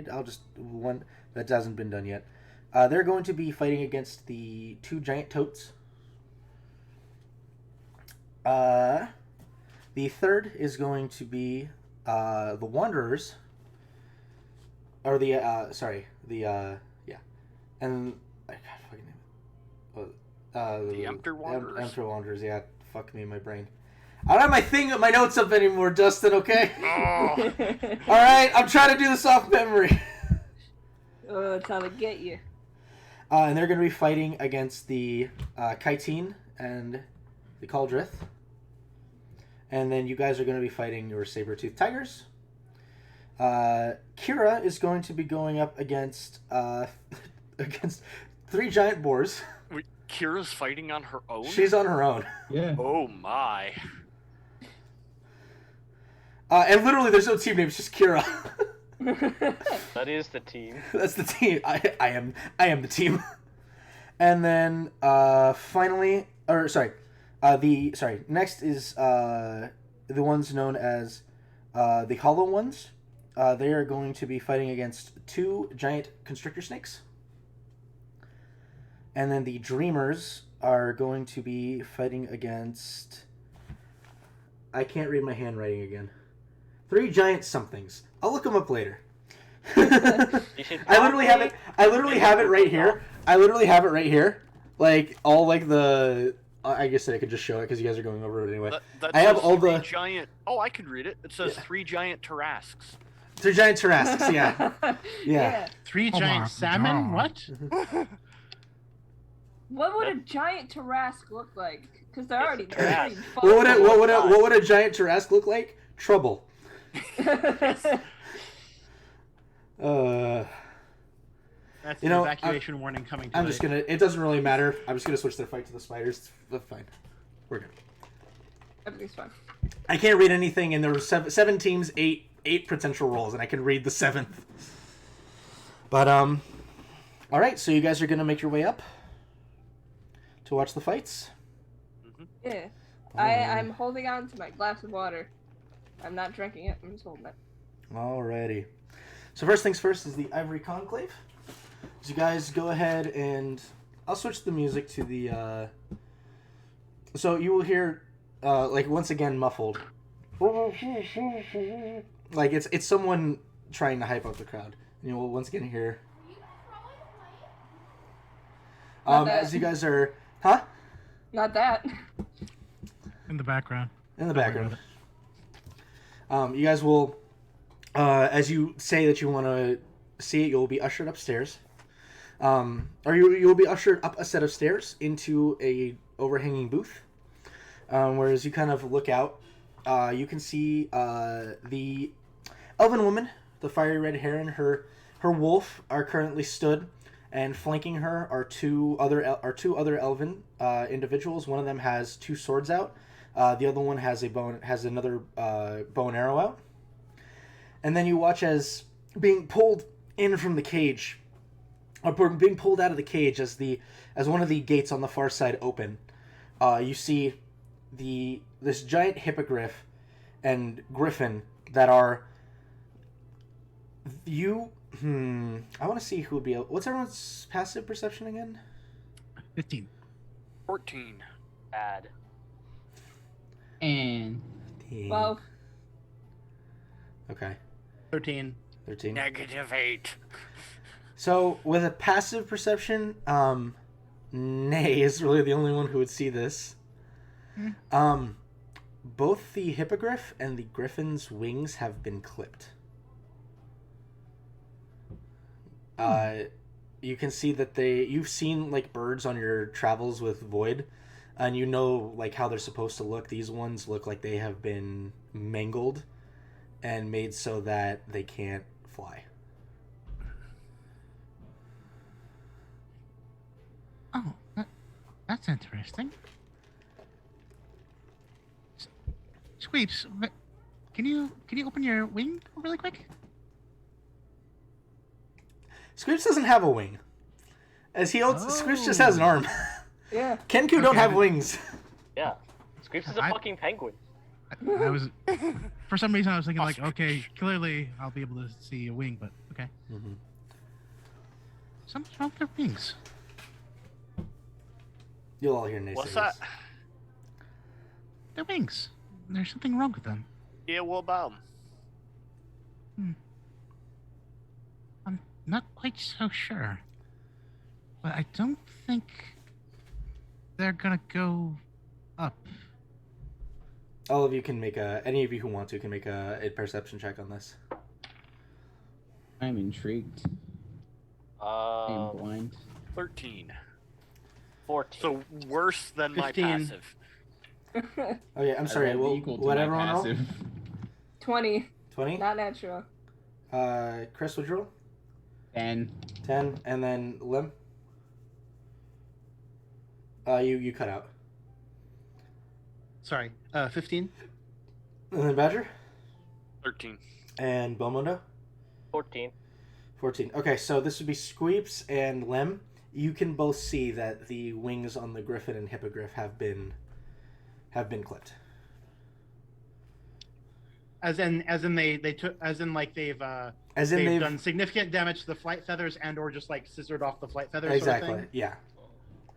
So they might be able to fly in like a year or something after it grows back. Right. But right now it's like very naked looking. All right. Right. All right. So, go ahead and roll a couple things. Call high or low, everyone. Oh. Hi. All right. Well, not everyone, but I need three. I need 3 times. So we'll start with. All right, Luke, call high or low. Low. Okay. David, call high or low. Hi. Hi. All right, and then Sushep, call high or low. Hi. That sounds like a very large die. These poor people. Luke called low, I rolled a 17. David called high, I rolled an 8. Sushep called high, I rolled a 10. Closer. Is that a good thing? Nope. Not for them, it's not. Matthew's got some cleaning up to do. So you will all watch as they sort of get into position, and you hear the blaring of trumpets once again. And as this happens, Chris gets his guitar. As this happens, you watch as the Griffin and Hippogriff attempt to take off, quickly realizing that they don't have the ability to do so. You watch as both of the archers kind of pull their bows back, taking 2 shots that sink into the Griffin's neck as the wolf starts running up towards them. The Griffin at which point kind of shakes it down, looks at the wolf, reaches a big claw down, and you watch as its talons go straight through the back of the wolf as it pins it to the ground. You watch as the foremost, the one with the 2 blades, runs up and starts taking swings into the Hippogriff, who almost manages to parry it off, using like the more damaged areas of its wings to sort of push the guy off center.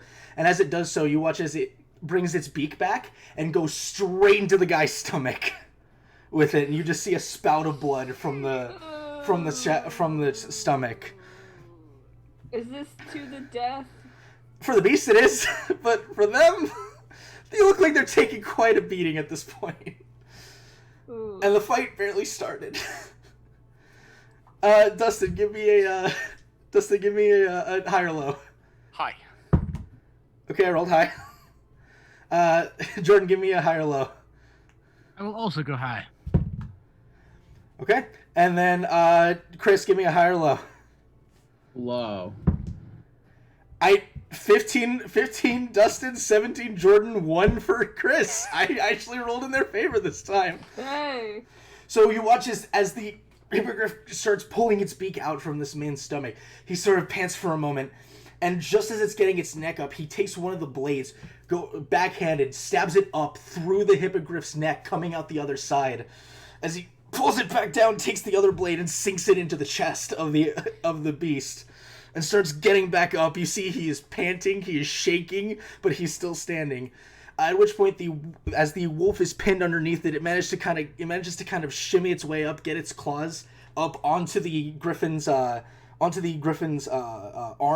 brings its teeth up, and you hear an audible crack as the jaws come down on the Griffin's arm and completely shatter it. At which point, the 2 rangers kind of bring their bows up, and as they fire, one of them fires, and it actually sinks through the eye of the Griffin. The other one, as it fires, sinks into one of the legs of the Hippogriff, and it sort of buckles and goes down to one knee. Oh. All right, let's go in the order from before. Give me a high or low, Luke. Low. Okay. Sushep, give me a high or low. Hi. All right, and David, give me a high or low. Hi. Okay. So as both sides at this point are pretty heavily harried, you watch as the Griffin kind of rears itself up, getting ready to strike into the wolf again, at which point one of the archers sort of closes the distance for a minute, pulls a dagger out from his side and flicks it towards the Griffin. And as it flies in the air, it sinks just in between the clavicle, and the Griffin sort of reels back further than it was intending to and starts to fall backwards. At which point, the archer kind of pulls 2 arrows out, at which point both archers kind of knock an arrow and fire, and you watch this as it sinks into the center of the Griffin. It sort of gasps out before it falls to the ground dead. At which point the wolf, which the wolf is incredibly injured, as it gets up, you see it's like holding up one of its legs. Its leg's probably broken. It sort of like tries to get up, but is like limping really, really painfully. But the one with the two blades, as he finishes pushing the hippogriff up, kind of takes the blades in both hands, one blade in both hands, and just starts pushing and pulling. At which point you watch as he just goes, "Rrrr!" And you watch as the blades go out the front and back of the hippogriff's head, and it just falls, and the head just topples to the ground. Woo! Well, those guys really had us in the beginning. Had us in the first time, not gonna lie. Not gonna lie. Oh, those looking really bad. And then you see an individual come out. You see the individual who you now see is as the arena master comes out cheering and clapping, and will just roar "Let's hear it for the Ivory Conclave!" At which point the crowd gets even louder and starts cheering. And alrighty, that's the first fight done. I had a lot of descriptions to do. Alrighty. I believe next was the Jesters, the Ironclad Jesters. Alrighty. Cool. And I believe they were fighting the Toads, right? Just going back over I think. I have it numbered here, but I'm also kind of like, wait, did I do my numbering right? I believe it was the Toads. So you watch as the five of them sort of patter out to the center of the arena, smiling and waving at everybody as they start clapping and whistling and cheering. You see at the other end, one of the gates opens again, and you see coming out this rather large, about maybe 8-9 foot toad, 8-9 foot toads come out. Rupert.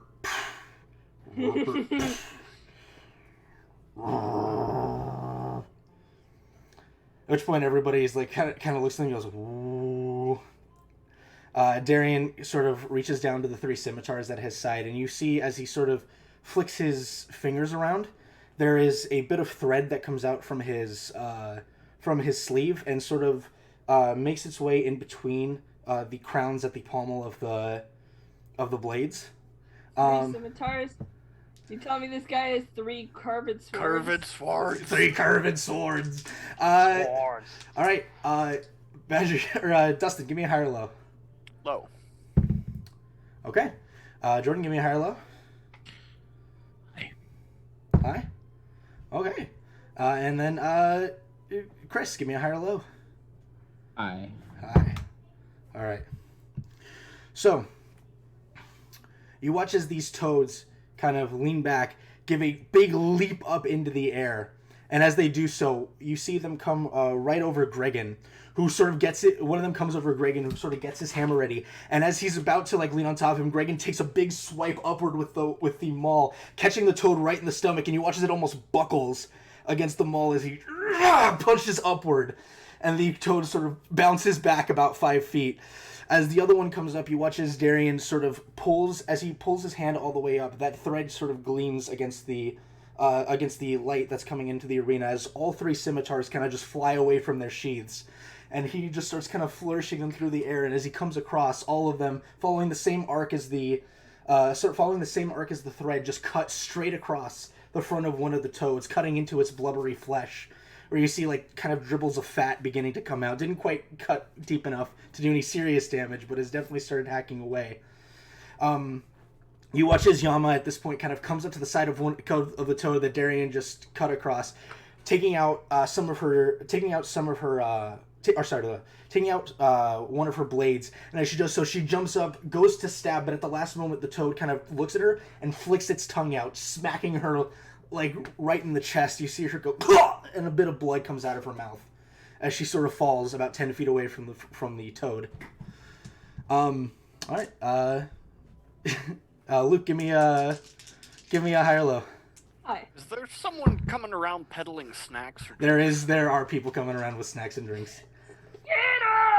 I will be getting a hefty, substantial, looking like, I don't know, a turkey leg or something that looks kind of solid. Mm-hmm. All right. And then Sushep, give me a higher low. Low. Oh, okay. And then Belmondo. High. Oh God, they did great. So you will watch as one of the toads, the toad that just got beat back, kind of staggers back up to its feet. It launches its tongue out at Gregan, who kind of brings the maul up. The tongue wraps around the maul, and he just kind of sits there holding it back, keeping the tongue elongated. And then you'll watch as Masha will reach down and kind of grab onto her book for a moment, open it, recite an incantation, and you'll see that there will be a ball of ice that'll kind of form in her hand, and as she fires it outward, it turns into this large spike that kind of just goes straight through the tongue of the frog and just severs it entirely. At which point, this creature kind of roars back.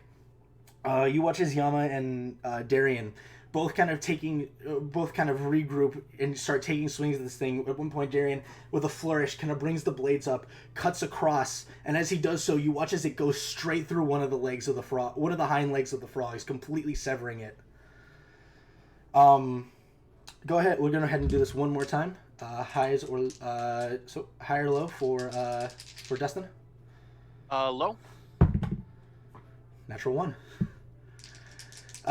Jordan. Hi. Okay, and Chris. Low. Okay. You watch as the frog that has had its hind leg chopped off is like staggering for a moment. You see Darien kind of gives like a quick flourish to the crowd as the blades sort of dance around him for a moment.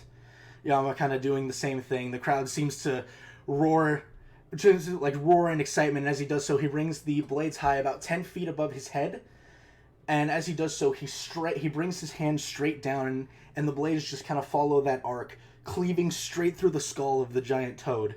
At which point, as you look over, you see that one that just had its tongue severed starts charging up towards Gregan, who kind of reaches his hammer back. Masha reaches out, grabbing onto the side of the hammer, and you watch as it ignites with this crackling lightning energy.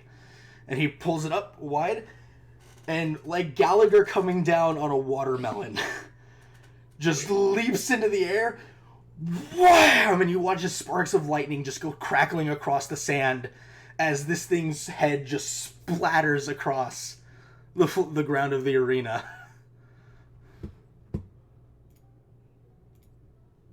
Point. Everyone Gallagher deep cut. Nice. Alrighty. I love doing these descriptions, man. These are great. Yeah. They seemed like such a nice group. I'm so glad they lived. They're nice, but they are ferocious. At which point, the arena master will come to the center and say, and we'll kind of address the crowd as some of the ushers come out to kind of reset the sand. Not really cleaning the blood, but just getting everything back to a padded consistency for the next fight. And he says, well, if you enjoyed that, folks, you're going to... At which point you see one of the ushers runs up and kind of leans down. And they start whispering to each other. See the arena master kind of cocks an eyebrow. Okay. Well, he kind of you see the crowd at that point. It's kind of like they're curiously watching what's about to happen. He'll say, I'll let them know. Go. I'll let them know. Folks, we're gonna just be taking a very brief intermission so everyone can get some food and drink. And he'll whisper something else, and you watch as the usher leaves and runs off. About 2 minutes later, you guys will be approached and be like, okay, so there's been a change of plans. We're having you guys go right now. Any particular reason? Or... I thought we were scheduled to go third. You guys were fourth, right? Yeah, you guys were fourth. Right. Apparently we're having some, I don't want to say difficulties, but apparently we're having some difficulties with some of the beasts downstairs, and they're being a little bit uncooperative. We got to bring someone in to We need to bring someone in just to make sure we can get everything back together. Your fight is ready, though. Like, they're ready to go. Sure. All right. You break them too hard. You gave them too much steroids, Dustin. Oh man. Well, I'm just gonna keep eating on that turkey leg then as we go down, because like I thought that there would be a whole nother fight to finish this thing, but I guess I gotta eat it while we fight. Okay. As soon as we get that announcement, I take the cup of water and splash it on my face. So, so how's the arena food? Is it like good? It's arena food. I'm sure you guys have been to arenas before. No. Mm-hmm. Okay, so those of you who have ever been to a sporting event, it's about on par. It's cooked fast and overpriced. It's cooked fast and overpriced. Yep. Okay. Hot dog for silver. All right. As you guys are led, you were led to. I do want to make it clear. I've Yeah. activated our Yeah. Pegasus. As you kind of like okay, and you splash it on yourself. You guys will watch as the water sort of drips down, squeaks for a moment, and then it begins to crystallize with this darker, like muddied ice across his chest. See, now he's ready. He's ready. And He's doing weird things again. The warrior bird's ready for battle. Mm-hmm. Oh, you haven't seen this yet. You're in for a treat. Yeah, I'm just gonna pull out my dagger and check to make sure, it's not broken. Stick it back in the sheath. And The usual like turkey leg. Like quick pull of like sword, double checking it's loose in the sheath. Still have the holy symbol like right next to me. I probably tucked the holy symbol of Gond farther back, so that I have the primary one easy to reach. All right, and at which point, as you guys are kind of led to your entry area, Healed out. Yeah, the arena master will kind of look at the chart for one moment, and he's going to say, I was wrong. I have a warhammer. "Okay, are you stuck on that name?" Look! Everyone in their early career. Okay, I'm gonna give you. I want to do this for yours. We can go with it. I prepared with it. I'm gonna give you 30 seconds to think of something else, if you want to. He's seriously doing a Bruce Campbell Spider-Man Sam Raimi thing. Literally, this is the Bruce Campbell Spider-Man. I will give you 30 seconds. That's the most I can do. It's a human spider. Yeah. Hang on. The serendipitous companions. Anyone got anything better? I look at my turkey leg and I'm like, the turkey legs? Okay. Let me know the timer started. All right. You did that the first time. All right. 3, 2, 1, go. About... The serendipitous companions. Serendipitous companions could work. I could also go with the oddities. Silver lining. Oh, you look so handsome. Battery low. Audacious oddities. That's a good boy. Silver linings. Still don't understand what's wrong with the original one. I think that's 2 votes for silver linings. I think. Silver linings, it is. What's a silver lining? I'm going to muffle squeeps. Okay, what did we? All right, what did you decide on?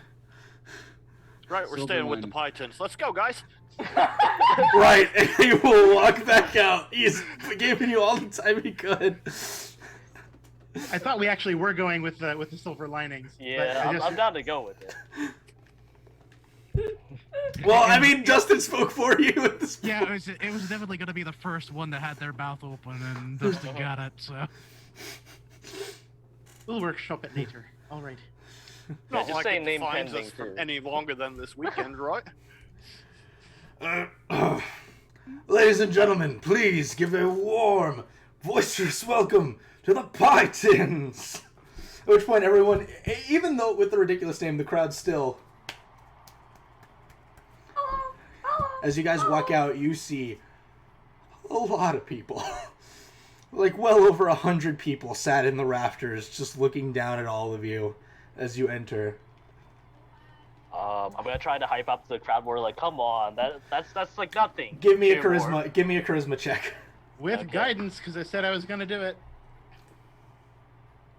19 plus, I think my charisma is +2, 21, and then The D4? guy. Right. So as you guys, so as Belmundo kind of goes in and starts yelling louder than the arena master towards everybody, you hear the crowd erupt even louder for all of you, and the arena master kind of looks over like a look of respect to you, Belmundo, like this guy knows how to work a crowd. At which point the gate opposite you begins to open as you watch as from the gate. As the gate does open, Nay is going to go, you, and you.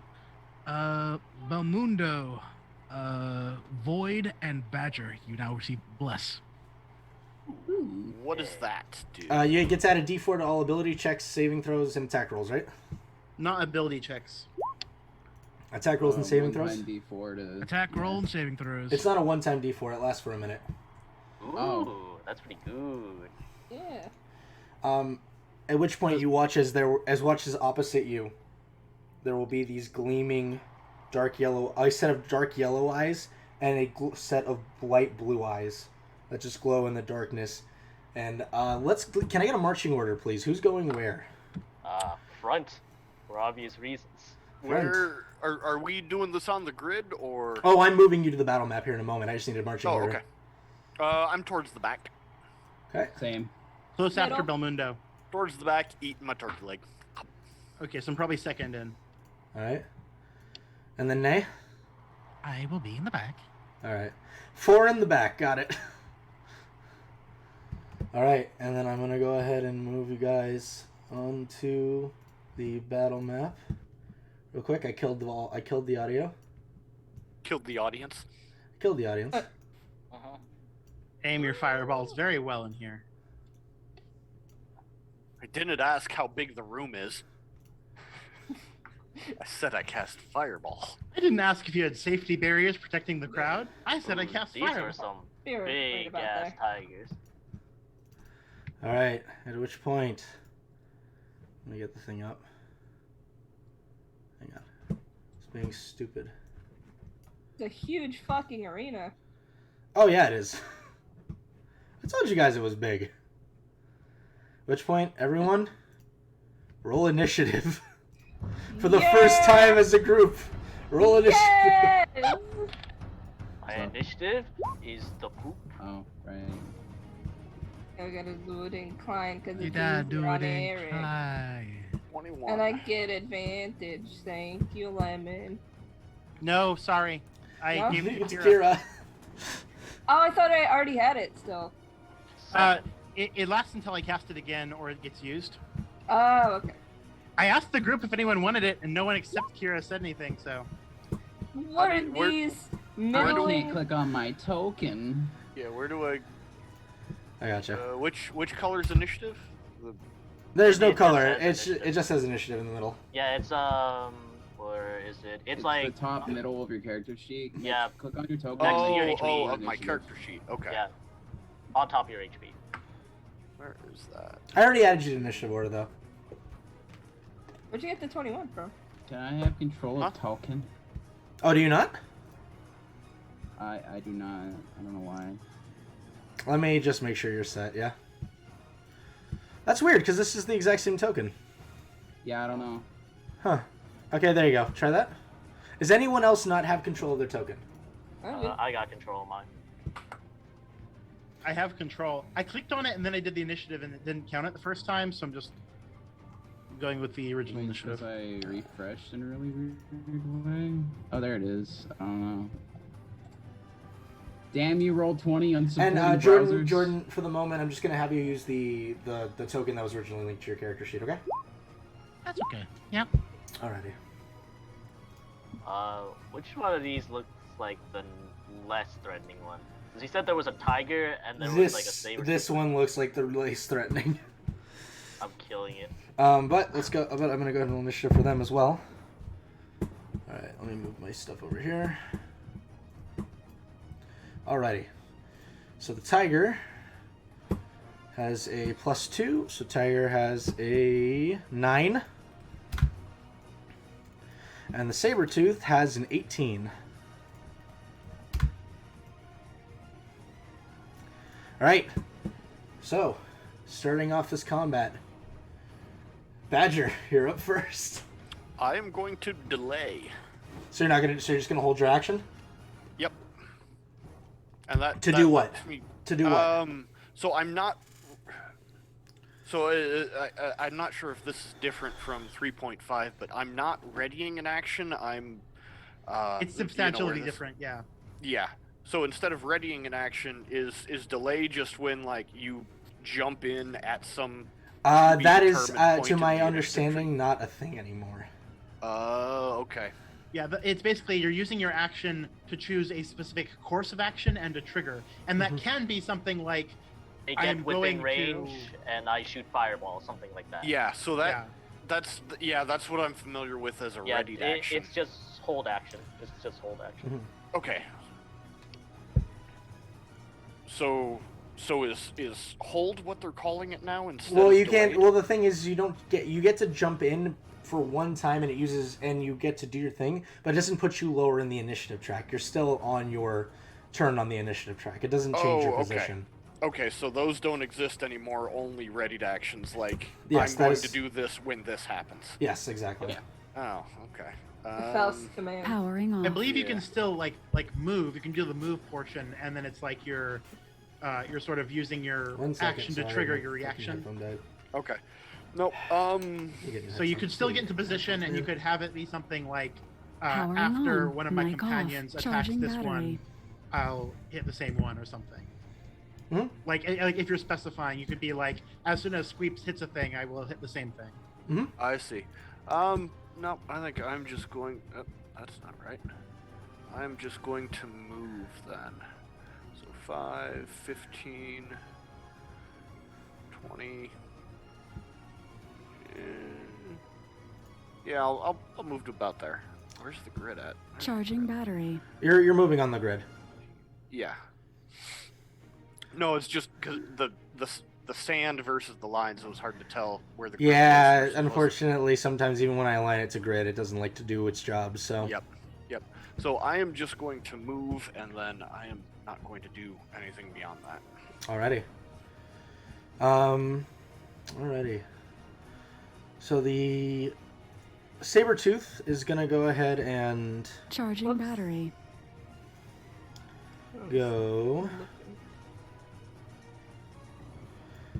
Sabertooth is gonna dash right up to Belmondo. And this tiger this tiger will go on his turn. So that's it. That's all he's got. He's just gonna run up and just get all up in your face, Belmondo. Void. I want to make sure my guitar is audible while not being atrocious. Mm-hmm. Yeah, that's fine. Okay. I'm going to lightly tilt my head at the tiger. Mm-hmm. Kind of point it with one hand, bring my hand back, and just cast Dissonant Whispers. Okay, what is that? Wisdom save? Yeah. I'm just gonna play minor chords because they're easy. Yeah. I rolled a nat 20. Oh, great. Well, at least that's not hitting us. It's true. It's still half damage, apparently on a successful save, and it doesn't have to move, Mm-hmm. so that's nice. Charging battery. So it's 12 in half, so 6. 6 psychic. damage. Alright.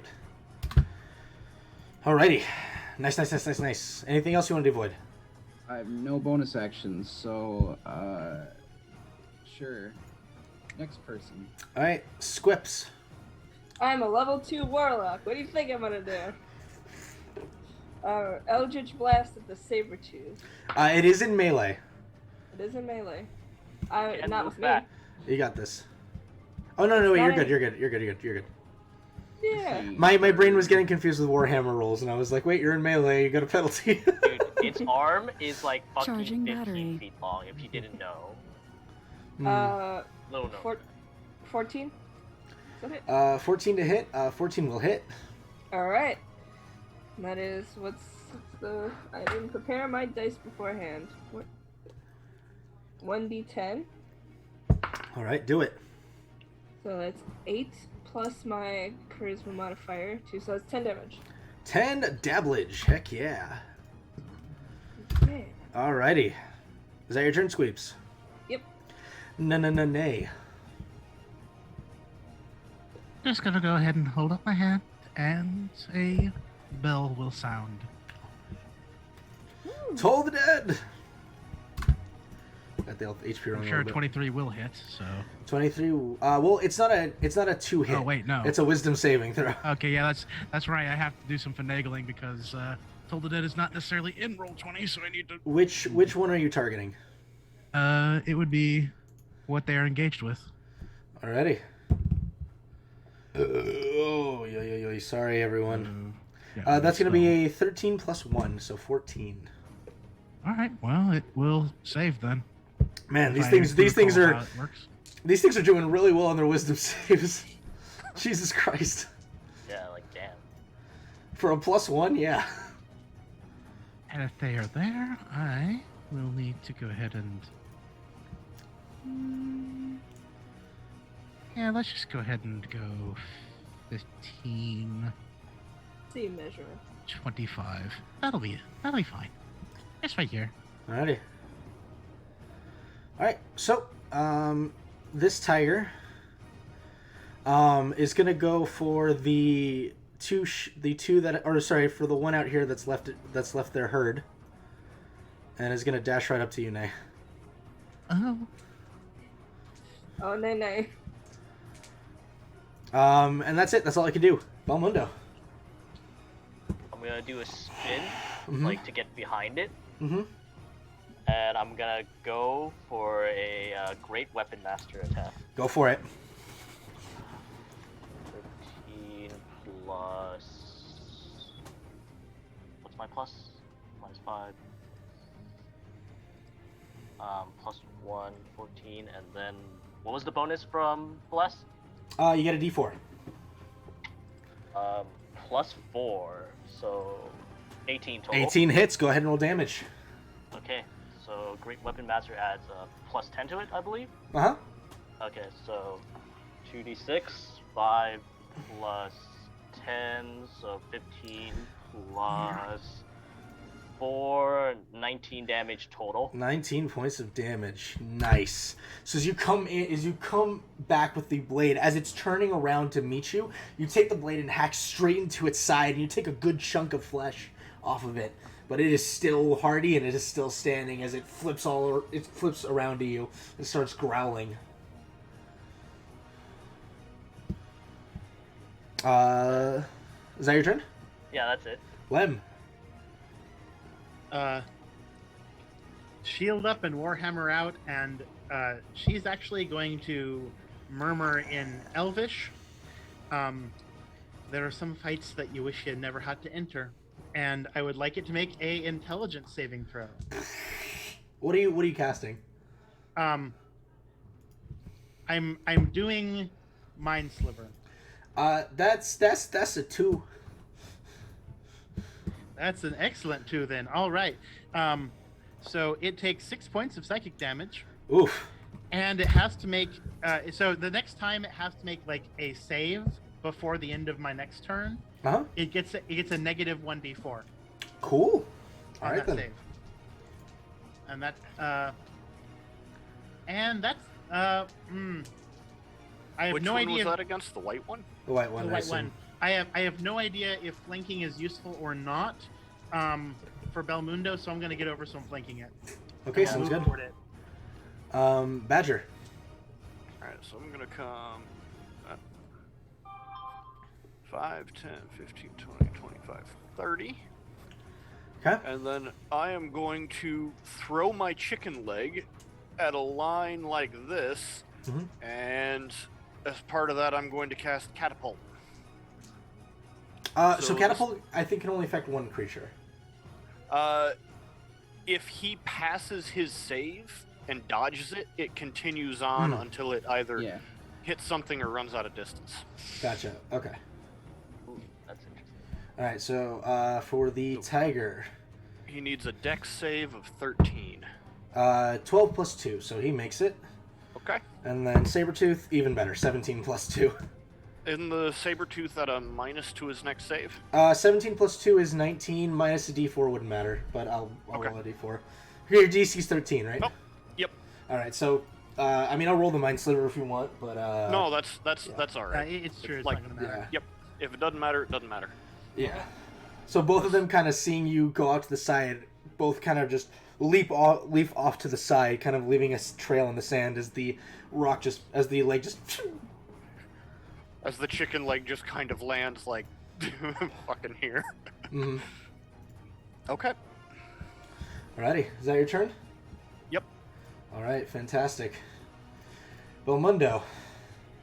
Yep. It's gonna look at you, and is gonna reach out with a... Let's do a claw attack at you. That's gonna be a 21 to hit. That definitely hits. 15 plus 6. That definitely hits. Alright, you take 6 plus 5 is 11 plus 5, 16 points of slashing damage. Uh-huh. That's all it can do, though. That's its one attack. Okay. Void. Good damage. Right. Round 2, I guess. You're gonna Stunning. dissonant prism again? Yeah, what action would it be for me to put my Gaturn away and pull my rapier? Free action to house the Gaturn, action to pull the rapier. Okay, I'll just cast this in Whispers instead of... I'll house it, but I'll... Yeah. Alrighty. I think you can drop as a free action, right, Eric? Actually, I'm not gonna house it. That is a free. Just That's what I'm flip it out. saying. He has a free action to drop, but then it takes an action to pull. I thought it was an interact with object to pull. No, because you have a free action, which can be Okay. interact with object or. Okay, I think if you just like throw it on the ground. And No, not because use it's sword. the free action to throw it, but then it's going to be an action for him to pull his sword. Okay, I thought. I mean, I'm not worried. you're the DM.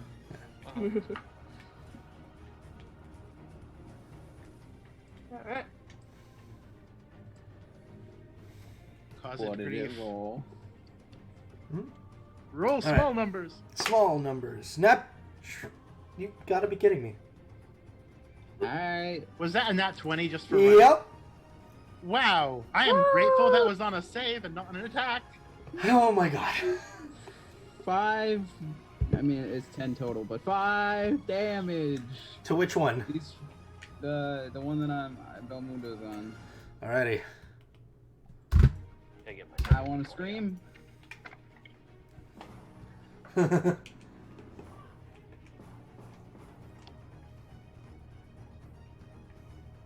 I remain very grateful that was a save and not an attack blow. So hey. It's happened twice, hasn't it? Yeah, it has. Alright, is that it, Void? Yeah. Sweeps. Alright, well, I'm going to Eldritch Blast the regular tiger this time. Go for it. Let's see that Eldritch Blast. Woo, 20. Not Which natural. for the first time, for those of you who are seeing it for the first time, as Squibs sort of holds his hand out, you watch as there is this inky black pool of water that forms in his hand and then fires out like a jet stream towards his target. Ooh. I'm sorry, what'd you roll to hit? 20. That'll Not hit. natural. Go ahead and roll damage. That's a 9 plus 2, 11. Jeez, 11 damage. This poor tiger. Does it look like almost dead? It looks hurt. Both of them look hurt. Okay. You guys have done some pretty decent damage. Yeah, we're fucking great. We're the Pythons. Is that your turn, Squeebs? Yes. All right, Nay.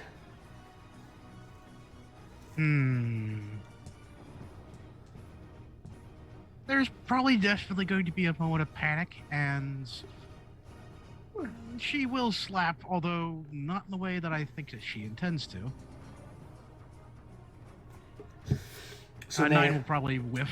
yeah, unfortunately, Nay, as this thing charges you, you've really not been in a situation like this. And as it kind of gets down and gets ready to leap at you, you go, and as you kind of panic for a moment, you throw your hand out. It sort of just kind of dodges your hand as it gets low and brings a claw up against you. Do you want to stay there, or do you want to try to move? I'm kind of trapped. There's not exactly any place that Nay's gonna go. So unfortunately, that's gonna have to be the end of my turn. Alrighty. So the tiger is gonna go down, and it's going to, as you miss with your inflict wounds, it's gonna bring its claw up to strike against you. I don't think that's gonna hit you though. That is a 13. Nope. Alrighty. As it brings its claw up, you kind of just. Do you have a shield? I think you do, right? I have a shield on me. Yeah. So you gotta bring up your shield, and it boom smacks against the. And it just smacks against the shield as it gets ready to. As it starts like burying its teeth at you, getting ready for its next attack. Belmundo. Okay.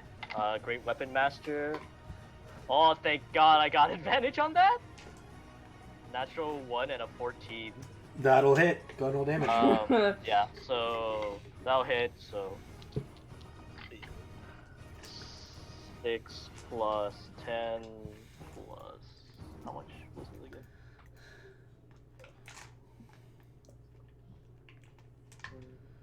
Plus 4. 19 damage total. 19 damage. It never stood a chance. You just bring the blade up as it finishes clawing against you. You kind of get a shoulder underneath and kind of hit it up from its chest to get it up on its hind legs. And as you do so, you take the blade and just run it straight through the tiger's heart. Kind of pull up a little bit for good measure before you pull the blade back out. And it falls to the ground. And it falls to the ground dead. Okay. Belmundo's a powerhouse. So let's see here. That means I have a bonus action as an attack. How hurt does this thing look? It looks hurt. Okay then. How far away am I? Not close enough to run up to it. So, we're gonna take a look. Give me a second.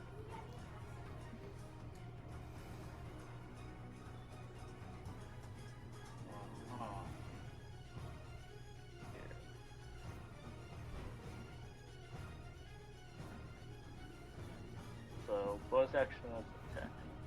I'm going to action surge. Okay. And use action surge to get a dash action to get over here. Alrighty. I'm gonna try to go for another great weapon. Yep, bonus action. 15 and a 12, so that'll hit. Okay. 8 plus 10, so 18 plus 4 is 20. How do you want to do this? You killed both of them. Holy fuck! How do you want to go kill up it? for like a jump? I'm gonna slide and try to like take out both of its all of its legs with my greatsword. So you go ahead, and as you guys will watch as Belmundo kind of takes the greatsword that he has and kind of flips it for a moment, grabbing the guard where you can get some extra reach with it. And as he runs, he sort of slides through the dirt, brings the blade back, and goes straight through, I would say, only like the hind legs of the tiger. And as it kind of falls back, he brings the blade up, kind of swirling it in the air, and takes it straight down with like a Link-style dive into the back. Then pulls the blade out. Cleans it off. Woo-wee. My God, you guys did that fast. Congratulations. Nice. Yeah, Belmundo. Woo! At which point the crowd begins roaring and cheering. The arena master comes out and kind of grabs onto you, and it says, "Let's hear it for the Pythons!" And what is your name? And what's your name? Belmundo. And the Tiger Slayer Belmundo. At which point the entire crowd starts going, "Belmundo, Belmundo, Bahamunda. I point to the crowd, like, yeah, you know what. Y'all know who I am. At which point you guys are ushered away from the arena and back to wherever you'd like to be, in the holding area, or or you can go back to the room to nurse your wounds for a moment. Going to cross the arena and retrieve my turkey leg. Okay, sounds good. Can you prestidigitation away the dirt and stuff? I would say yes. Boy, I hope so. Oh. I mean, what's this press to whatever? I just kind of shake the dirt off and continue to eat. Never mind. Yeah. 5-second rule. Yeah, yeah. As you guys I'm kind gonna of watch the next fight because I'm curious. What the? Yeah. Same. yeah. You can watch the next fight. I'm gonna stay back here, and probably the first thing that you may say is Nay having complete jitters as she returns. First time adventurer shakes. Alrighty. I'll get. I want to go back to the stands, but I will just quickly go up to Nay. I'm gonna pat her on the back. I'm gonna pull out the sack of grain that I have and just kind of lay it in her palm. Is this the same sack of grain that you stole in session 0? Yep. I'm gonna pat her on the back. As some of you make your way back up, you will see, as you enter, Darian will approach all of you. Kira as well, and as long with the ironclad jesters will walk up and be like, that was impressive. He looks over at you and was like, where did you get your training? That was... You're definitely not new. You're definitely not new to this. I learned everything from my mother. She must have been quite the swordswoman. Yeah, you can say that. Well, congratulations to all of you. I guess we'll be seeing you all in the next round. At which point, you see that a group that hadn't been with you guys before is kind of slowly making their way up. Dustin, people you recognize. You can see that sort of disheveled human in his sort of tattered, raggedy clothes. The half-orc with his bandana around his head and his more tribalistic traveler clothing wear. And the very buff half-elven woman, or buff elven woman that comes up with smiles, and you hear her say, well, talk about making short work of a fight, eh? Sorry. She holds out her hand. Name's Asha. Pleasure to meet you. Shake your hand as well. Hey. Pleasure. Pleasure. And these are my...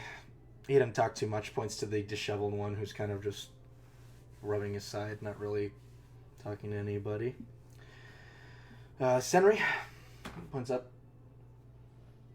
This is Gallian. Well, we were supposed to have our fight before you guys, but I guess something's going on with the beasts. Just so I've got this right, Galleon is the half-orc, Aisha is the elf, and Henry's the Senri human. is the...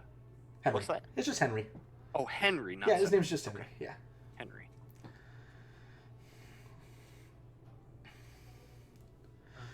But Lim Nabarik.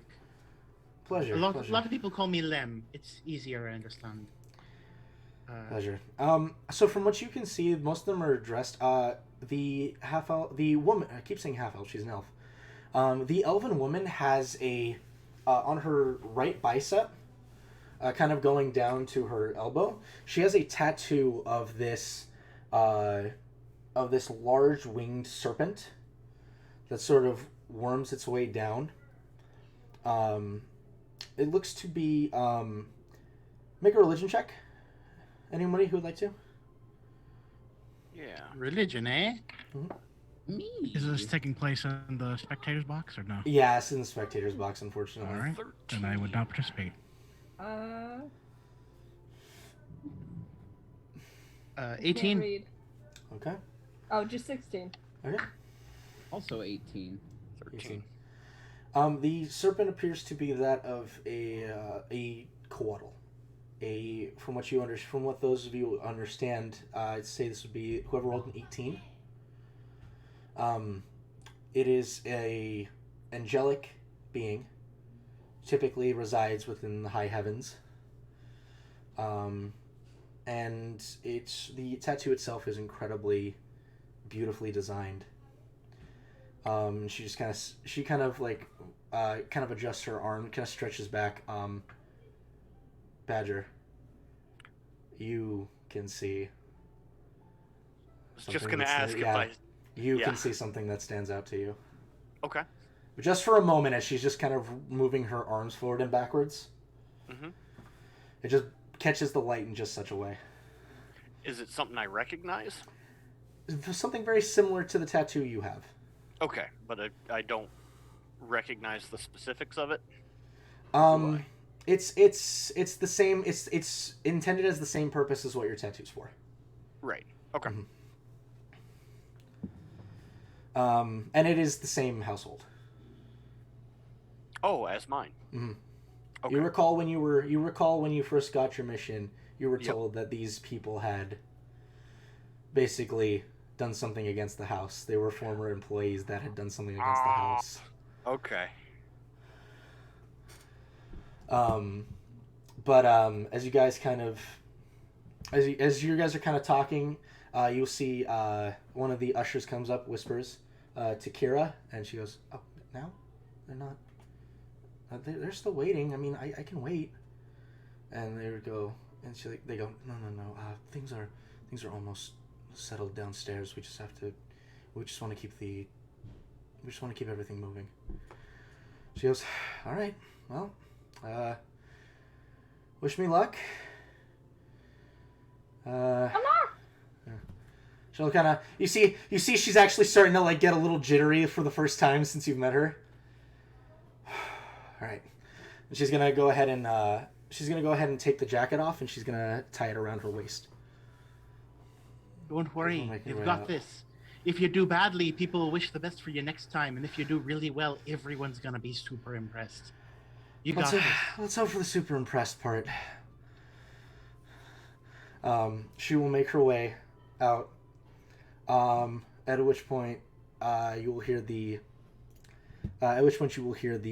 arena master address the crowd again, and he will say, "And for our next bout, a lone fighter from the continent of Clamor, Kira!" At which point, Kira comes out smiling, and everyone starts clapping and cheering for her. And you will watch as the gate on the other side will begin to open up. At which point you will watch as 3 large, massively tusked boars come out. And they look pissed. At which point she kind of takes a deep breath, reaches into her pouch, and she will pull out she will reach into her pouch off her side and pull out something on a silvered chain. Kind of hold it to her chest for a moment. Say something quietly to herself that no one can make out unless you have observant. And then you will watch as she finishes speaking. There will be this orb of purplish white energy that will cover her body. She'll put the symbol away. Let's do some highs and lows, shall we? Can she get advantage on the first one because of the advantage on the initiative? I will allow that. I'm sure I will allow that. All right. So, you know what? Let's start with Luke and Chris. So, Luke, high or low? Hi. Thank God for advantage. Chris, high or low? Low. All right, got low again. I got low. And then, who do I want to do the last one? Let's do David, high or low? I. 13, 7, 19. Hey! So you will all watch as she kind of takes a deep breath as the creatures begin kind of running after her. You can see her hand trembling as she takes a deep breath and sort of gets into a closed stance. You watch as one of the beasts kind of runs up and tries to gore her, and as it does, she takes her palm, smacks it into the side of the cheek, and the creature goes down. She takes her elbow, wham, right into the thing's skull as another one jumps up. She gets low enough that it just kind of sails over her head. And then as the third one comes up, she just goes palm straight into the thing's snout, just wham, right into the center, and it sort of reels back. Let's do it again, Luke. High or low? Hi! All right, Chris, high or low? Hi. Oh my fucking god, I rolled 17 into 19. She's a badass. Sous Chef, high or low? Let's go low. Oh my god, she's a badass. Yes, she is. I rolled a 17, 19, 8. So, as she kind of restructures herself, kind of getting into a much more closed position, you watch as one of them begins running up to her, and she quickly sort of says an incantation under her breath. And you watch as her entire arm begins to glow with this dark necrotic energy. As she grabs its tusk, reaches up and goes right into its chest. And a bunch of cut marks begin going all around the creature's body as she throws it off. She's literally one versus the world here.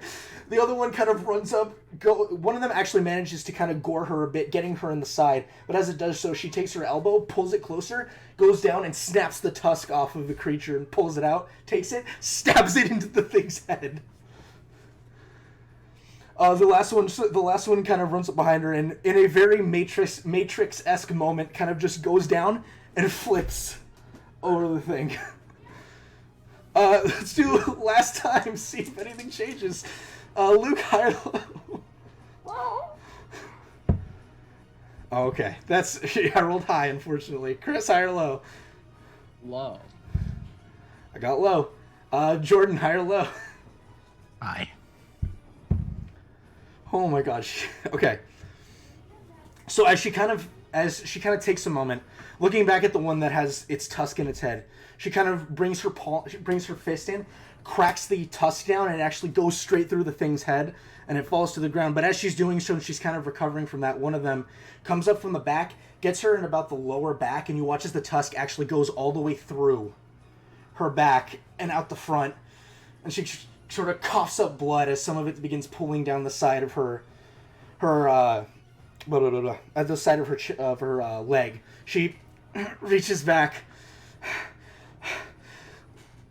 You see, as she recants another incantation for the final time, because that's her last spell slot. Her arm once again becomes glowing with that energy, but as she swings back, she actually goes wide. The thing managing to just avoid her as it pulls the tusk out. She falls to the ground, kind of holding her side. As both kind of make a simultaneous charge for her, she quickly kind of reaches down toward her ankle, pulls a dagger, takes it, one more time, reaches out, kind of pushes one of the boars to the ground, takes the dagger, stabs it through the neck, and just drives it through as hard as she can. As once again, the other one kind of comes up, tackles her. She goes flying about 15 feet. Stands up, shaking, bloody. Closes her eyes for a moment. Takes a breath. As the last thing kind of digs its hooves into the ground. It buckles, it runs for her at full speed, and as it does so, she sort of gets low again, throws herself off the ground, and Superman style, right into the back of this thing, and you just hear a very audible as her fist goes through the back a bit and pummels it into the ground. At which point, she just kind of pulls her hand back, goes to her knees, and just starts panting like crazy. very much injured. Very much injured. Very much probably close to unconscious, but alive. Which point you hear the crowd. I will cast guidance on myself and shout, "Hira! Hira!" Everyone, without even, go ahead and roll. Let's just see how you're doing. I was 14 on the die. I don't know what you're. You're good. No, you're good. You're good. At this point, everyone, Kara, Kara, Kara. And she looks up, kind of brushes the hair out of her guidance. Stands up shakily, holding her side. The arena master actually runs over, helps her up to her feet, kind of letting her a shoulder, and at which point some of the ushers come by, take her from the arena master, and begin carting her off. Charging battery. Oh my god, I rolled so well. You rolled so well. Hell yeah. 8 out of 9 successes. Oh my god. You guys raised a badass. That's my girl right there. That's my girl. For some reason, Screech is incredibly proud. Man. So you guys will, as the arena is getting cleaned off, Kara will be led back up to the box, holding her side. Do you mind if I heal you up? Please. That was amazing. Yeah, okay. Immediately healing word. D4 plus my modifier. God, what's my modifier? I should know this. I don't know this. Okay, yeah, so 7. 7? Healing word. Yeah, so you watch as the wound at her side mostly, there's still a little sizable gash, but it's not as bad. And she'll just, thanks. Oh, fuck. What the hell sort of bet did you lose that you were in there? I mean, that was amazing, but that's not... Nah. You gotta push yourself, you know? I do. She'll take the jacket off of her. She'll take the jacket off of her waist and sort of slip it on. And hold it close to her. I don't think they'd fit, but I do have a spare set of clothing if yours got all messed up. That's all right. This is why I put this on my waist. Yeah, it's a good luck charm. But yeah, that was definitely a lot closer than I thought than I bargained for. Incredible. Thanks. I think I'm gonna need a rest. If I need to fight again today, I think I'm just gonna say no. And she'll just slump into a chair in the booth and just panting, sweating like crazy, dirt all over her face, her arms. I'll do another healing word. As you start, she's going, no, that's fine, it's fine. I just need a breather. I'm fine. Are you sure? Because that was a 4. I'm okay, thanks. Can't hurt. I'm okay, thanks. I'll be good. I just need to sleep it off. Be better by tomorrow. At least out in the arena. Huh. So who's next then? The lady with the incredible arm sleeve, I think, and her companions. Yeah. Asha will say. I mean, hopefully, I don't actually. At which point, Asha will say, "All right, we're ready for you. We've gotten everything under control." Oh, excellent. Okay, cool. Let's go. Wish us luck. Good luck. So she'll Fun out there. So they're all gonna make their way downstairs. At which point, the arena master calls out, welcoming the empty wanderers. Crowd roars into cheers. the gate begins to open on the opposite side, and you watch as this spider-like entity with 6 glowing eyes steps out.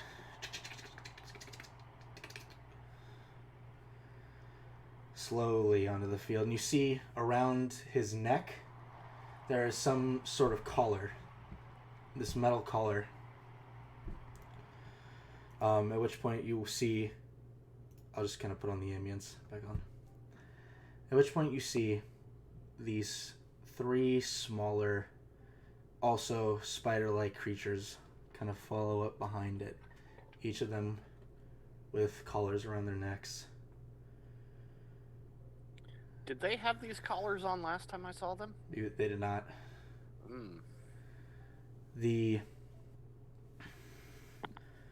As they kind of carefully walk out, seemingly in a tamed state, walk out. The 3 of them at the bottom kind of get ready. You watch as the one in tattered clothes kind of reaches underneath his cloak, or reaches into his jacket, and flips out 2 daggers. One of them basic. The other one that stands out to you is this dark black dagger with a spider in the pommel. The other one, Asha kind of just reaches for a sword, sword that she wasn't carrying before. Pulls it out, long sword, and kind of just takes it in both her hands. And you watch as he pulls out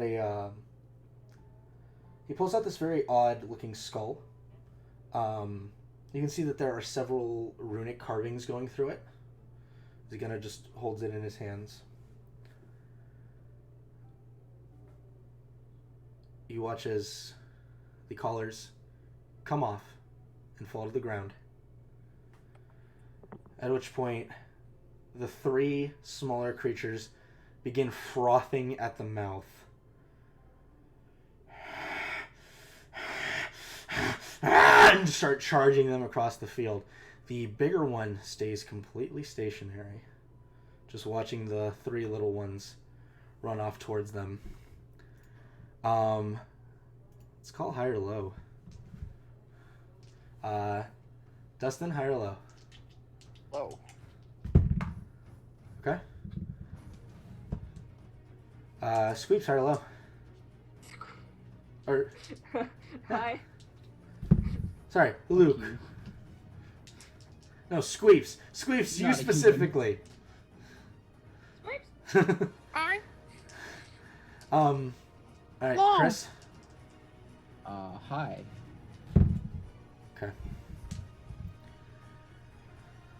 So you watch as these 3 creatures skitter across the sands, and as they do so, you watch as Asha brings the blade on her side, runs at one of them, swings through, and you watch as it cleaves a good chunk into them, almost cutting all the way through, at which point the thing sort of just grabs the blade, shoves it to the side, and the wound seals back up across its torso.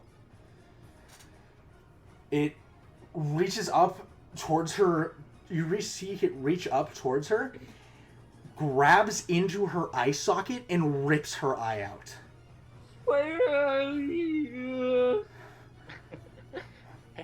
Another one that runs over and actually goes for the tattered-looking man, and as it sort of skitters through, jumps up, and as he actually brings the dagger, manages to catch part of it in one of its daggers, and as he brings the other one, he clicks a button, stabs it into it, and he watches this brackish black liquid starts to kind of pool. And it does actually like start to froth up. At which point blood just starts pooling from the little creature's mouth. And it is defeated. The final one is he's kind of holding his skull outward. You see that there are these weird, like almost like wind-like energies that start firing out towards this last creature. And as it runs up, managing to dodge everything, leaps again. This time actually managing to kind of get towards the shoulder, reaches out with its claws and rips a good chunk of his shoulder off. Just when they all kind of go down for a moment. Let's get some highs and lows one more time. Dustin, high or low? Hi. Okay. Sushep? Low, but I'm rooting for the enemies. I was gonna say I'm rooting for the spiders. And then Jordan? Gotta go high. Okay. The entities these creatures as they run up, the big one still remaining completely stationary. These things start kind of running around. The one that now the one that just ripped the eye out squishes it, and the blood just starts pooling towards the ground. At which point, she takes the blade and begins kind of hacking wildly. You see, even with this impairment, she's still very much angry at the situation. She starts wildly swinging at this creature. At which point, it comes up around, kind of grabbing onto her shoulder, kind of swings up. Brings its teeth to the back of her neck and rips a huge chunk of her neck out. The other one, the second one, as it kind of skitters around after taking this chunk off of the neck, runs over to the cloaked man, who kind of just gets a dagger and hucks it towards it, missing, completely hitting sand as it jumps up. You watch as it takes its hand, grabs onto his face, takes its claws and rips across his cheeks, all the way to his ears. We could have been fighting these. We could have been fighting these. Good grief. Reeves just has his hands over his eyes. At which point, the big creature begins to move forward. As it looms. They failed 5 times, so they've failed. He will say something in Undercommon. Perception check, or is it like way, way, way too far? You can try. Do you speak Undercommon? I would love. Yes, I would. Okay, love go to ahead. try. Make a perception check. That's only 14. That's enough. It's an open area, and you're actively paying attention. Your souls are forfeit to Lady Lolth. At which point, as he turns his hand and crushes it, you watch as this massive black aura comes out from him with these spiders that just are constantly whizzing around him. That kind of reel up and go right into all 3 of them. Some from the mouth, some from open wounds, and begin tearing them apart from the inside. Oh my god. At which point, guards start racing over to the field, some of them hucking javelins at these creatures. And you watch as the big one turns, holds his hand out, and you watch another beam of energy begin to form. At which point, the crowd at this point is starting to get really worried. I'm going to shout at whoever, like, the nearest official that's near us. Is this supposed to happen? Do you mind if I heal them? This isn't supposed to. As it fires that beam of energy, you watch it just straight through the guard's chest. Just this brackish, dark purple energy just fires straight through his chest, and he falls to the ground, dead. At this point, they will have probably come up and is at this point. We're going to pick this up next session. Fucking asshole! Absolutely, yeah. Badger, what did you do? Oh, Thank you, everyone who stopped in to watch. We're going to pick this up in next session with whatever the hell is going on right now. There's so much spider! And until then, good night, everybody.